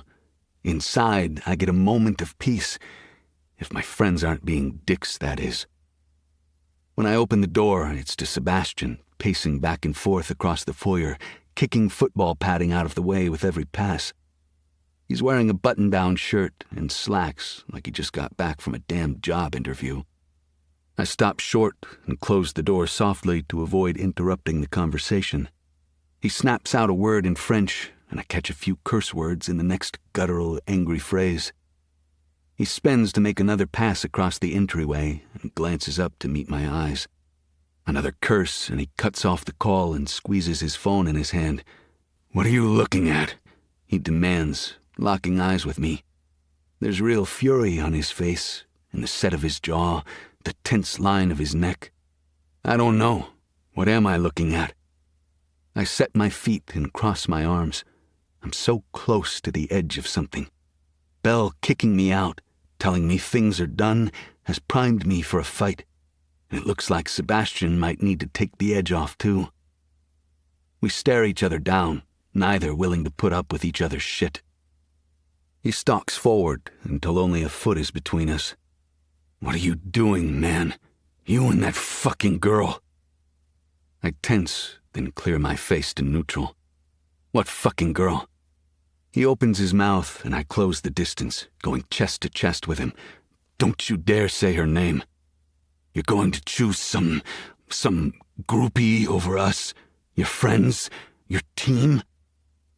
He's close enough I can smell the whiskey on his breath. I don't have to make a choice. There's no need, so what the fuck is the problem here? Who was on the phone, and why do you feel the need to confront me about her at least once a week? She's my tutor for the moment, and that's fucking it. Actually, no, I take that back. I'm already done with her. You and my father have gotten your way. She's nothing to me. Really, nothing. Oh, really? Is that why you smell like sweat and sex right now? Get your head out of my ass, and you wouldn't need to worry about it, would you? There's a soft footstep on the stairs, and then a pause. I glance over Sebastian's shoulder to find Lee, frozen, his hands on the rails. What's going on, guys? I point and step back so I can keep them both in sight. You want to weigh in, too? The only person not riding my ass about Belle is fucking Ares. Maybe he's the only one who knows better. They share a look. Lee speaks up. We only want to protect you, man. From what? If you clue me in, maybe we can stop this song and dance. Another shared look, and I'm done. I shove Sebastian away from me. You say you want to protect me? Keeping secrets isn't going to protect shit. Besides, you say I'm choosing her over you, yet you're the ones not telling me the truth. You can both fuck off. Sebastian looks ready to charge me, and I stare him down. Lee takes a few more steps to come up beside Sebastian. It's not like that, man. Come on, calm down. I take a deep breath, because he's right. Not about the bullshit secrets, but the fact that I need to calm down. Another minute and I'll knock their heads together, and I might regret that later. Lee pulls Sebastian back, and we all seem to calm down a little, all breathing, taking in the situation. Lee takes the lead next. You going to that stupid party of your father's? The question seems laced with more than what he's outright asking, but I can't pinpoint exactly what he wants from me. Yes, I've been ordered to attend. My father said you two and your families will be there as well. Why? Our fathers are two of your father's clients. We were told it's a family affair and we have to show up, same as you. Something tells me they won't be pimped out to further their father's careers. The thought pisses me off all over again. Look, I'm tired. I'm going to go take a nap. Sebastian stops me with a hand on my chest, and I freeze. Get your hand off me, or I'll rip off your goddamn arm. He drops his hand. Just do what your father says. You've been spotted with the girl multiple times. People think she's unsuitable. I don't want to see you or her get hurt. I meet his eyes now, letting him see the flint and fire in mine. Are you threatening her? For fuck's sake, no. Like I said, I just don't want to see you hurt. There's another tense moment where we all stare at each other. What do you want from me, Sebastian? I turn to look at him. This is his fault. He's the one who instigated it all. Just watch your fucking back. That's all I'm trying to say. But you're too goddamn pig-headed to listen. I don't fucking need your advice or help. I never asked for it. The words burst out as if my body can't contain them anymore. Can't I have one fucking thing that is mine? Mine! The outburst echoes through the room, and they both stare. I've admitted more than I wanted to, and I hate that so much. I shove at Sebastian, and his arm comes up before I can block it, his fist connecting with my jaw. My head is whipped to the side from the blow, pain shooting through my nerves and bones. It shocks me, but also brings me back to reality. Once I'm sure I won't kill the asshole, I meet his eyes. Going my father's route to control me now. Nice. This time he lets me go, with a look of shame flashing in his eyes. The rage builds with every step I take, and by the time I reach my bedroom, I'm ready to explode. What the fuck is happening? What is my father doing to control my friends? My friends! I scrub at my face and turn circles around my room, trying to calm the fuck down. A tightness enters my chest, cutting off my air supply, and I bend over, gasping, just trying to draw breath for a moment. I know this feeling. I've felt it before, but it's been forever since I had a panic attack. The door to the bedroom opens, and a cool hand presses the back of my neck. I smell the lemon verbena wafting off Lee, so I don't smack the hand away. Then a bag of ice brushes my fingers as he tucks it into my palm. For your face, since we don't want to ruin your pretty boy image, Bastian didn't mean it, okay? He was just angry like you were. It was a misunderstanding. I straighten, slump against the bed, and hold the ice to my face. Yeah, the first time my dad hit me, he called it an accident too. He didn't mean to do it. I just made him angry. Look at us now. Lee stares down at me a moment, then sinks to the floor, crossing his legs. We just want you safe from him, from this whole situation. We all know if you keep him happy, that's one less day you'll come home with bruises. Besides, this isn't all about you. Something is going on with Sebastian, too. I meet his gaze and hold it. At the cost of what? What's the point if I have to give up every part of myself to keep him happy? Once you take it all, what is left for me? What will be the point then? I don't know. But no one wants anything to happen to you either. I shrug because I don't care what happens to me anymore. What's going on with Sebastian that makes him think he can kick my ass? Lee grins. Again, I don't know. He's been yelling at his family and talking to this weird investigator guy. I've tried to ask him a couple of times if he's okay or if I can help, and he gets snappy with me. So I stopped trying. I freeze, letting his words register. Investigators? For his father's business? Lee shrugs, then his shoulders sink, and he fiddles with some frayed threads on the throw rug underneath him. I don't know shit, Drew. I feel like I'm trying to put fires out left and right. All I can think is keep your father happy now until we figure out how to take charge of our lives again. Your life again. Then we'll do what we can for Sebastian, too. I lie back on the bed so I don't have to look at him. I'm not sure there's enough time for that. Right now, my father wants Maybelle out of my life so he can marry me off for his career, for his own gain. I don't even bring up the fact that Maybelle tried tossing me out of her life after our last fight. Lee squeaks from the floor. Mary? Oh, whatever you're hearing from your fathers. They didn't tell you he expects me to entertain a date at this stupid-ass party? He told me, and I quote, to eat her like Thanksgiving dinner if that's what she wants. That's fucked up, dude, but not really shocking. I don't bother replying to that. We both know how fucked up it is. Can't you, make sure you only see Belle in private? Or maybe push her away for now until all this attention dies down? Remembering how skittish she is, and how much fucking work it took to make her look at me like a person instead of a monster, I don't think so. Not when it all backfired, and she doesn't want me anymore anyway. Probably not. She'll go back to hating me, and now that I see the lust in her eyes, I don't want to go back to that place. I can't go back there. It's more of a mantra. She's already given up on me, but I can't give up on her. Not yet. He sighs. What if one of us pretends to date her instead and bring her to the house so you can see her? I snort. She hates all of you fuckers way more than she hates me. I roll so I can see him again.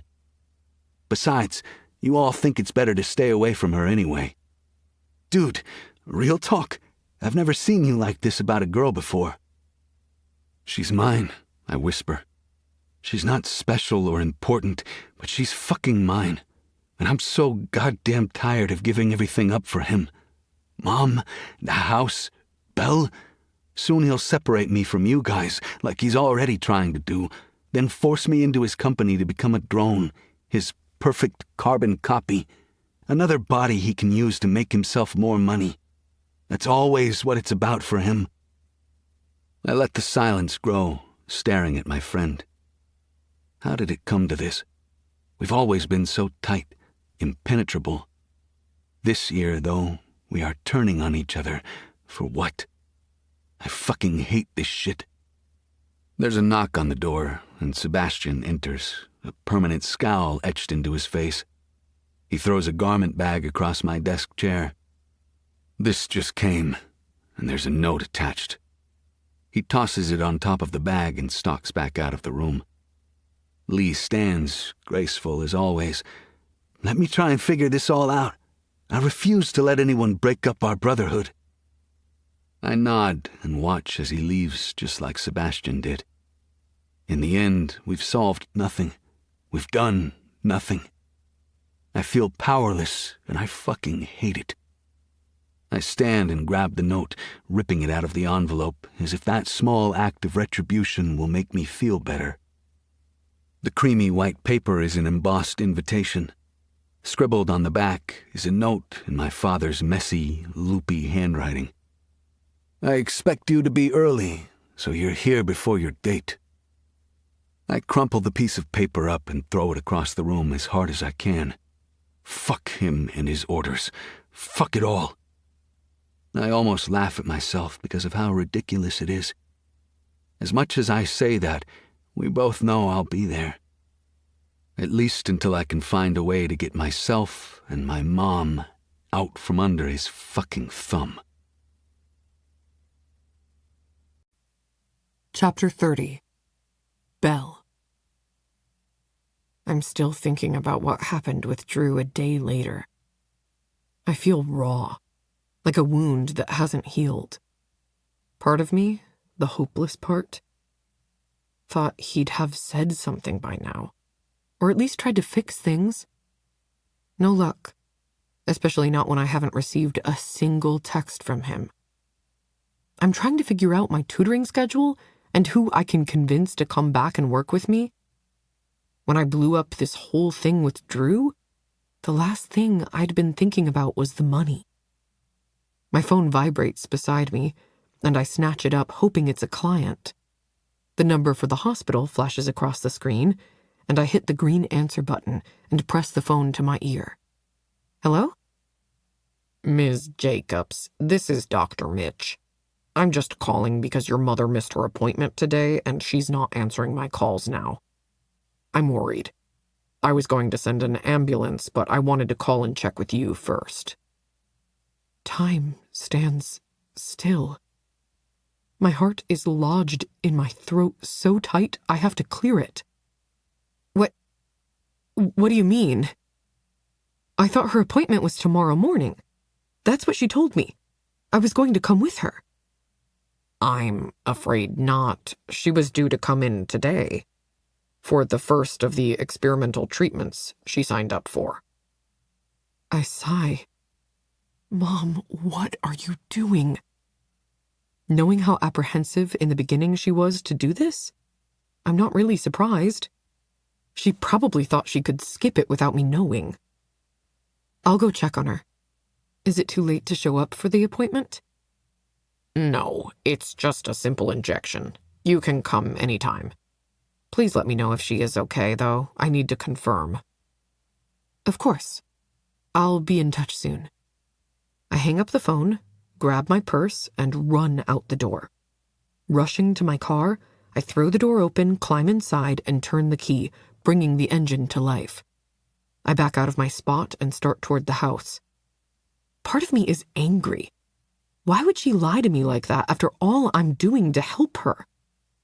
But at the same time, fear gnaws at me from the inside that something is wrong, that something's happened to her. It will kill me if something has happened. I race through town, watching for cops so I don't get pulled over and screech into my mom's driveway. I slam the brake in place and rush to the door. Of course, it's locked, and my fingers are shaking so bad, I fumble with the keys to unlock the knob and the deadbolt. Inside, I spot my mom on the couch, eyes closed, completely still. My heart drops into my stomach. No. It comes out in a rush of breath. I slide on my knees across the old carpet to her side. Mom. I give her a shake, feeling the warmth of her skin. Mom, please wake up. She flicks her eyes open slowly, then focuses, rearing back. Baby, what's wrong? Slowly, she wipes at the tears I didn't notice on my cheeks. I bow my head against her hands and let the tears fall, my whole body shaking. I'm sorry. I thought the doctor called me and I thought something had happened. I sit back on the floor and wipe my face while she sits up. Baby, Why did you lie to me? I demand. I would have been here to take you. I need to take you to these things so I feel like I'm doing something, like I have some kind of control over what's going on. Her forehead wrinkles, and she tucks the blanket in around her tented knees. I'm sorry, Belle. I don't know why I lied. I guess I'm worried you're throwing away your life and all your future opportunities for me. For what? A chance that I'll live another couple of years at most? You heard how experimental this drug is. I don't want you to throw away your life for me. And then I die anyway. I hate hearing these words from her lips. I hate them so much that all I can do is lash out in anger. Stop. Stop saying you're going to die. Medicine has progressed since the last time you were sick. You can beat this. You just have to fight it and stop fighting me. I want to help you, but I can't if you refuse to listen to me. We sit in silence for a moment, and I hate the scared, defeated look on her face. I ease up on the couch beside her and lean my head against her chest like I did when I was a little girl. I can't lose you, Mom. I'll do anything to keep you with me. She hugs me tight, her arms wrapped around my body. That's what I'm afraid of, baby. You doing anything and everything, and regretting it a few years down the road. I sink into her, let her hold me, and enjoy the scent of her shampoo and the way she feels comforting me, like she's always done. Every scraped knee, every heartbreak, all of it. She's been there for me. Now I can be there for her, and she keeps pushing me away. I pull back and look at her. I understand your apprehension, Mom, but I'll do anything to have another day with you. There's no regret in being able to have more time with a loved one.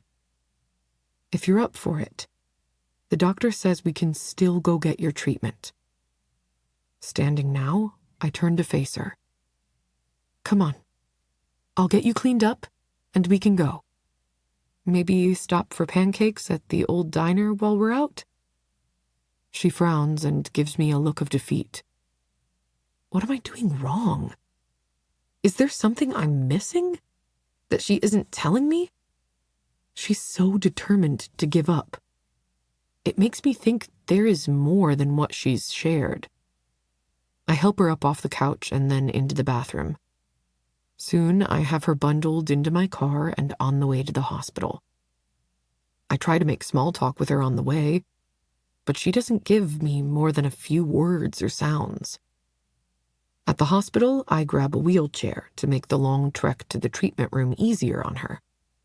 Inside, the doctor shows up immediately with a smile on his face. I'm so glad you girls could make it today after all. He sits across from us on a rolling stool and looks my mom over. I'm glad you were okay. I was worried when you didn't take my calls." My mom clears her throat and gives a wan smile. "I guess I slept right through them. I'm so sorry to waste your time, Doctor." The doctor squeezes my mom's hand and shakes his head. "Don't you worry one bit about that. It's my job to take care of you, not the other way around." Then, just as quickly as he arrived, he spins on his stool, grabs the tablet off the counter, and makes a few clicks and swipes with his fingers. "Okay, we have you down to start a course of drugs today to treat your illness. I'm obligated by law to tell you there is no guarantee it will work, and that you are participating in an experimental trial." My mom tenses beside me but keeps her eyes on the doctor, who continues his spiel. "Now, with today's hiccup, I need to confirm that you still want to participate, and you agree that I've told you the warnings." There's a long moment while I look back and forth between my mom and the doctor. Why isn't she saying anything? The doctor cocks his head to the side. "Ma'am?" He holds out the tablet with the legal jargon and a place to sign. "If you agree, sign here and we can proceed. I promise it's a painless procedure, just a quick injection, and you can go home and rest. I'll have the nurse print out side effects and questions that might arise." After a moment, my mom lifts her finger and scribbles on the tablet. The doctor smiles, nods, lays the tablet on the counter, and moves to a small refrigerator by the door. He punches in a code and then opens it, pulling out a small vial. I watch him bustle around the room, grabbing a few more things and taking his seat again, then depositing his handful on a small rolling tray. He moves my mom's arm to the side of the chair and rolls up her long sleeve. There are small scars from all the IVs she's had lately, and seeing them makes my stomach clench. The doctor chats away about some upcoming early fall snow while he fills a syringe and cleans my mom's skin with an alcohol wipe. I grab my mom's free hand and squeeze, while the doctor gives the injection and then places a bandage over the tiny wound. Once she's finished, the doctor strips off his gloves, cleans up the mess, and sits one more time. His eyes move to me, and I almost flinch at the focus, when I've been so glued to every twitch of my mother's. "Now she'll need lots of rest. Continue the high-protein, high-calorie diet we already discussed. If she starts feeling sick, I'll prescribe some meds to help with that as well. Just simple things that will make this all a little more tolerable." Once he talks to us about the side effects, he leaves, and a nurse comes in to hand over some paperwork. We leave the same way we came in, and it all took only about 20 minutes. Even if it was a short trip, it's so monumental. It will keep my mom with me. So something in me feels like it should have taken longer. It should have left a physical impact. But it doesn't. We return to the car, and I bundle her up, raising the heat because she's shivering. Mom opted to skip the pancakes. When we are back at her house, I get her settled into her favorite spot on the couch again. Then I bustle off to the kitchen to load her up with water and snacks. Once I have everything within easy reach, I sit on the floor by her side and hold her hand, just to spend a few minutes with her. "Are you okay, Mom? You've been quiet since we went to the doctor." She rolls on her side and gives me a look, her eyes a bit hazy. There were some pain meds mixed into the shot, so I expected it. "I'm fine, baby. Just don't tell your grandpa, okay?" I freeze and stare at her. "Grandpa?" She pats my head. "He'll be so angry I left, that I ran away. But we're safe now, and I never got to tell him that." "Grandpa?" I whisper to myself. Then louder. Who is Grandpa? I thought your father was dead. She makes a sleepy noise and snuggles against the covers. Don't worry. They can't find you. He's dead too. No one can find you. But especially not your daddy. Something old and bitter cracks open in my chest. Daddy? Another noise. Another slow blink my way. Yes, he's dead too. Don't worry. There aren't many left. All of this is news to me. Whenever I brought up anything related to her family or my father, she always brushed it aside. Told me they had passed away tragically. Now she's saying her father is dead and my father is dead. But what does she mean about keeping me safe then? I gently shake her shoulder. Mom, who else is out there who would want to hurt us? There's no point. She's dead asleep now, her mouth already parting with a small snore. I knew my mom kept secrets, as all parents do at some point in your life. But to keep a secret regarding our lives being in danger? Why would she keep that from me? Chapter 31. Drew. My father went all out on this one. The ballroom at the estate is sparkling and gleaming, and I think good old Dad got a new chandelier installed. I stare at the crystals reflecting the soft candlelight bulbs throughout the room. Tiny rainbows spiral over the walls, and it's enough to calm me down for a second, to have a moment's peace from the hole in my chest where Maybelle should be. It's not love. I'm not stupid enough to believe it's love.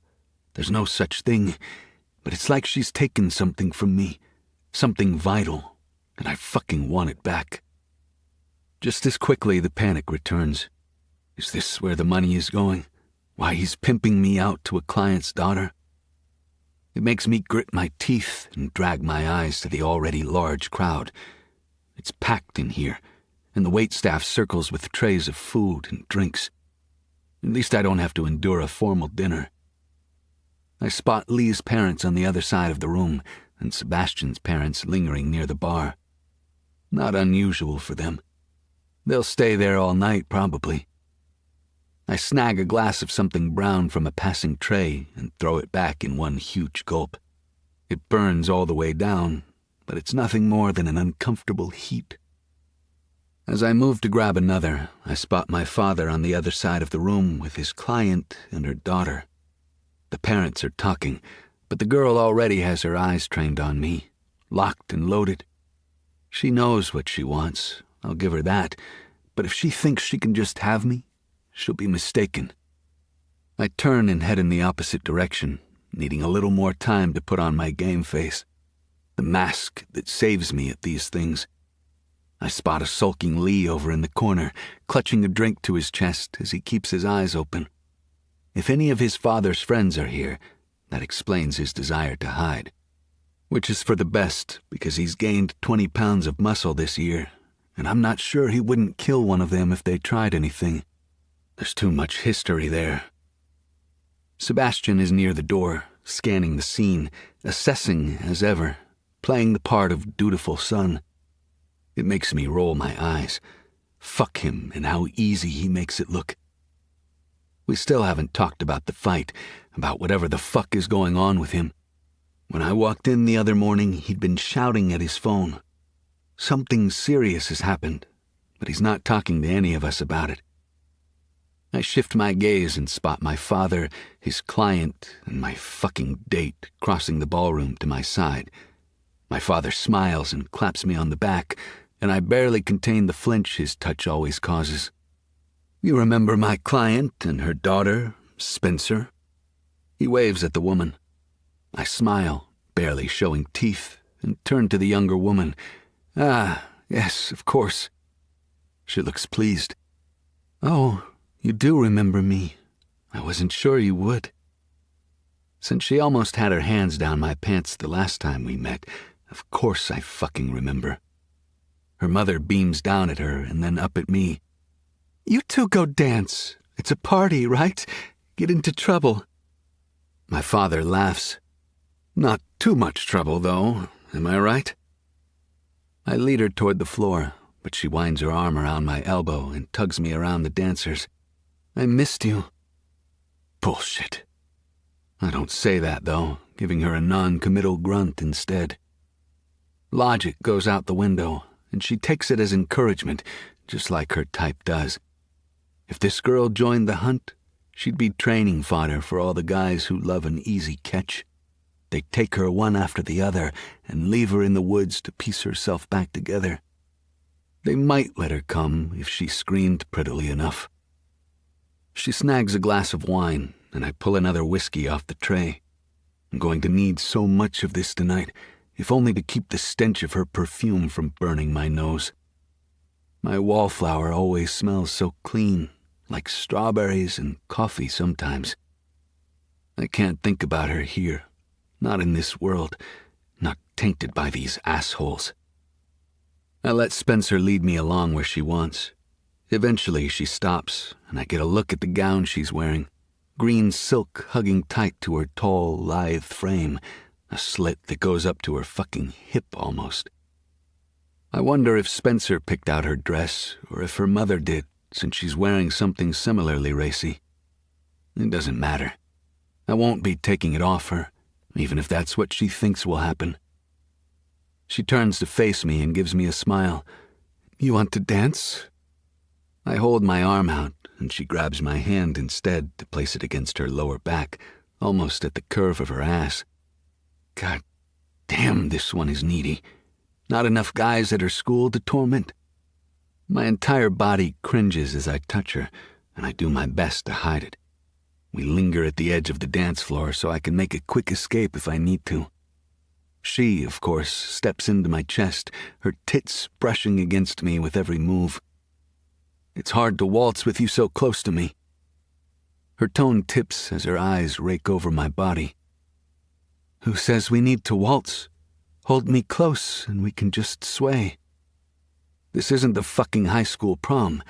Have some dignity. She tenses in my grasp, and her eyes immediately brim with tears. What? What did you say? I keep us moving as she barely shifts with the music now. You heard me. I get you find me attractive and you want Mommy to buy me for you, but you should know I'm not for sale. And if you push me, I will make you miserable for it. A few tears slip free of her eyes when she blinks, and I grit my teeth, wanting to tell her there are far worse things to cry about in the world, but I don't. Almost at the same moment, a hand clamps over my shoulder, and I recognize the hard grip immediately. My father breathes into my ear. Is there a fucking problem?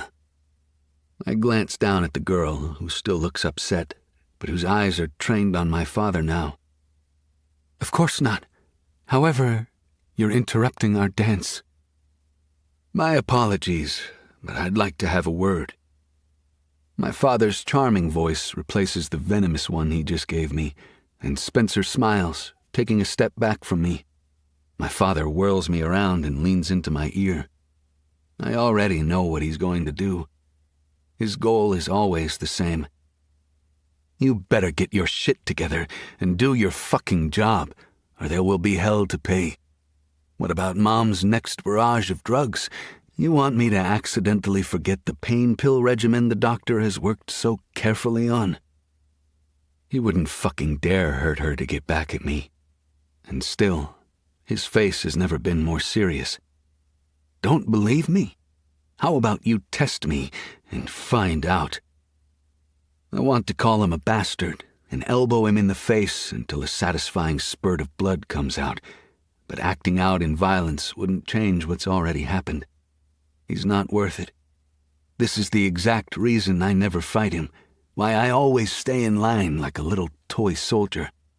Any sort of rebellion ends up falling back on my mother, and when you love someone, you make sacrifices for them. I just don't know how much longer I can keep this up. I spin away from him and snag Spencer's hand, dragging her to the other side of the dance floor. We get back to dancing, and her hands are tighter around me now, but she leaves a few inches of distance between our bodies. I'm not a genius, but I take it you and your father don't get along? I peered down at her. My father is my father. I do whatever he wants me to do. Including dancing with me? She pouts. You were so charming and sweet the last time we met. It's like you aren't even the same person. Fucking hell. Not only am I forced to be her personal fuck toy, but I have to stroke her ego while I'm at it. Of course. Don't worry about it. You want me to be the perfect date, then I'll be the perfect date. Her frown deepens. That's not what I want. I want you to want me, and not because you're told to want me. You can have one or the other, not both. I tug her closer, crowding her. So what's it going to be? Her breath rasps out, and I catch sight of her nipples poking through the thin fabric of her dress. I guess that answers my question. Why don't we get a drink? This time I take her hand in mine and interlace our fingers. She lets me drag her along my side to the bar. The bartender approaches, and I order a double whiskey and a glass of wine. We stand and sip our beverages for a moment while watching everyone else mingle. After a minute, she turns to me. How is school going? Your little club? I grit my teeth and stare down at her. Fine. It's all fine, of course. She smiles back tentatively. Oh, I'm so happy to hear it. Her hand lands against my chest and climbs upward. When I don't remove it, she seems encouraged and leans into my side. She's a snake, slithering her way up my body. Across the room, my father stares at us, his gaze penetrating with the weight of 10 concrete blocks. With his face growing redder by the second, I unclench my fist and force myself to wrap an arm around her body, clutching her tight to my side. Turning, she beams up at me with this awestruck look. My stomach churns, the contents threatening to climb out of my throat and spill across the floor. I want to shove her away. I want to tell my father he can fuck off and that whatever he has planned will never happen. But I can't. There's too much hanging in limbo. My mom, Belle, any chance I might have at a future. Spencer reaches up to tug my hand into hers, then places her drink on a passing tray and pulls me toward the corner of the room to an alcove of curtains and privacy. I don't bother trying to stop her, not with my father's pensive gaze on us. Once we're out of sight, I pause, stopping her from pulling me any further. I have no doubt what's on her mind, but if she really does want it, she'll have to start it herself in the plain light of the room. What do you want, Spencer? She gulps. Obviously you, silly. It's nothing like Belle says, and I hate that I have to hear those words from another woman's fake-ass mouth. She doesn't want me. She wants my dick and what it will give her, not me. Belle wants you. Belle gives a shit about you when she shouldn't. I grit my teeth at the reminder of how shitty I've been to her. If I could, I'd leave her life for good, but I'm consumed by her. Her presence, scent, the way she looks at me, and those sexy glasses she wears. Spencer seems to be encouraged by my lack of words, and she stretches up on her tiptoes to press a kiss to my lips. It's a gentle graze, and I hold tense, tight, not pulling her in, not kissing her back in any way. Her eyes are closed, sparkle coating the lids, but I keep mine open, watching her. I don't want this. I don't want her. My stomach turns at the thought of her tongue in my mouth, and I have to clench my jaw as she goes for a second, deeper kiss. I can't stand the plastic taste of her mouth on mine, or the way she whimpers like this tiny contact is turning her on, making her lose it, when I know damn well it won't. Someone cuts in. Oh, looks like you two are having fun. Sebastian, the fucker, stands with a smile on his face. It's a soft, almost sweet one, something I've never seen on him. It's more unsettling than anything else tonight by far. What is going on? And who is this little dove? Little dove? I can't help it. I gape at him as she sinks back to her feet and stares at him. Of the two of us, he's the more classically good-looking. Silky tan curls, bright green eyes. He's also the more brutal, not that she would know it. He leans in and kisses her hand. I'm Sebastian. Who are you? She giggles. Fucking giggles. Spencer, yeah. Well, shit. I guess if he's going to rescue me, I can't be a dick to him.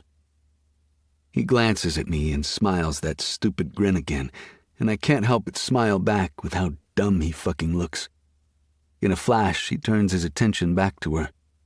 And what are you doing dancing with this reprobate, Spencer?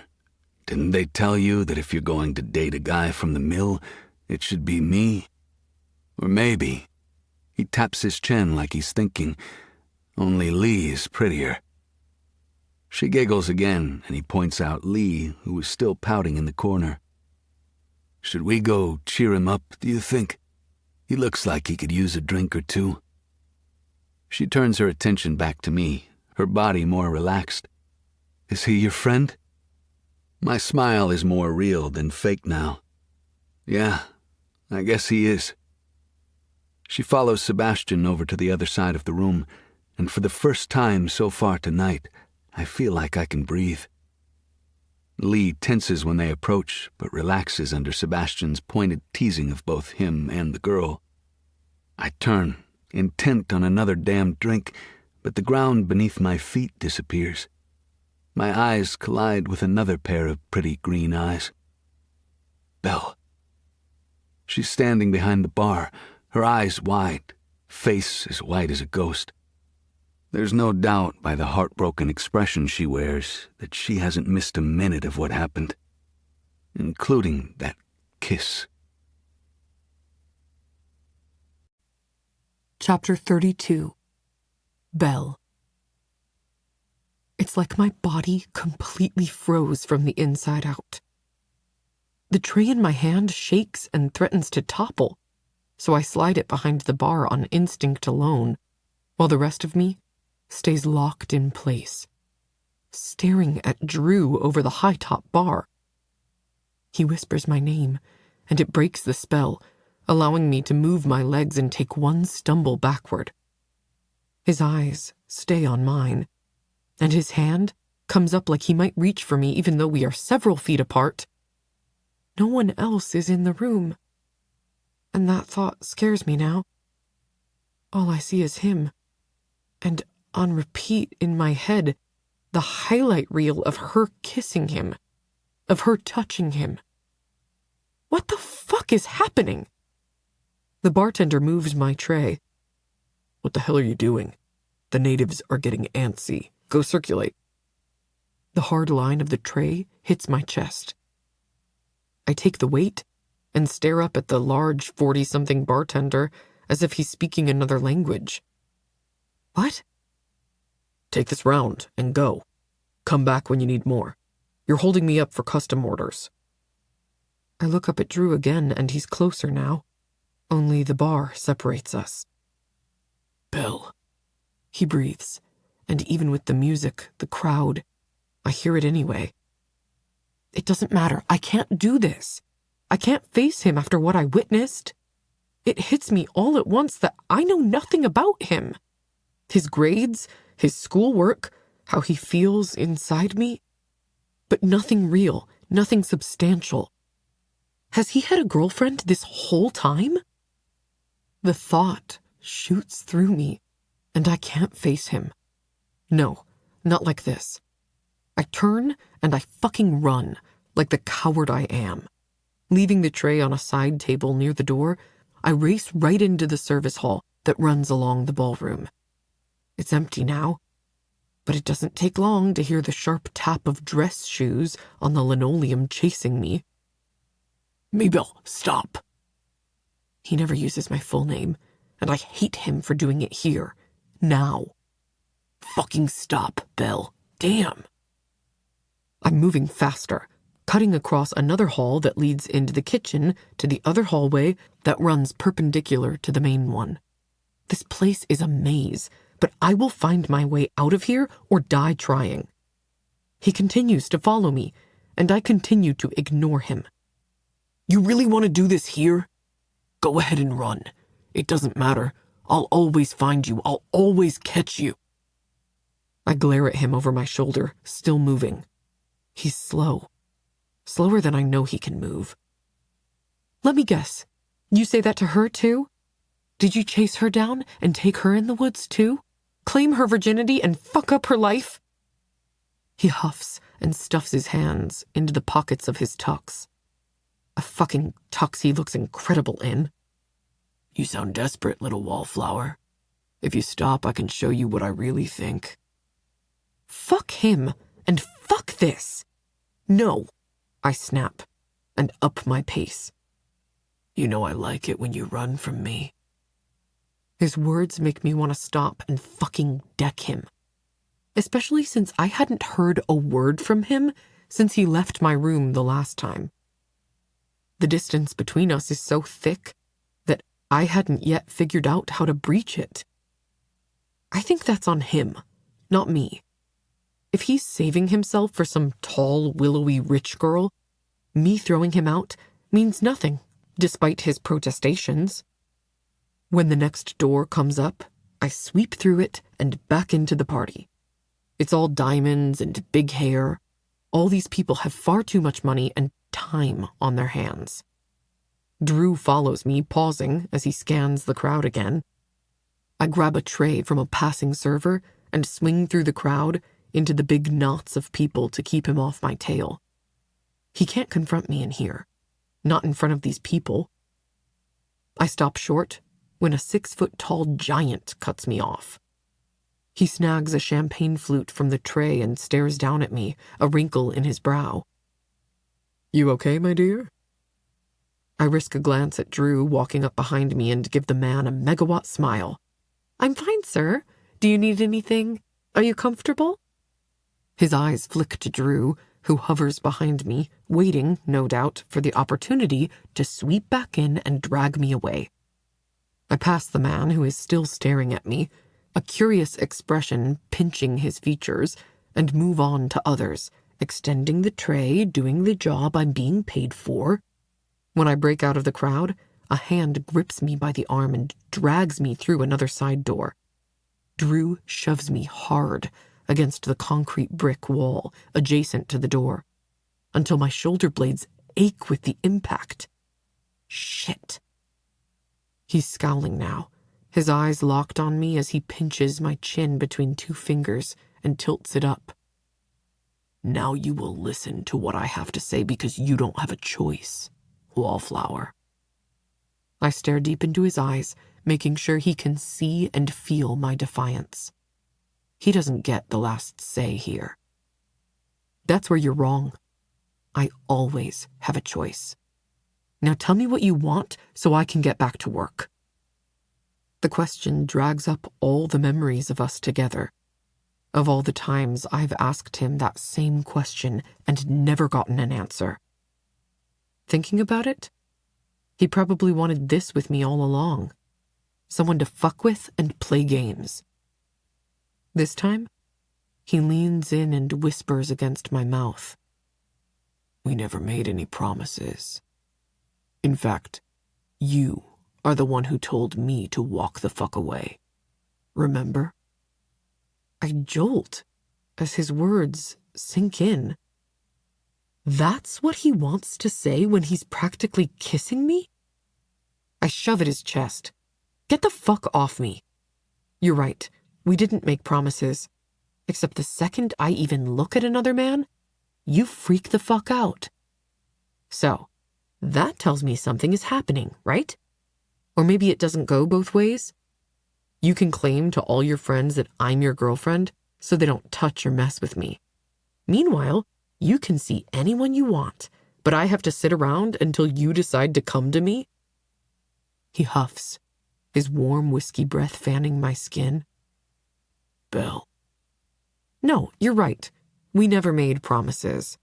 but you sure as shit are going through a lot of effort to explain yourself if I mean nothing to you. He finally steps away, and I feel like I can breathe again. It's not worth the effort, as an ache forms in my chest from the fear, anger, and fucking betrayal. Why do I feel betrayed when we aren't supposed to be anything to each other? This time, the words come out with all the weariness I feel. What do you want from me? Look. He gestures toward the exit door. His expression is earnest, pure, and I want to tell him to fuck off, but I don't. That man you saw out there isn't really me. It's the act my father forces me to play. Or else. His frustration bleeds into his words. I blink and crane my neck forward as if I'm listening harder. Or else what? He'll stop with your $10,000 weekly allowance? His eyes go sharp and dark. Watch your mouth, Belle. I don't give a fuck if you don't want me anymore. I'll still find a way to punish you. What are you going to do? I demand, not caring if I'm yelling now. You just said we never made promises. Fine, then you have no say over a damn thing about me.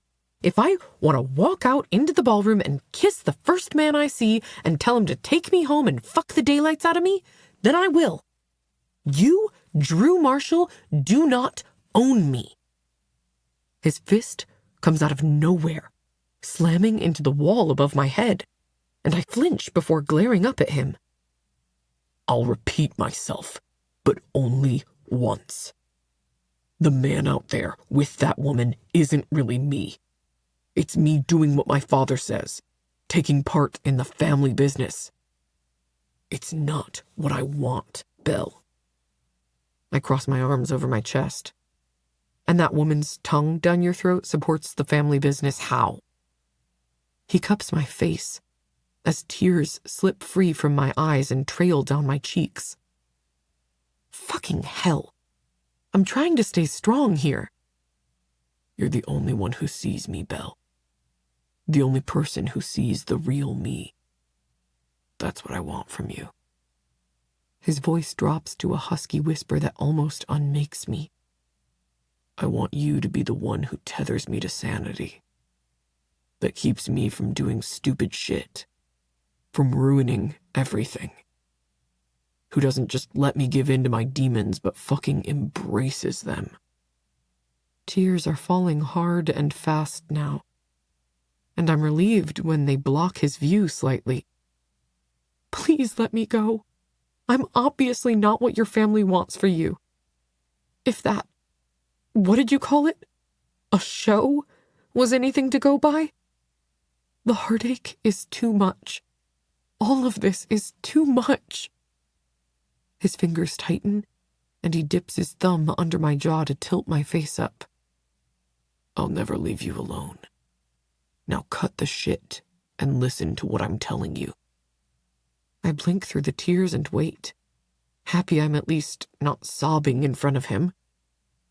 You are what I've chosen for myself, Belle. That's why I'm stuck on you. What does that mean? He presses his forehead to mine. Nothing and everything, okay? I want you, but I will never be able to keep you. For now, you keep me from making worse choices than the bad ones I'm already committed to. How romantic, I mumble, turning my face so his lips can't touch mine. There's still a splotch of pink on his mouth from her lipstick, and I don't want it touching me. I'm telling you in every way I possibly can that I need you. I tug my face away, and this time, he releases me. There's no way I can give him the last word here, though. I'm raging mad. But more than anything, I'm hurt. You need me, huh? That's a long way from even fucking liking me, isn't it?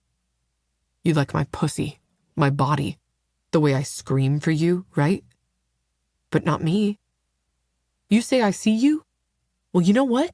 You haven't even bothered to try to see me, have you? The words hurt to say, but they are the truth.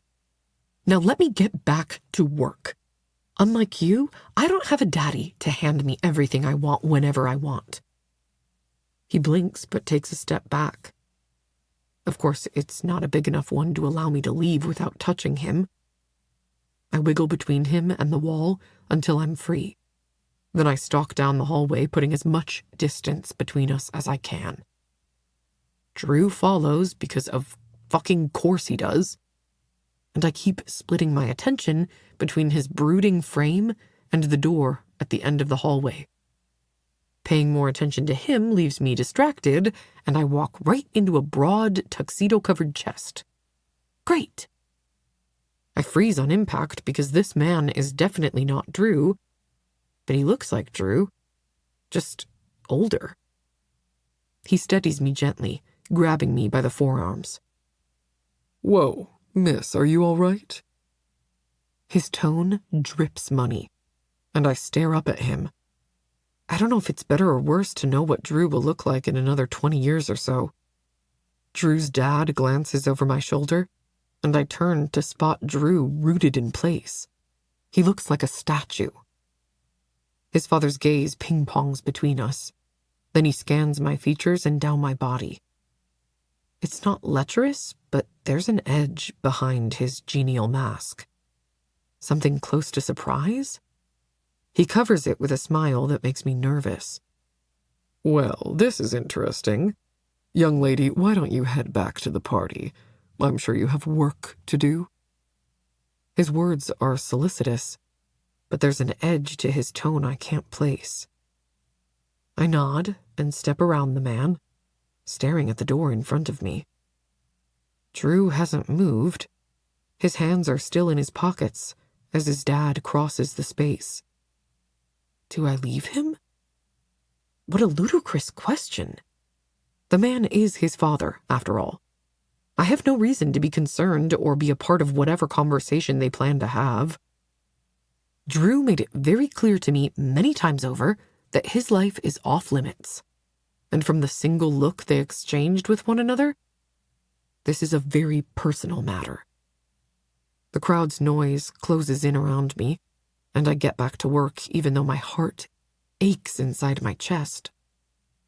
I knew things would end this way. I called it from a million miles away. And somehow, I'm still shocked that we're at this point.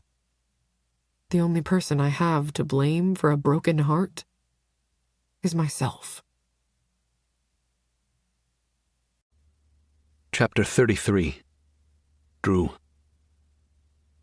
I step toward my father and meet his murderous glare. His lip is curled as he stares me down, and I know he's about to punch me. The look on his face is always the same. Be careful, father. If you hit me here, there's really no way to hide it from everyone who's out there. He doesn't care to listen and takes a small step forward, driving his fist into my gut. I should have anticipated the hit, but part of me thought maybe he wouldn't do it. I bend in the middle, pain shooting up into my ribs and chest. Before I can maneuver myself out of his way, he lands a cheap shot, slamming his knee into my stomach. A sharp, stabbing pain fills my chest, and I gasp for air. I fall to my knees, my vision going blurry, my stomach threatening to dispose of the whiskey I drank earlier. I suck a ragged breath into my lungs, and the pain in my side intensifies. I think you broke a fucking rib. He tilts his head to the side, a smile ghosting his lips. Guess we should get back to the party now, huh? Uncaring to my pain or current condition, he lifts me under my armpit and hauls me up, then roughly straightens my suit jacket. I hiss through my teeth as my muscles protest at the movement. We'll be having words after the party is over. Was that the girl you've been seeing? The trailer trash I told you to stay away from? I can hardly breathe, let alone speak, so I choose not to respond and follow him begrudgingly back out to the party again, because I don't have a choice. He stops just inside the door jamb and leans into me. I want to punch him, to hurt him like he's hurt me, but not here. Not right now. Speak to her at all, and I'll make sure she's punished, and then you'll be watching it before you get your own, and I promise you I won't be gentle with her. I grit my teeth, wishing this night was over, wishing that I could take Belle away from all of this. If I have to kill this man to protect her and my mother, I will. I'm tired of playing his games, tired of pretending for the sake of pretending. I scan the crowd, looking for Belle, and find her serving drinks across the room. I follow my father to where his client and Spencer wait. She greets me with a smile and immediately loops her arm into mine, tugging me tight against her. I missed you. Where did you go? I answer, trying my best to hide the pain and still keep my eyes on Belle, who continues to move about across the room. Just had to step out for a moment. School stuff, you know. She nods, and I cup her waist as my father sends an icy glare my way. Do you want to grab a drink? Her hand runs down the length of my chest, and I flinch. Of course she doesn't notice, leaning her head against my shoulder. Yeah, let's get something to drink. I tug her to the side of the crowd and move in the direction of the bar. My father calls my name, and I pause, my back to him. Come back soon. The speeches are going to start soon. I barely restrain myself from lashing out at him and pull Spencer toward the bar in the corner, as far from both my father and Belle as I can get. She orders a glass of wine, and I order a double whiskey, something to dull the pain in my rib that is climbing up into my arm now. Fucking hell. It's hard to focus on playing my part when the only thing getting through right now is pain. Once I down the whiskey, I face the room. It's impossible for me not to seek out Belle in the crowd. Even in a work uniform and slightly sweaty, she looks better than the woman at my side in diamonds and silk. Spencer chooses that moment to interlace our fingers, and I have to actively not pull away from her, even though every fiber of my being screams at me to shove her away. Not just because of Belle, but because I hate that my father has basically sold me to the highest bidder. She tugs me by the hand to the corner alcoves again, and I know she'll push for what she's wanted all along. I sit on a bench, trying not to cringe as I do, my side throbbing and on fire. She plops down beside me with a sigh. This is the best party ever. Does your dad do events like these often? No, only a couple of times a year. Do you attend all of them? She sips her drink, and I stare down at her. No, only the ones I'm ordered to attend. Ordered? How can she be so damn stupid? You don't remember the conversation with my father? The only reason I'm here is because he ordered me to be here. My response doesn't sink in at all. She places her glass on the floor by the bench and leans up to kiss me. Like the first time she tried to kiss me, I don't move under her mouth. When she swipes my lips with her tongue, I'm forced to end this charade, and I grab her chin, stopping her. Her eyes pop open, and I see heat there, not fear. Maybe she'd do better in the hunt than I thought. There's a tap of crystal and the music cuts out. I stand and extend my hand out to her. That's our cue. We should get out there or we'll be missed. Her lips form into a pout that makes me want to punch something. We could skip it and stay here instead. It would be the perfect time to get to know each other better while everyone else is distracted. I don't need to ask her what she means by the perfect time or getting to know each other better. She wants my cock, and that's too damn bad. More gently than I feel, I tug her out of the alcove, and we return to the party. Upon our reappearance, my father spots us immediately, a smug smile on his face. Everyone gathers in a small circle in the middle of the room. He ushers me over with a wave, and I force a smile, walking slowly toward him. Now that my son has joined us, we can start the speeches. He waves at the client to his left and lets her talk about stocks or some shit. I tune it out and keep my eyes on Belle as she circles the edge of the room. It's not like I need to pay attention. It'll be a year, at least, until I can start at my father's firm anyway. Spencer watches her mom speak about mergers and investment, and when she claps, I clap. The lights dim, and I peer around the room, confused. What the fuck is happening? My father surveys the crowd. As many of you know, my wife has been ill for some time. There's a murmur of sympathies from the crowd, and I clench my fists so hard my knuckles ache. How dare he bring my mother into this fucking sideshow? It's why I'm so thrilled to make the next announcements. It's a wonderful thing for our families, and it's even more important because of the new investments that will be made in the company. I try to slink back into the crowd to escape this madness, but his eyes land on me. One single look, and I know if I make another move, I'll pay dearly for it. Son, come here, and bring your lovely girlfriend with you. Girlfriend? What the fuck? My lips press into a thin line, and with zero choice, I move us closer to my father, giving him a vicious smile. All teeth and no heart. Spencer blushes beside me at the attention we garner. Everyone gushes and makes comments about how beautiful of a couple we are. If only they knew the truth. My father grips me by the shoulder hard and turns to the room as if he's looking for something. Ah, young lady, please bring your tray over. We need to make a toast.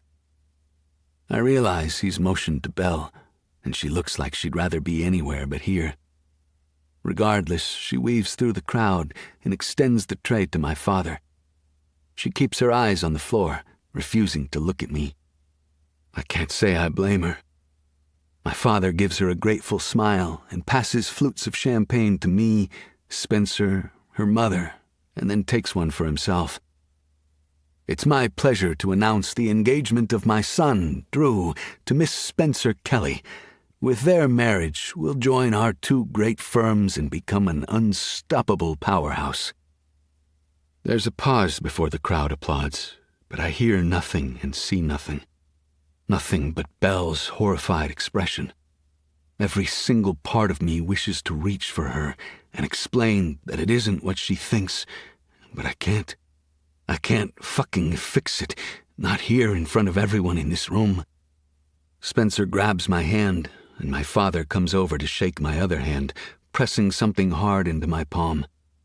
Do it. Now. I glance down to find a velvet ring box. Is he fucking kidding me? Spencer pulls me back to her side, and I feel like a ping-pong ball with no control over my landing. A familiar ache in my chest threatens to drown me. No, I can't do this. When I don't hold out the ring, Spencer opens the box for me and gasps. I stare down at the glittering diamond and band that has to be at least 2 carats. Of course, my father would spare no expense on my fake engagement ring. Spencer slips the ring onto her finger and waves it out in front of the crowd. Holy shit, she is even crazier than I thought. This is merely an act.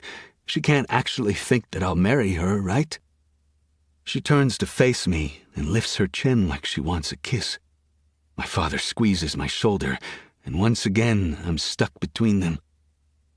I lean down and brush her cheek with my lips. It's not really a kiss. It's not real either way. When I stand again, Belle is in my vision, and I freeze. She looks broken, turned inside out. This is my fault, and causing her this kind of pain is something else entirely from the pain I enjoy causing her. She takes a wobbly step back, and I spot Sebastian in the crowd. He's directly behind her now, and for once I'm glad to see them together. At least he can get her out of here, save her from me, and what I might do if I get her alone again. The crowd simmers down, and my father continues to speak, but I'm done listening.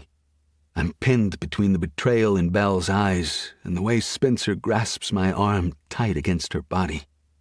There's nowhere to go, and I've never felt more powerless in my fucking life. Sebastian leans down to whisper in Belle's ear, and again there's no surge of jealousy, nothing but relief that he's here for her. Lee cuts through the crowd, a smile on his face as he grabs my hand from Spencer's, shaking it vigorously. "Man, I'm so excited for you." Then he leans in and whispers into my ear, "What do you need? What can we do?" It's as if he can tell I'm on the edge, of breaking open and killing my father, maybe, of walking away from this room and never looking back. "Let's go get another drink to celebrate," he suggests, tugging me back toward the bar. Sebastian holds Belle's arms, and I can see the fresh tears on her cheeks. Fuck. This goddamn hurts. When we reach the bar, Lee casually turns me so my back is to the rest of the room. Nothing but Lee in my face. "What do you need? Want me to get you out of here?" I shake my head. It's pointless. He'll just hunt me down and make me pay in another way for embarrassing him or our family name. I clutch my ribs, and he eyes me up and down.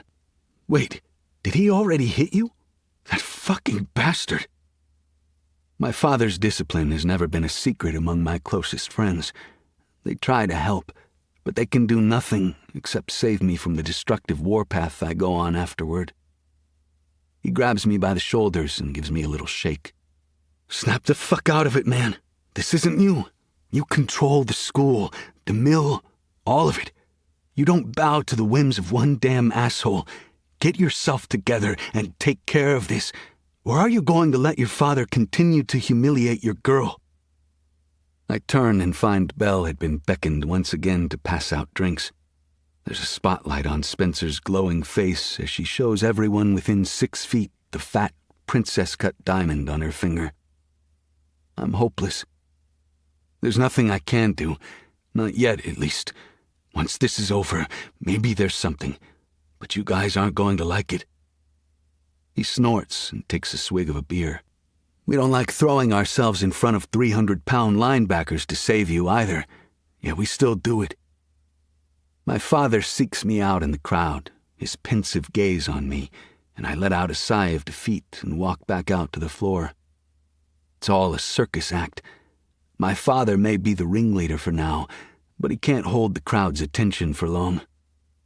I just have to wait until he passes the baton.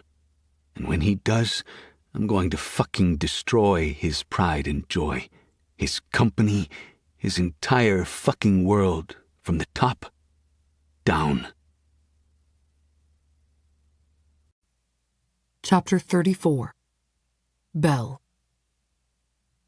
All I can do is stand here like a fucking lawn ornament and offer people drinks. I wonder if he's been engaged the entire time he's been, well, fucking me. A slimy feeling coats my insides. I feel sick and duped.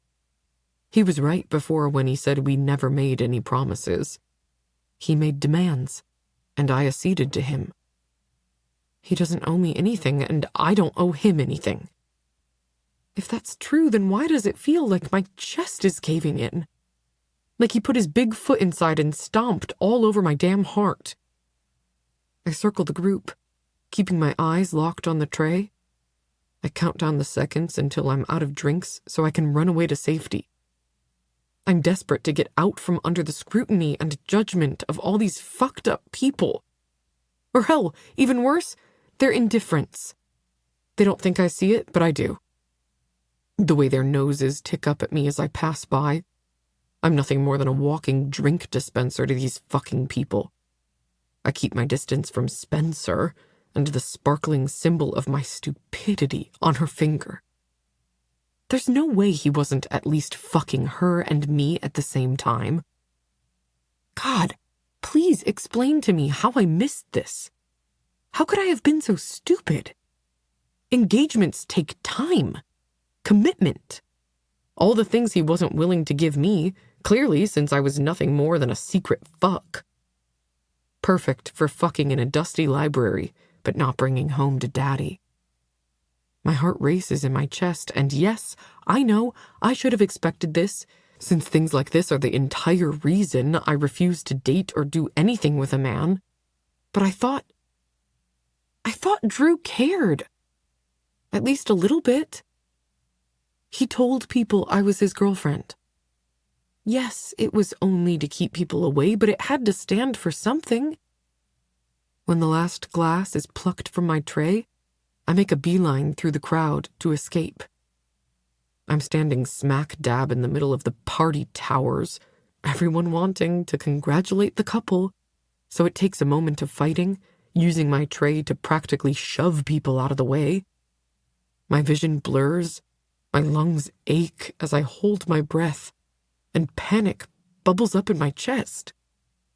It's been a long time since I had a panic attack, but this feels just like all the other times. I need to get out of here. Away from him, these people, this damn room. When I finally reach the end of the room, I can breathe a little easier. But that breath is stolen from my lungs when an arm snakes out of nowhere and latches onto me. I'm seconds away from punching the person in the face when I realize I'm not in any danger. It's just Jackie. A safe harbor in a wind-swept sea. She has no idea how much I need her right now.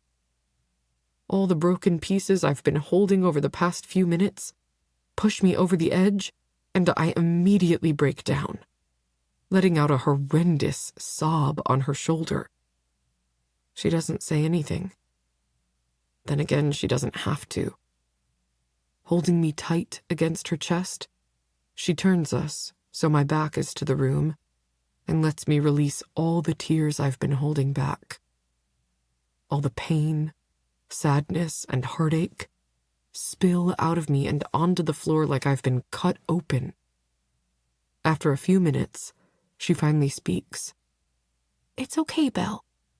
It's okay. Let it out, and then march back into that room with your head held high. Don't let him see you breaking down. That's what he wants. I know that. But it's harder than you'd think to see someone you thought gave a shit about you hold hands and dance with another woman who you just discovered he's been with for a while, since he's now engaged to her. I just don't know how I missed it. Clearly they've been together for a while, and if they have, then... The words barely squeak past my lips as another sob rips through me. I don't know what to believe. All the rumors said he didn't date. Even Drew himself admitted he wasn't boyfriend material. Yet here he stands, with his future wife wrapped around his arm. It was all a sham. How could I have been so stupid? My brain feels like it's been put into a blender. The tears refuse to stop falling. I don't know how long I stand there crying. How long it takes for my eyes to dry. It's pathetic, I know. Shh, it's okay. Jackie's soothing voice helps to bring me back to the present. Even with the heavy weight of pain pressing down on my chest, I know I can't let him win. I can't leave the party and let him see how much it hurts me that he's with someone else. That's what he wants. I need to be strong and push through the pain. Once I can draw a full breath into my lungs without letting out a sob of defeat, I pull away. Thank you, Jack. Of course. That's what friends are for. Now tell me what the hell happened out there. I thought you and Drew were like a thing. He's uber possessive of you. Now it looks like he's engaged, and I didn't even know the guy was dating someone. I snort and swipe at my damp cheeks. I can only imagine how much of a hot mess I look. Well, apparently the way he feels about me is very different from the way he feels about her. I know it hurts, but you'll get through it.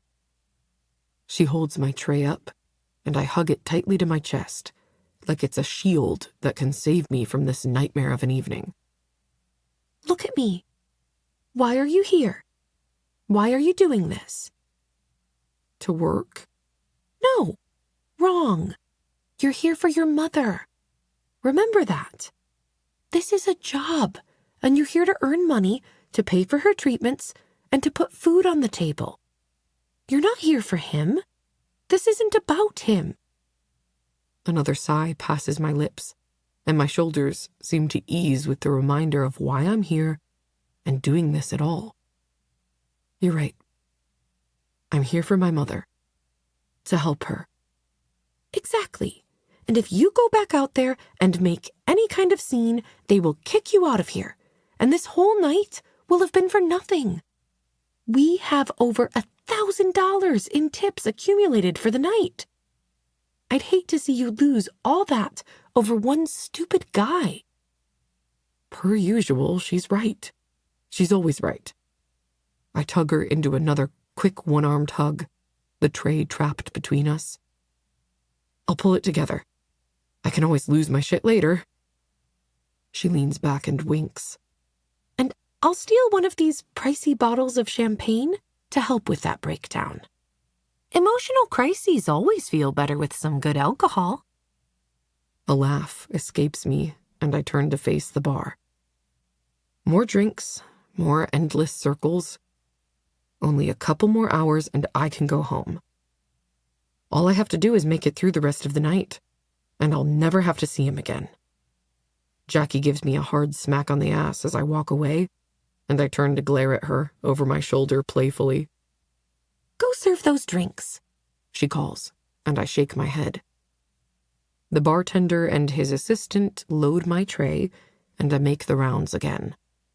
I keep my gaze averted, reminding myself that I'm here to make money.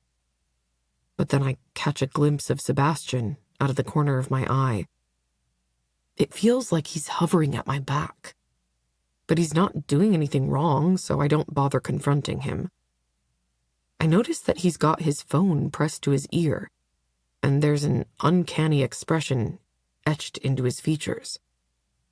I haven't seen him wear this expression before.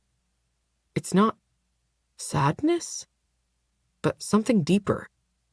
Usually he offers the world nothing but a fake mask, but whatever is going on the other line of that phone must be wavering enough for him to forget to keep it in place. Feeling his eyes on me, I look away and continue to serve drinks. I don't want to draw any more attention to myself. My feet are starting to ache, the pain mirroring the one in my chest. But quitting isn't an option. Not for me. I make another circle around the room, and as I'm about to turn and head back toward the bar, I'm cut off by another one of Drew's friends. His hulking frame blocks my path. I look up at him, ready to tell him to kick rocks. But the words stick in my throat. In his eyes, I see great sadness and pain. The fake smile I've worn all night slips away. Please move. I have drinks to serve. I will in a minute, but I want you to know this is nothing more than an act. A way for his father to make connections. He doesn't give a shit about that woman. You're the only thing that matters to him. The pity in Lee's tone only angers me further. I don't want his pity. I don't want anything but a paycheck from these assholes. I don't give a shit. If I was the only thing that mattered, he would have given me a heads up, a warning. But it doesn't matter now. He's still a dick. He's always been a dick, and I realize now that I was stupid and blind for getting close to him. But no worries.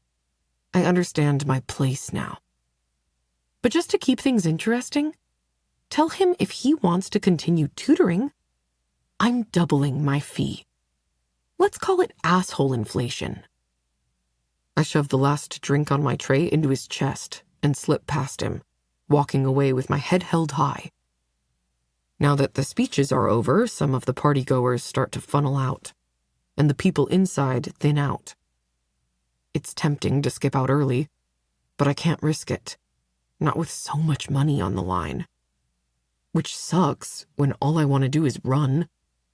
It's hard to ignore his existence when he's standing across the room, his eyes tracking my every move. The petty urge to grab one of his friends and take them into the corner and kiss them flits through my brain, but I let it pass. There's no need to start a fight, at least not until I get my tips. Time trickles by slowly, but I push on. I keep an eye out for Drew, his friends, and his father, and maintain my distance at all costs.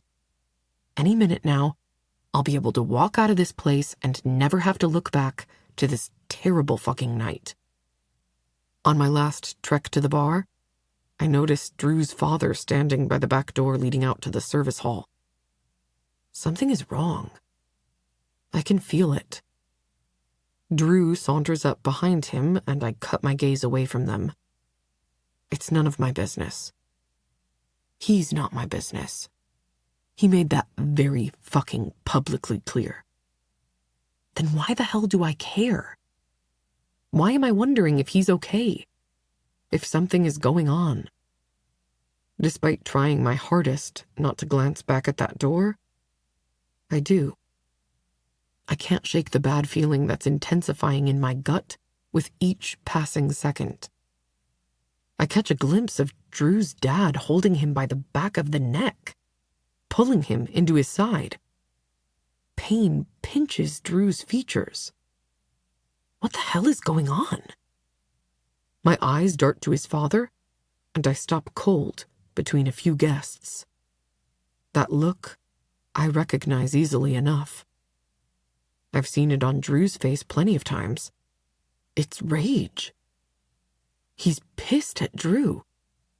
Shit. What is he going to do? I shouldn't give a shit. Whatever happens to him is on him. But that's not who I am. I skirt the crowd and head that way slowly, not drawing attention to myself. Every muscle in my body is wrung tight and tense, prepared for a fight.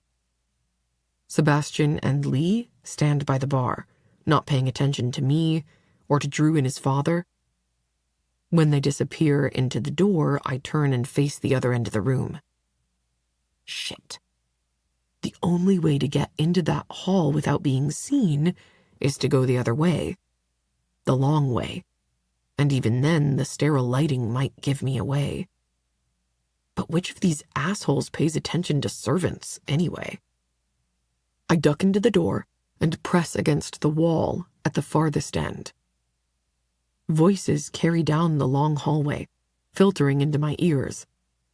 Peeking around the corner, I catch a glimpse of Drew's father as he grabs him by the throat and screams into his face, spindles of saliva flying. What the fuck did you think you were doing out there? Mooning over that fucking server? She is trash, garbage, the dirt beneath your feet. Is that what you want for yourself?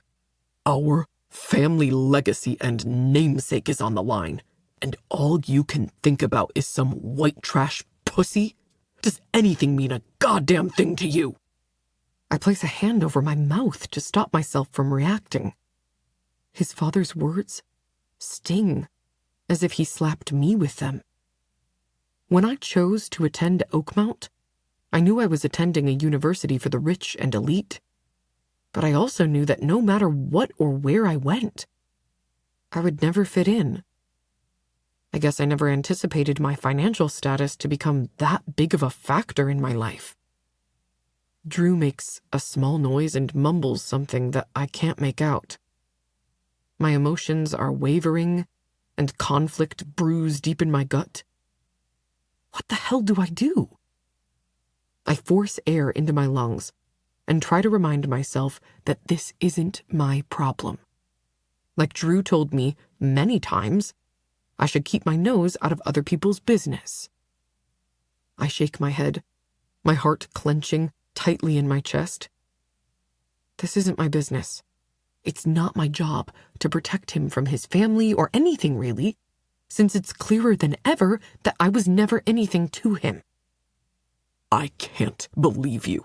You almost ruined everything, every single fucking thing I've worked for. And guess what? I think it's time you start paying for it. I warned you. I told you what would happen if you disobeyed me. But you think you're smarter than me, don't you? The venom in his father's tone makes me shiver, but I remind myself that Drew is a goddamn quarterback, that he's the bully who steamrolls everyone in his way. He can take care of his father if he needs to, right? Besides, what would me getting in the middle of it all do anyway? Nothing.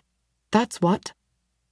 And still my heart refuses to let me walk away, even with the knowledge that he's getting married to someone else and that he probably has been sleeping with us both the entire time. Who cares if his friends and him claim it's an act? None of this has been an act to me. I continue peeking around the corner. My phone vibrates with a text, and an idea hits me. What if I record this? A rich asshole who puts on a fake smile to the rest of the world? What would happen if everyone found out it was a lie? I tug the phone out of the apron and peek around the corner, with nothing more than the camera part angled down the hall. I hit record and watch the phone screen intently. Yeah, I want to beat Drew till he's black and blue, but his father? His father shouldn't want to hurt him. A pain-filled grunt fills the space, and I glance up from my phone screen to see Drew slide down the hard concrete wall before slumping to the floor. I have to help him. I take a step forward, nearly giving myself away, but then I freeze. How am I going to help? I'm no one. This isn't like when I stuck up for that guy in the library against Drew. This is different. I can feel it in the pit of my stomach. I can't help him in the same way I helped that kid. So even if I want to run to him, I can't. I need to stay here, hidden. His father moves closer, pulls his leg back, and lands a harsh kick to his stomach. A scream threatens to escape my throat, but I press my palm to my lips to hold it in. Tears build behind my eyes. How? What? All the old aches, the new ones too, seem meaningless against this assault. No one should have to endure abuse like this from their own parents. Not even an asshole who makes me regret the majority of my choices over the past couple of months. I have to do something.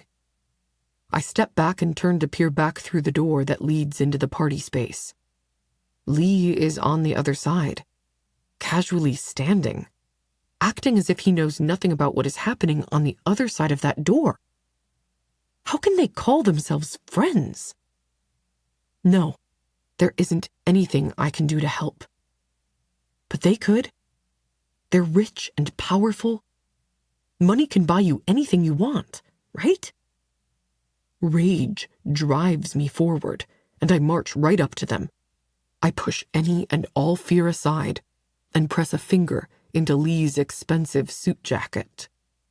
How can you consider yourself to be a friend when you know he's getting his ass beat right on the other side of that door and you aren't doing a damn thing about it?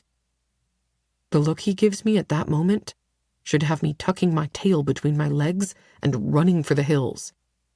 But if I've learned anything, being quiet doesn't always get you what you want. Sometimes you have to get loud. You have to make noise. Don't look at me like that. I asked you a damn question. I give him a shove, and his expression changes in an instant. He drops the pretty boy charm, and the lethal shark, ready to attack at any given moment, steps into place. Those pearly white teeth of his gleam in the light when he snaps at me. Word of advice. Drew might play nice with you, but I won't. Don't talk about shit that you know nothing about. He doesn't want us involved. so we help how we can and pick up the pieces afterward. That's all we can do. Furiously, I shake my head. That's fucking bullshit, and you know it.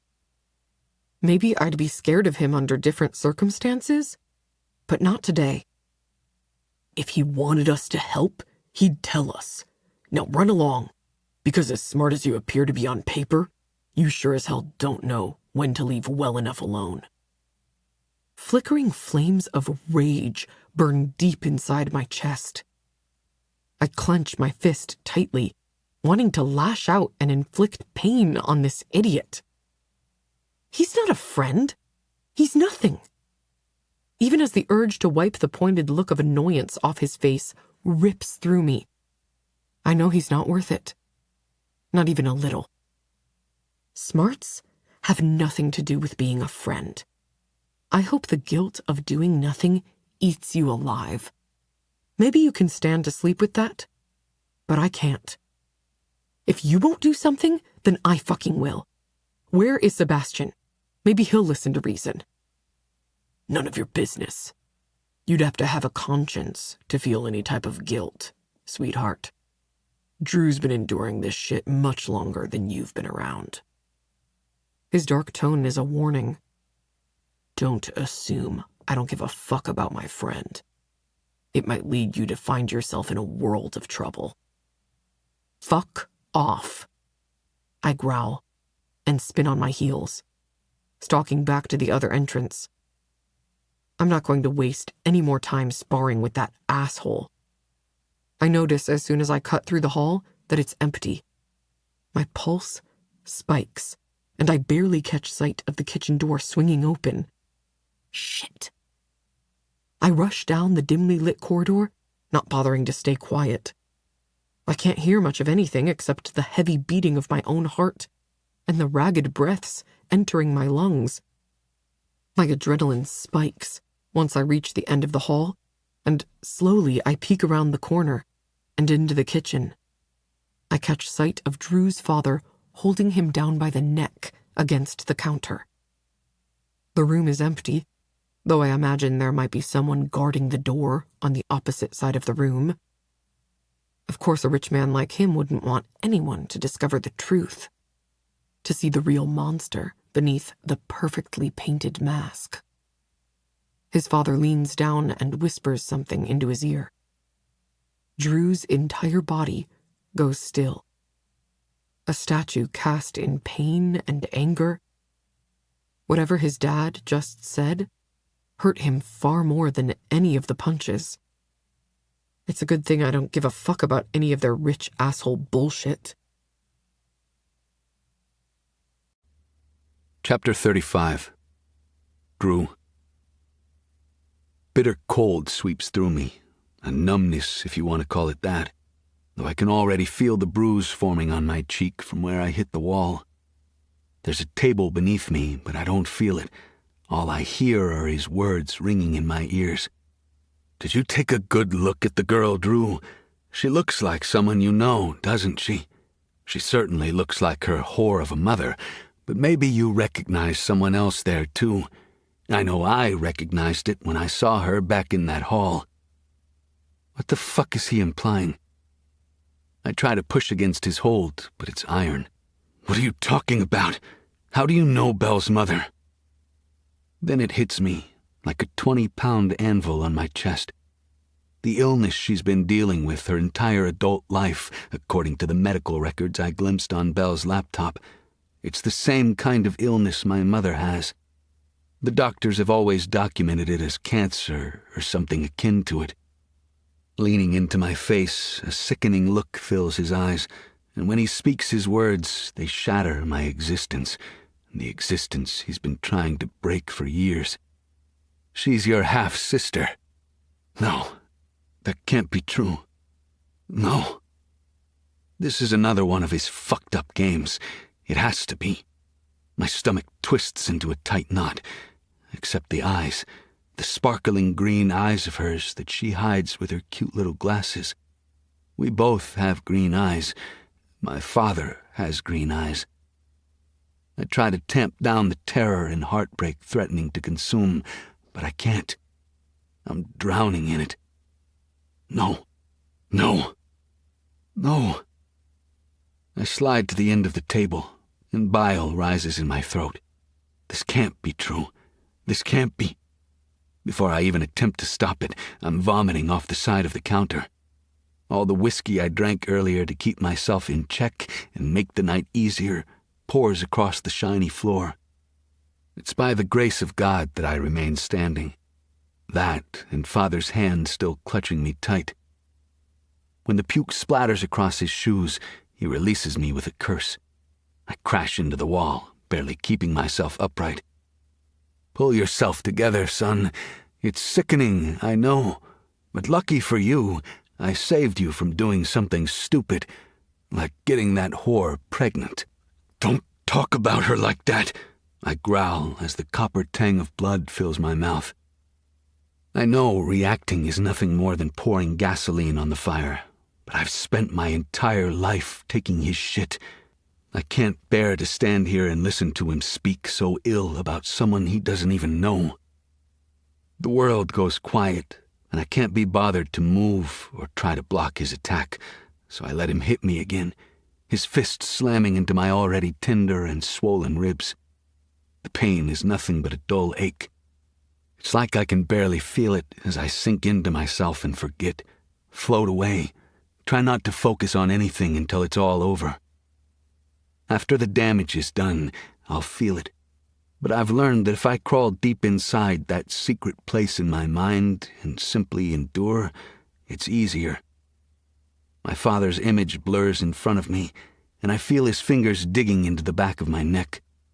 He drags me back to the counter and slams my face against the cold marble. My cheek throbs, and fire blazes up the side of my head and into my temple. Warning signals go off in my brain, but I ignore them. I should have had your mother abort you.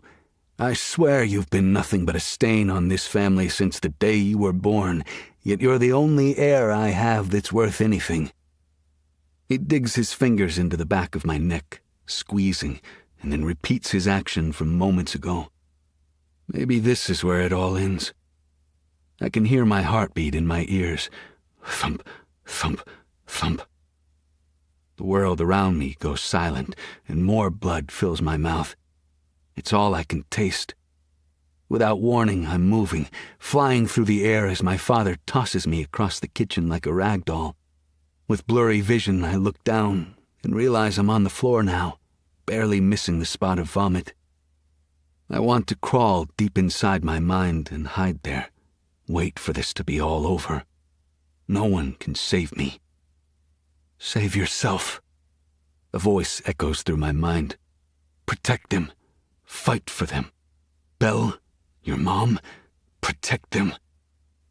That voice gives me enough hope, enough strength to climb out of that dark spot in my mind, and even as my body protests against me, I stagger to my feet, anger overriding the self-imposed calm. My eyes are nearly swollen shut, and my head throbs, a wave of dizziness threatening to pull me back to the floor. But I clench my fist and straighten my spine. I can't believe you have the audacity to call yourself a father. You're nothing to me or her.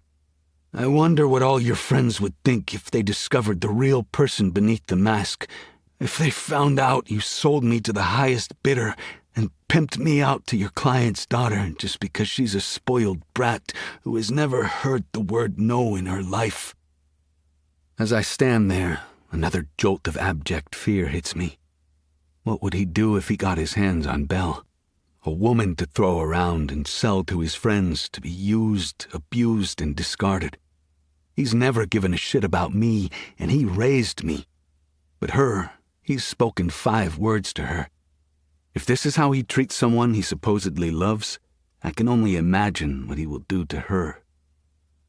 I have to get a grasp on the situation, spin it, keep his focus on me and off her, just like I do with Mom. My father sneers, and I hate seeing myself in every twitch of his face. Will this be me one day, taking out my pain on the rest of the world, hurting those I love for the hell of it? God, I hope not. Your only goddamn job is to listen and obey me. Now fucking listen."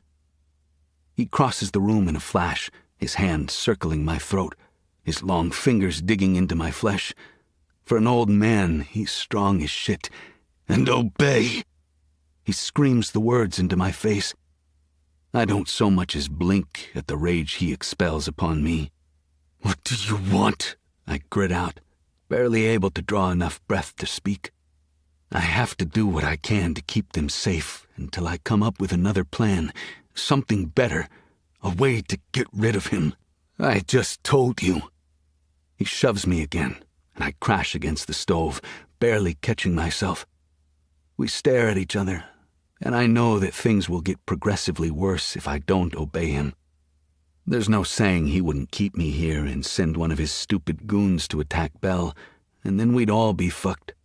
I'd be forced to watch, to feel the guilt of bringing her into my life. "Okay, but leave her out of this. If you want someone to hurt, I'm right here. Hurt me." My father pulls his cuffs down and straightens his bow tie. "How poetic. Even with the truth sealing your fate, you still want to protect her." He shakes his head. "Let me help you understand something. What I do or not do with her is none of your fucking business. I don't answer to you. You answer to me. I thought you were coming to understand that, but it turns out I was wrong. I'll take care of that." In the back of my mind, questions linger, and I want to know who is feeding him this information. My mind flashes back to the memory of Sebastian on the phone, yelling in French. It's the only other language my father knows outside of English. Was Sebastian spying on me for my father in the name of protection? My body flashes red hot for a moment when I remember how Sebastian hovered around her after the announcement, how he's been pushing against me lately. He's always thought the mill should have gone to him to lead, not me. Is this my payback, years in the making? We've been friends since we were kids, and I hate that I'm actually considering the fact that he's betrayed me, and to my father, no less. I had assumed all my friends hated him. I shake my head in disbelief. No, he wouldn't do this to me, not after everything we've been through over the years. Lee would never say a word against me, nor would Ares. The only one who's been different lately is Sebastian. "Who told you about her?" I force the words out. "Curiosity killed the cat, Drew. I'd tell you, but it's not really any of your business. Just assume I know everything and work off that. You should have known better. You couldn't hide this from me, not even if you wanted to. And with the way you were fucking her all over campus, being possessive and shit, that tells me you really didn't want to anyway. Shit. How can I keep her safe from him if he has eyes on me and her? There are no other options available, no other way to fix this that doesn't end in heartache. The mere thought makes my stomach churn. I want to vomit all over the fucking floor. Again. My father props himself on the edge of the counter, sort of leaning. "Listen, Drew, you're my son, my only son, the only child who will carry on my legacy." I don't trust the new soft tone or lower volume. It never bodes well for me. It's more like the calm before the storm. Look at this whole marriage thing as a business transaction. It's a contract, a merger, for example. It means nothing, really. It's more of a pretty party and a legally binding contract that will line our pockets and get us the necessary connections. Nothing in that contract says you have to stay faithful. I'm not asking you to be a doting husband. Marry the brat, sign the contract, and you can go find another piece of trailer trash to warm your bed until you're sick of her. I went through one of those phases too, you know, but I grew out of it pretty quickly. I blink, letting the words sink in. How dare he? How the fuck dare he talk about my mother that way? Not the white trash part. She's always been rich. but the fact that he'd never stayed faithful to her. I'm fucked in the head in so many fucking ways, but cheating, that to me is the worst possible thing. It shouldn't really come as a surprise. He's always been a dick to her, and her illness has only intensified that assholism. Her illness. Leave her out of this. You're a little library girl. Fine, if you do what you're told. I shake my head. No, Mom, leave her out of this shit between us. She shouldn't be punished for my wrongdoings. He rolls his eyes and clasps his fingers over his knee. I don't give a shit about your mother. I keep her around as a way to control you. I'm surprised it took you this long to figure it out. Word of advice, never show your weaknesses, son, because they will always be used against you. Suddenly, the threat of violence, of fucking torture, is no match for the burning inferno of rage inside. I've dealt with this shit for so many years. I've endured his beatings and beratings. I've stayed in line and been his punching bag.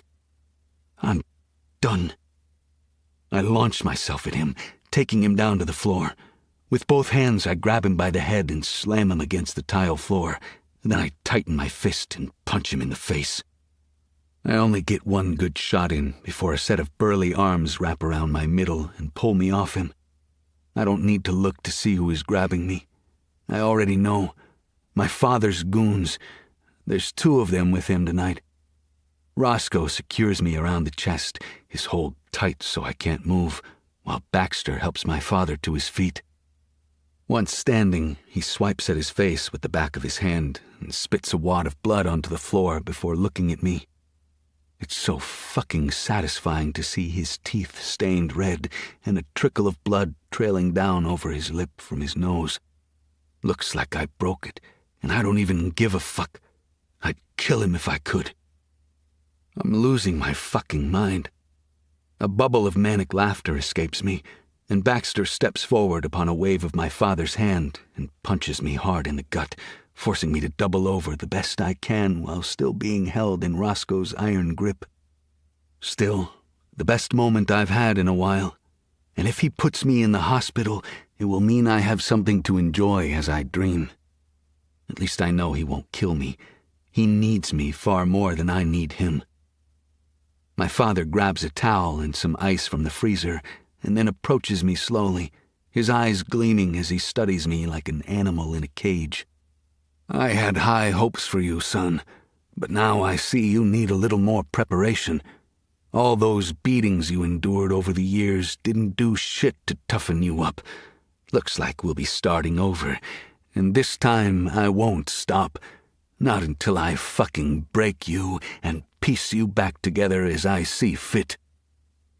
I recede into the darkest confines of my mind when Baxter steps forward and throws the first punch. Pathetic. He's not even going to hit me this time. He'll just have his goons do it while he watches. Typical lazy asshole. He gets his hands dirty well enough, but sometimes he likes to let someone else do it, since they know how close to take me to the edge. I keep my eyes trained on him as he leans against the counter and wraps his knuckles in the ice, simply watching as Baxter lands hit after hit against me. I feel each one, but the pain is muted this far back in my mind. No one can reach me here, and it's for the better. Something warm splatters down my chin, and I hear my father's order from far away. Stop. I fall to my knees, then my stomach. A bright red liquid pours out of me onto the sparkling tile below. Is it blood? My entire body feels numb, a coldness creeping up my limbs and into my core. God damn it, look what you made me do, Drew. If you had just behaved, then I wouldn't have had to resort to these methods. There's blood everywhere. Sit up and look at me. This mess is all yours. I roll to my side, but it takes me several minutes to move into a sitting position so I can meet his gaze. I don't know why I bother or even try. Now, tell me, what do I expect from you? And Please get it right so we don't have to do this song and dance anymore tonight. I lick my swollen, busted lip and croak out the words that make me sick. Marry the girl and fall in line. It's not about marrying the girl of his choosing anymore. It's about protecting Belle and my mother. It's about destroying him and watching him burn in the aftermath of his own doing. Reaching out with the same hand that has given me countless injuries, he pats my cheek and I wince from his touch. Good. Now stand up. I'll have the guards carry you out the back and get you home. I'm sure one of your friends can find a bandage or two to fix you up. It's hilarious how nonchalant he is about my friend's knowledge of the way he abuses me, yet no one will ever say anything or do anything because of who he is, what he does, and who he works with. He thinks he's invincible, but I will find a way. I will end this motherfucker, even if it costs me everything. I sputter and cough, my chest aching as I spit more blood onto the floor. I shake my head. I can't stand, not yet. The room spins each time I try. Are your ears broken? I said to get the fuck up. Dragging me up off the floor, he delivers another quick punch to my face. The world spins all around me like I'm on a tilt-a-whirl, but thankfully I land against the counter, catching myself. It's better than the floor. Now I just have to get my legs to fucking work. It's at that moment that a scream pierces the heavy fog clouding my mind. It comes from somewhere that is still far away. Slowly, I grasp onto reality, sinking my claws deep into that space. There's a scuffle and movement to my left. With substantial effort, I lift my head and turn, looking up just in time. I try to speak, but the words are lodged in my throat. No. I know I hurt her, and I know this whole thing is fucked up, but I won't let my father, our father, now touch her. I have no time to cringe at the thought. It's Belle. She's here, and I need to make sure she leaves unscathed to the best of my abilities. My father takes one long look at her, one that forces me to stand despite every cell in my body protesting. No, I won't let him hurt her, not to get back at me. I have to keep her safe. This is my fault, all of it. I step forward, wobbling, an arm wrapped tightly around my middle like it can keep my lungs from spilling out the holes and fractures in my rib cage. Please, leave her alone. She doesn't deserve this.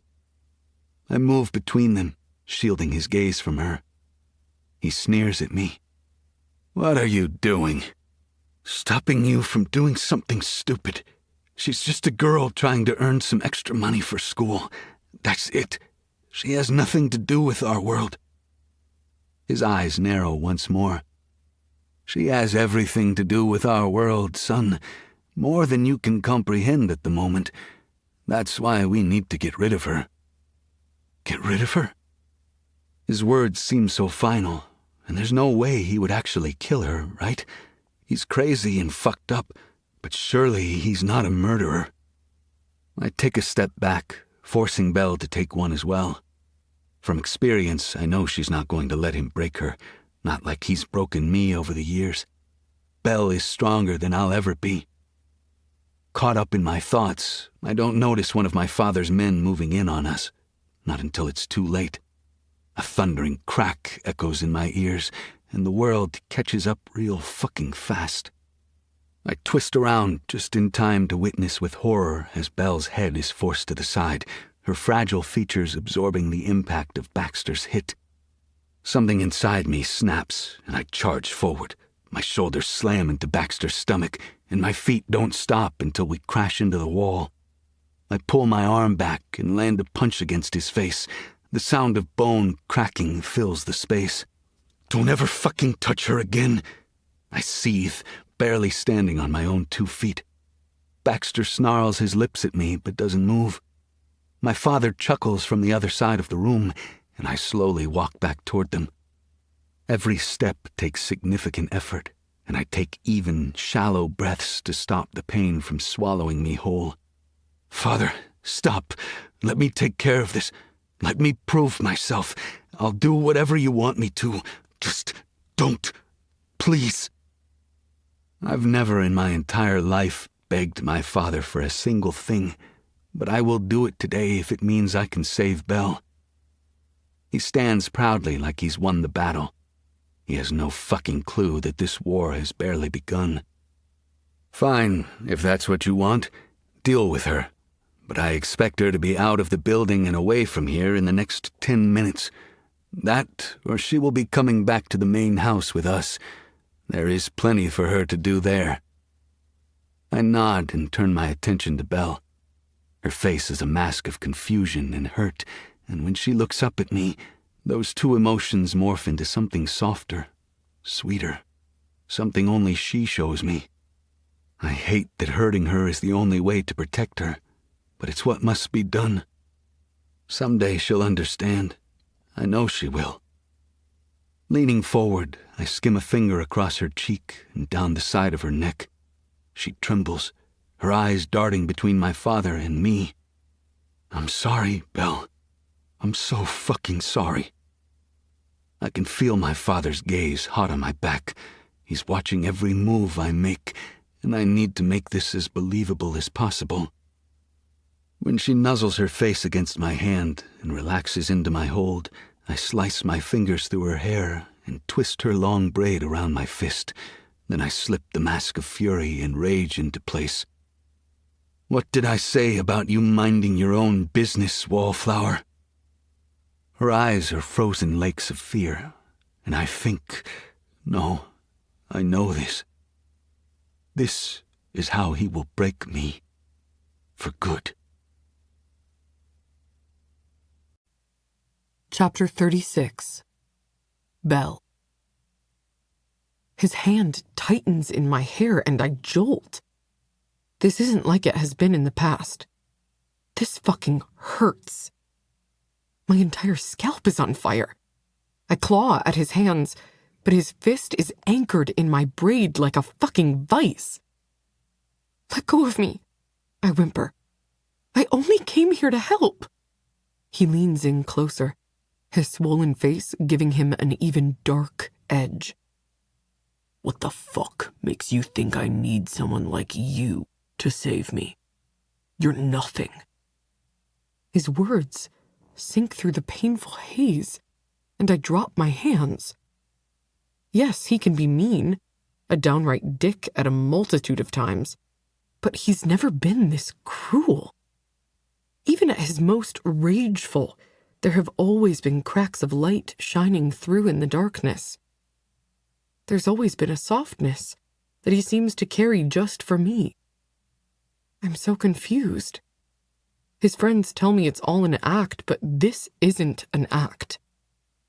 I don't understand what's happening. He grabs my chin with his other hand and clenches my jaw shut. And I swear I see a flicker of guilt in his eyes before the rage overtakes him. Shh. When I ask you to open your mouth, it will be for me to put my cock in it. And that is it. Do you understand? One of the goons behind us snickers, but I can't move. Hell, I can barely breathe as I stare up at the cold, hate-filled rage in Drew's eyes. This can't be real. He's acting again. I can't truly believe this is how he's felt all along. I think back to the times he's shoved me away, keeping me at arm's length, refusing to let me get too close. The way he used my body and walked out that last time. It makes sense, and the pieces align perfectly. But my heart, it doesn't want to believe it. No. I hate myself for how small that protest sounds. No, you're lying. I know you care about me. I know I'm more to you than this.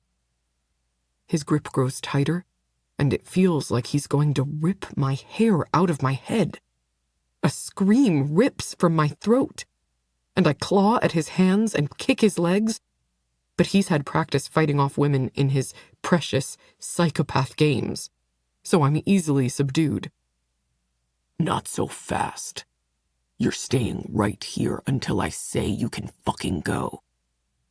I shake my head, the terror inside me ramping up with every second that passes.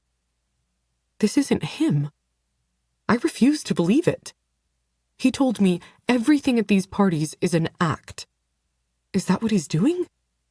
Acting the part to keep his father from doing worse? That's what this is.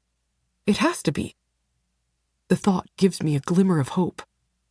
A useless, mostly guttered thing, but I've lived on less. Stop, please. Don't do this, Drew. You're more than this. Don't become your father.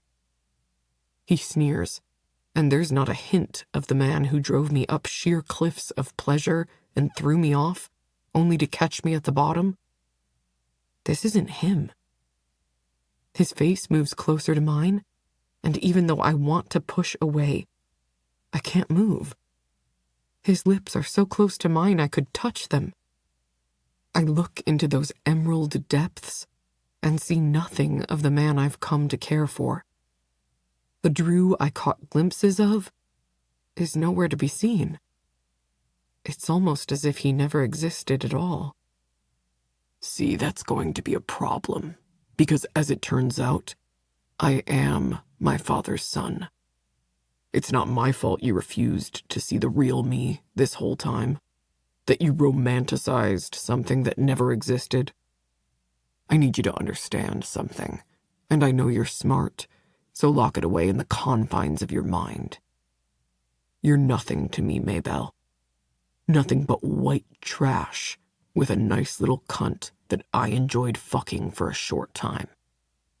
The icing on the cake was taking your virginity. Perhaps that's what got you twisted into thinking I gave a shit. I don't really know, and I don't really care. Now my duties to my family and name are the most important thing to me. And while your pussy strangling my cock was nice, I need to fulfill my obligations by getting married to someone suitable. Someone worth being seen with. Though, maybe if you're a good girl and don't make a fuss, I'll give you my dick one more time after the wedding. It would have hurt far less had he ripped my heart out of my chest and stomped on it.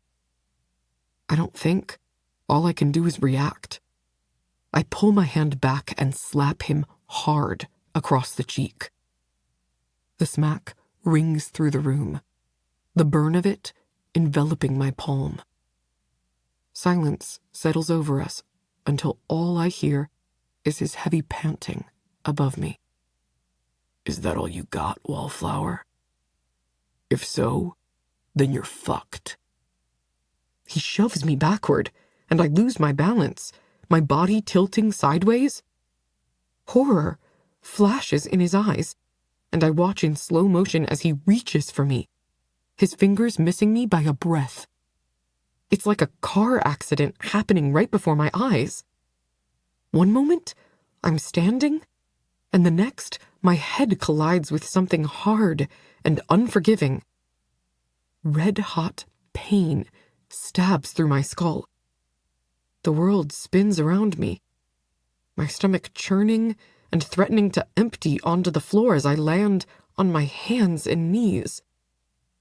I fight through my blurry vision to look up and find Drew's father staring down at me, a cruel smile on his lips. Well done, son. Now send her away so we can continue this discussion. I don't know how I ever trusted him, how I ever thought he gave a shit about me.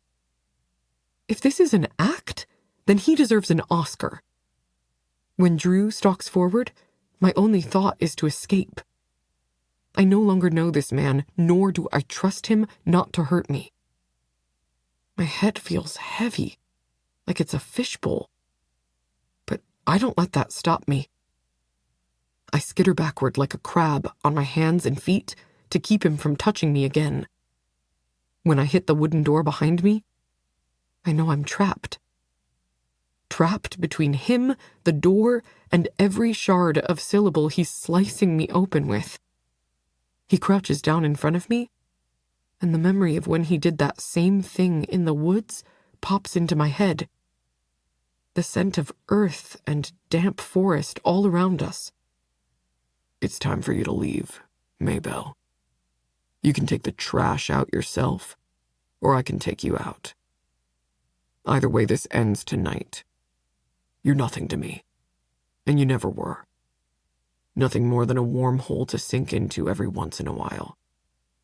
Now get up and get the fuck out, and let us men do our talking.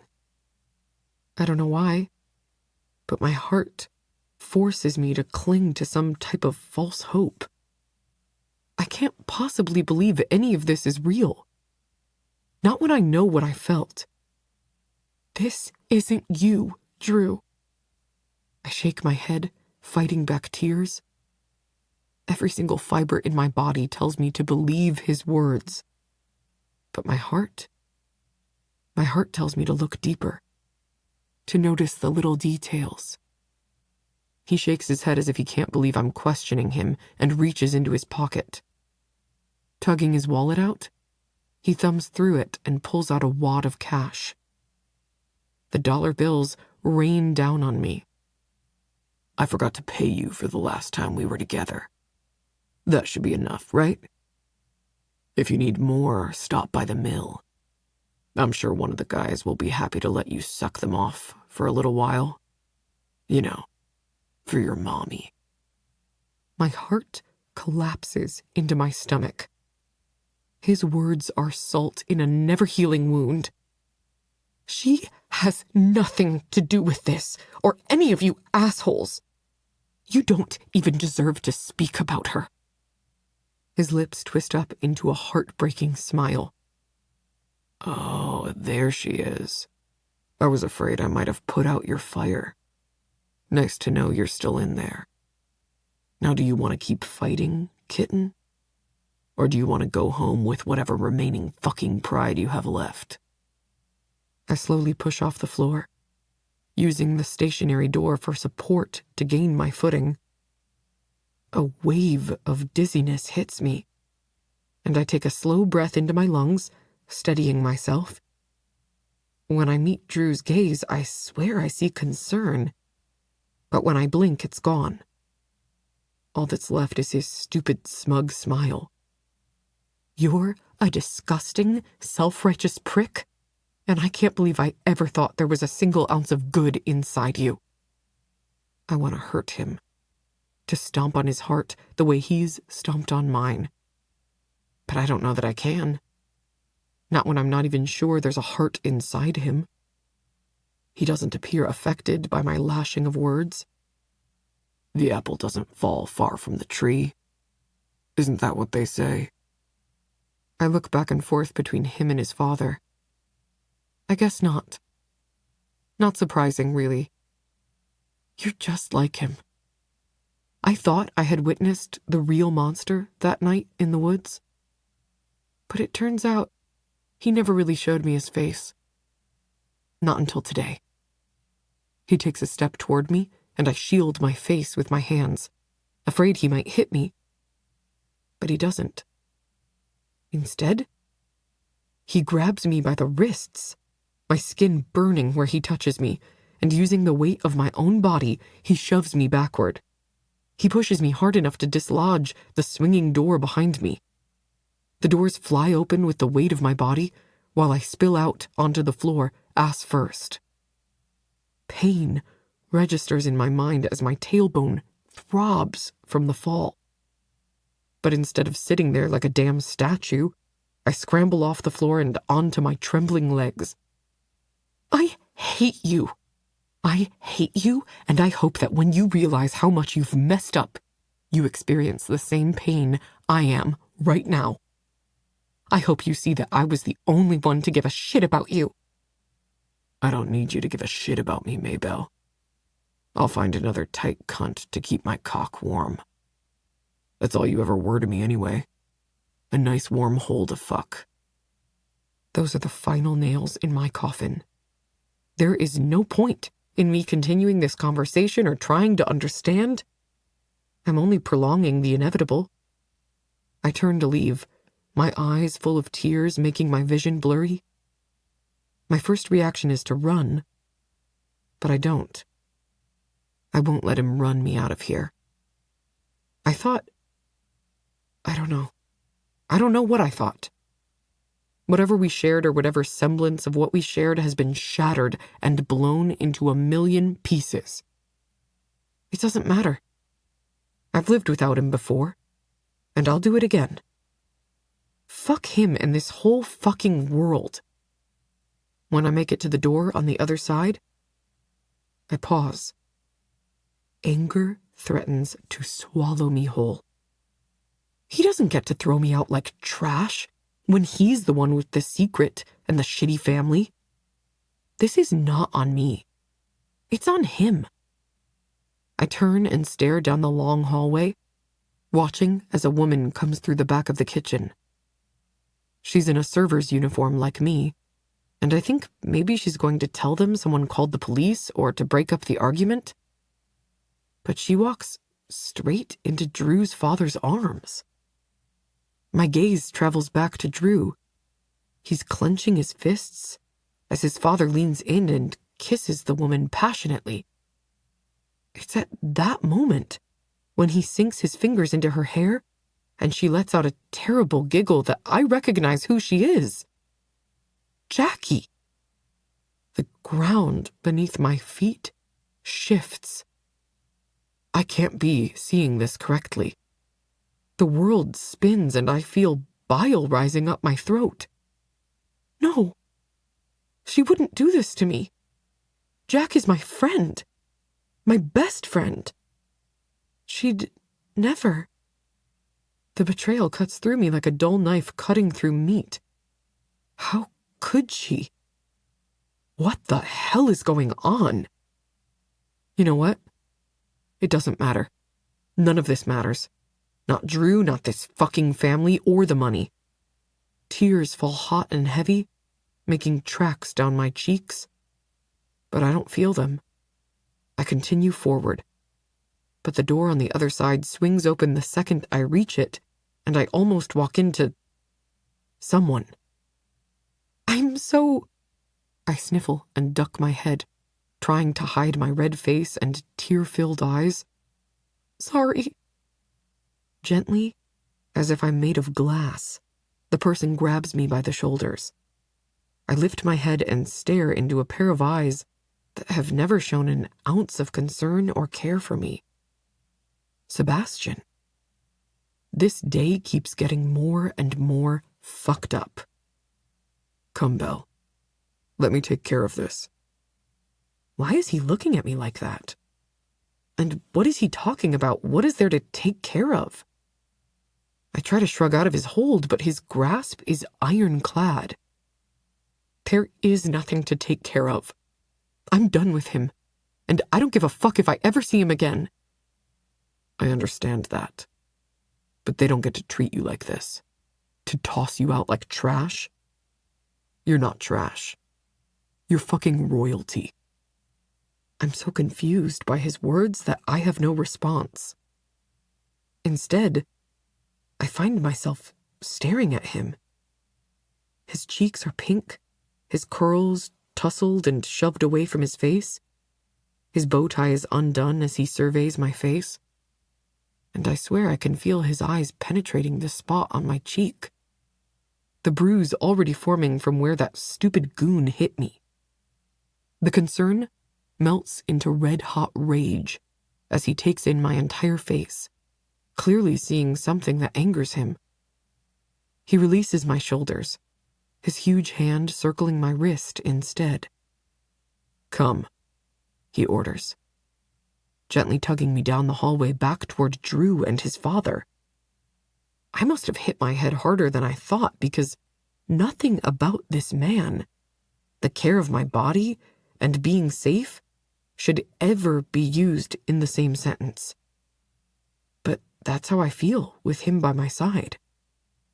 If anything, I should be running in the opposite direction, not letting him lead me back into the lion's den. I know better than to trust someone who is friends with Drew. But this is so out of character for Sebastian that I can't do anything but follow him and see what happens. Sebastian walks into the room, his head held high, his eyes blazing, but the rest of his face is impassive, like a prince staring down at his subjects. I use every single inch of willpower in my body not to look at Drew. Each person stands as still as a statue, their eyes bouncing between him and me. Drew's father is the first to speak, his gaze narrowed to slits. "Can I help you, Mr. Arturo?" Letting bravery lead the way, I stare up at Sebastian. His hand still grips my wrist, anchoring me to the ground, keeping me sane. I watch him intently as he takes in the scene. Drew, his father, Jackie, all of it in one quick analytical survey. His sharp jaw tenses, and he squares his shoulders as if preparing for war. When Sebastian doesn't respond, Drew's father presses. "Can I help you with something? I didn't see your grandfather out there." His gaze ping-pongs back and forth between Sebastian and me, a wrinkle of confusion forming between his brows. "I'm not here to answer any of your questions. The only one who will be asking anything will be me. And my first question is, who did this?" His voice cuts through the air like a knife. I'm unsure of what he's talking about until I feel something wet and warm trailing down the back of my neck. I wipe at it with my free hand, and when I pull it back, I notice the streaks of blood on my fingertips. This must have happened when I hit my head on the edge of the counter. My knees threaten to buckle beneath me. The weight of everything suddenly becomes heavier. My body sways, and I'm about to go down. But Sebastian catches my shoulders and adjusts me, keeping me in a vertical position. Drew chooses then to take a protective step forward, a grimace on his face. He looks like he wants to help, but Sebastian, keeping me upright, shakes his head slowly in warning. "Whoever did this to her, they'll pay. Consider this your only fucking warning. If any of you come near her again, I'll destroy you, piece by fucking piece. I don't care who the hell you are, whether you're my friend or what your last name is." My brain must be fried, because it can't compute what I think it is. Sebastian is sticking up for me? Threatening his own friend? "Sebastian, where is your grandfather? I'm sure we can figure this out together. Our families have been friends for years. You don't even know this girl. It seems a bit irrational to make such rash statements when you haven't the first clue on who it is you're defending. That girl is no one. She fell all on her own and probably has nothing more than a concussion." He lets out an anxious laugh, his gaze sweeping the room. "You're right." Sebastian's grin resembles that of a shark. "I don't know her, but as of right now, she's under the protection of the Arturo family." Yep, my brain is leaking out my ears because what he's saying doesn't make sense to me. Protection? What does that mean? What the hell is going on? "Protection? Sebastian, you don't even know this girl. And what happened here today has nothing to do with you or your family. I think you'll find this entire thing is being blown completely out of proportion. The girl is simply upset that Drew is moving on." "Oh, I'm sure that's what it is. And perhaps I'd believe you if I didn't know the real piece of work you are. Don't fuck with my sister again, or I'll skin you alive with my own fucking hands. There are few things in this world that I give a fuck about, but I won't have you disgracing her. Touch her again, and we will have a fucking problem. Sister? I'm so confused. I'm still staring up at him, trying to understand the words he's said when, like a puzzle, the pieces move to align in my brain. The conversations with my mother, the things she said that appeared to be a riddle, now make complete sense. My mom. Did she call you? Sebastian's expression softens, but only a hair when he looks down at me. No, she didn't call me. I only found out the truth an hour ago. I was coming to find you because your mom was admitted to the hospital. They called me after she wrote a note telling them what to do if things took a turn for the worst. Took a turn for the worst? What? What do you mean? What happened? I shake my head, backing away, tugging loose from his grasp. None of this is real. It can't be. Someone please wake me up from this horrible nightmare. It feels like my chest is caving in, every breath more labored than the next. My legs buckle beneath me, and the room spins. I can't lose her. I can't. Sebastian grabs me, his hands gripping firmly onto my arms. I flail, trying to fight him off, but he refuses to let go. Belle, listen to me, he growls, and when I continue to struggle, he gives me a shake that rattles my brain back to reality. I know you're hurting, and the last thing you want to do is believe another asshole in this room. But I need you to believe me. I can't believe anything or anyone. I don't know what's real or fake anymore. Sebastian nods like he understands, and then he grabs me by the back of the neck, his meaty fingers pressing against the pressure points there. I'm sorry, Belle. I can explain everything later. He whispers into my ear, and I struggle, but only for a moment, when he presses harder, and my vision becomes black. I sink deeper into the darkness, praying when I wake up, this will all have been a nightmare.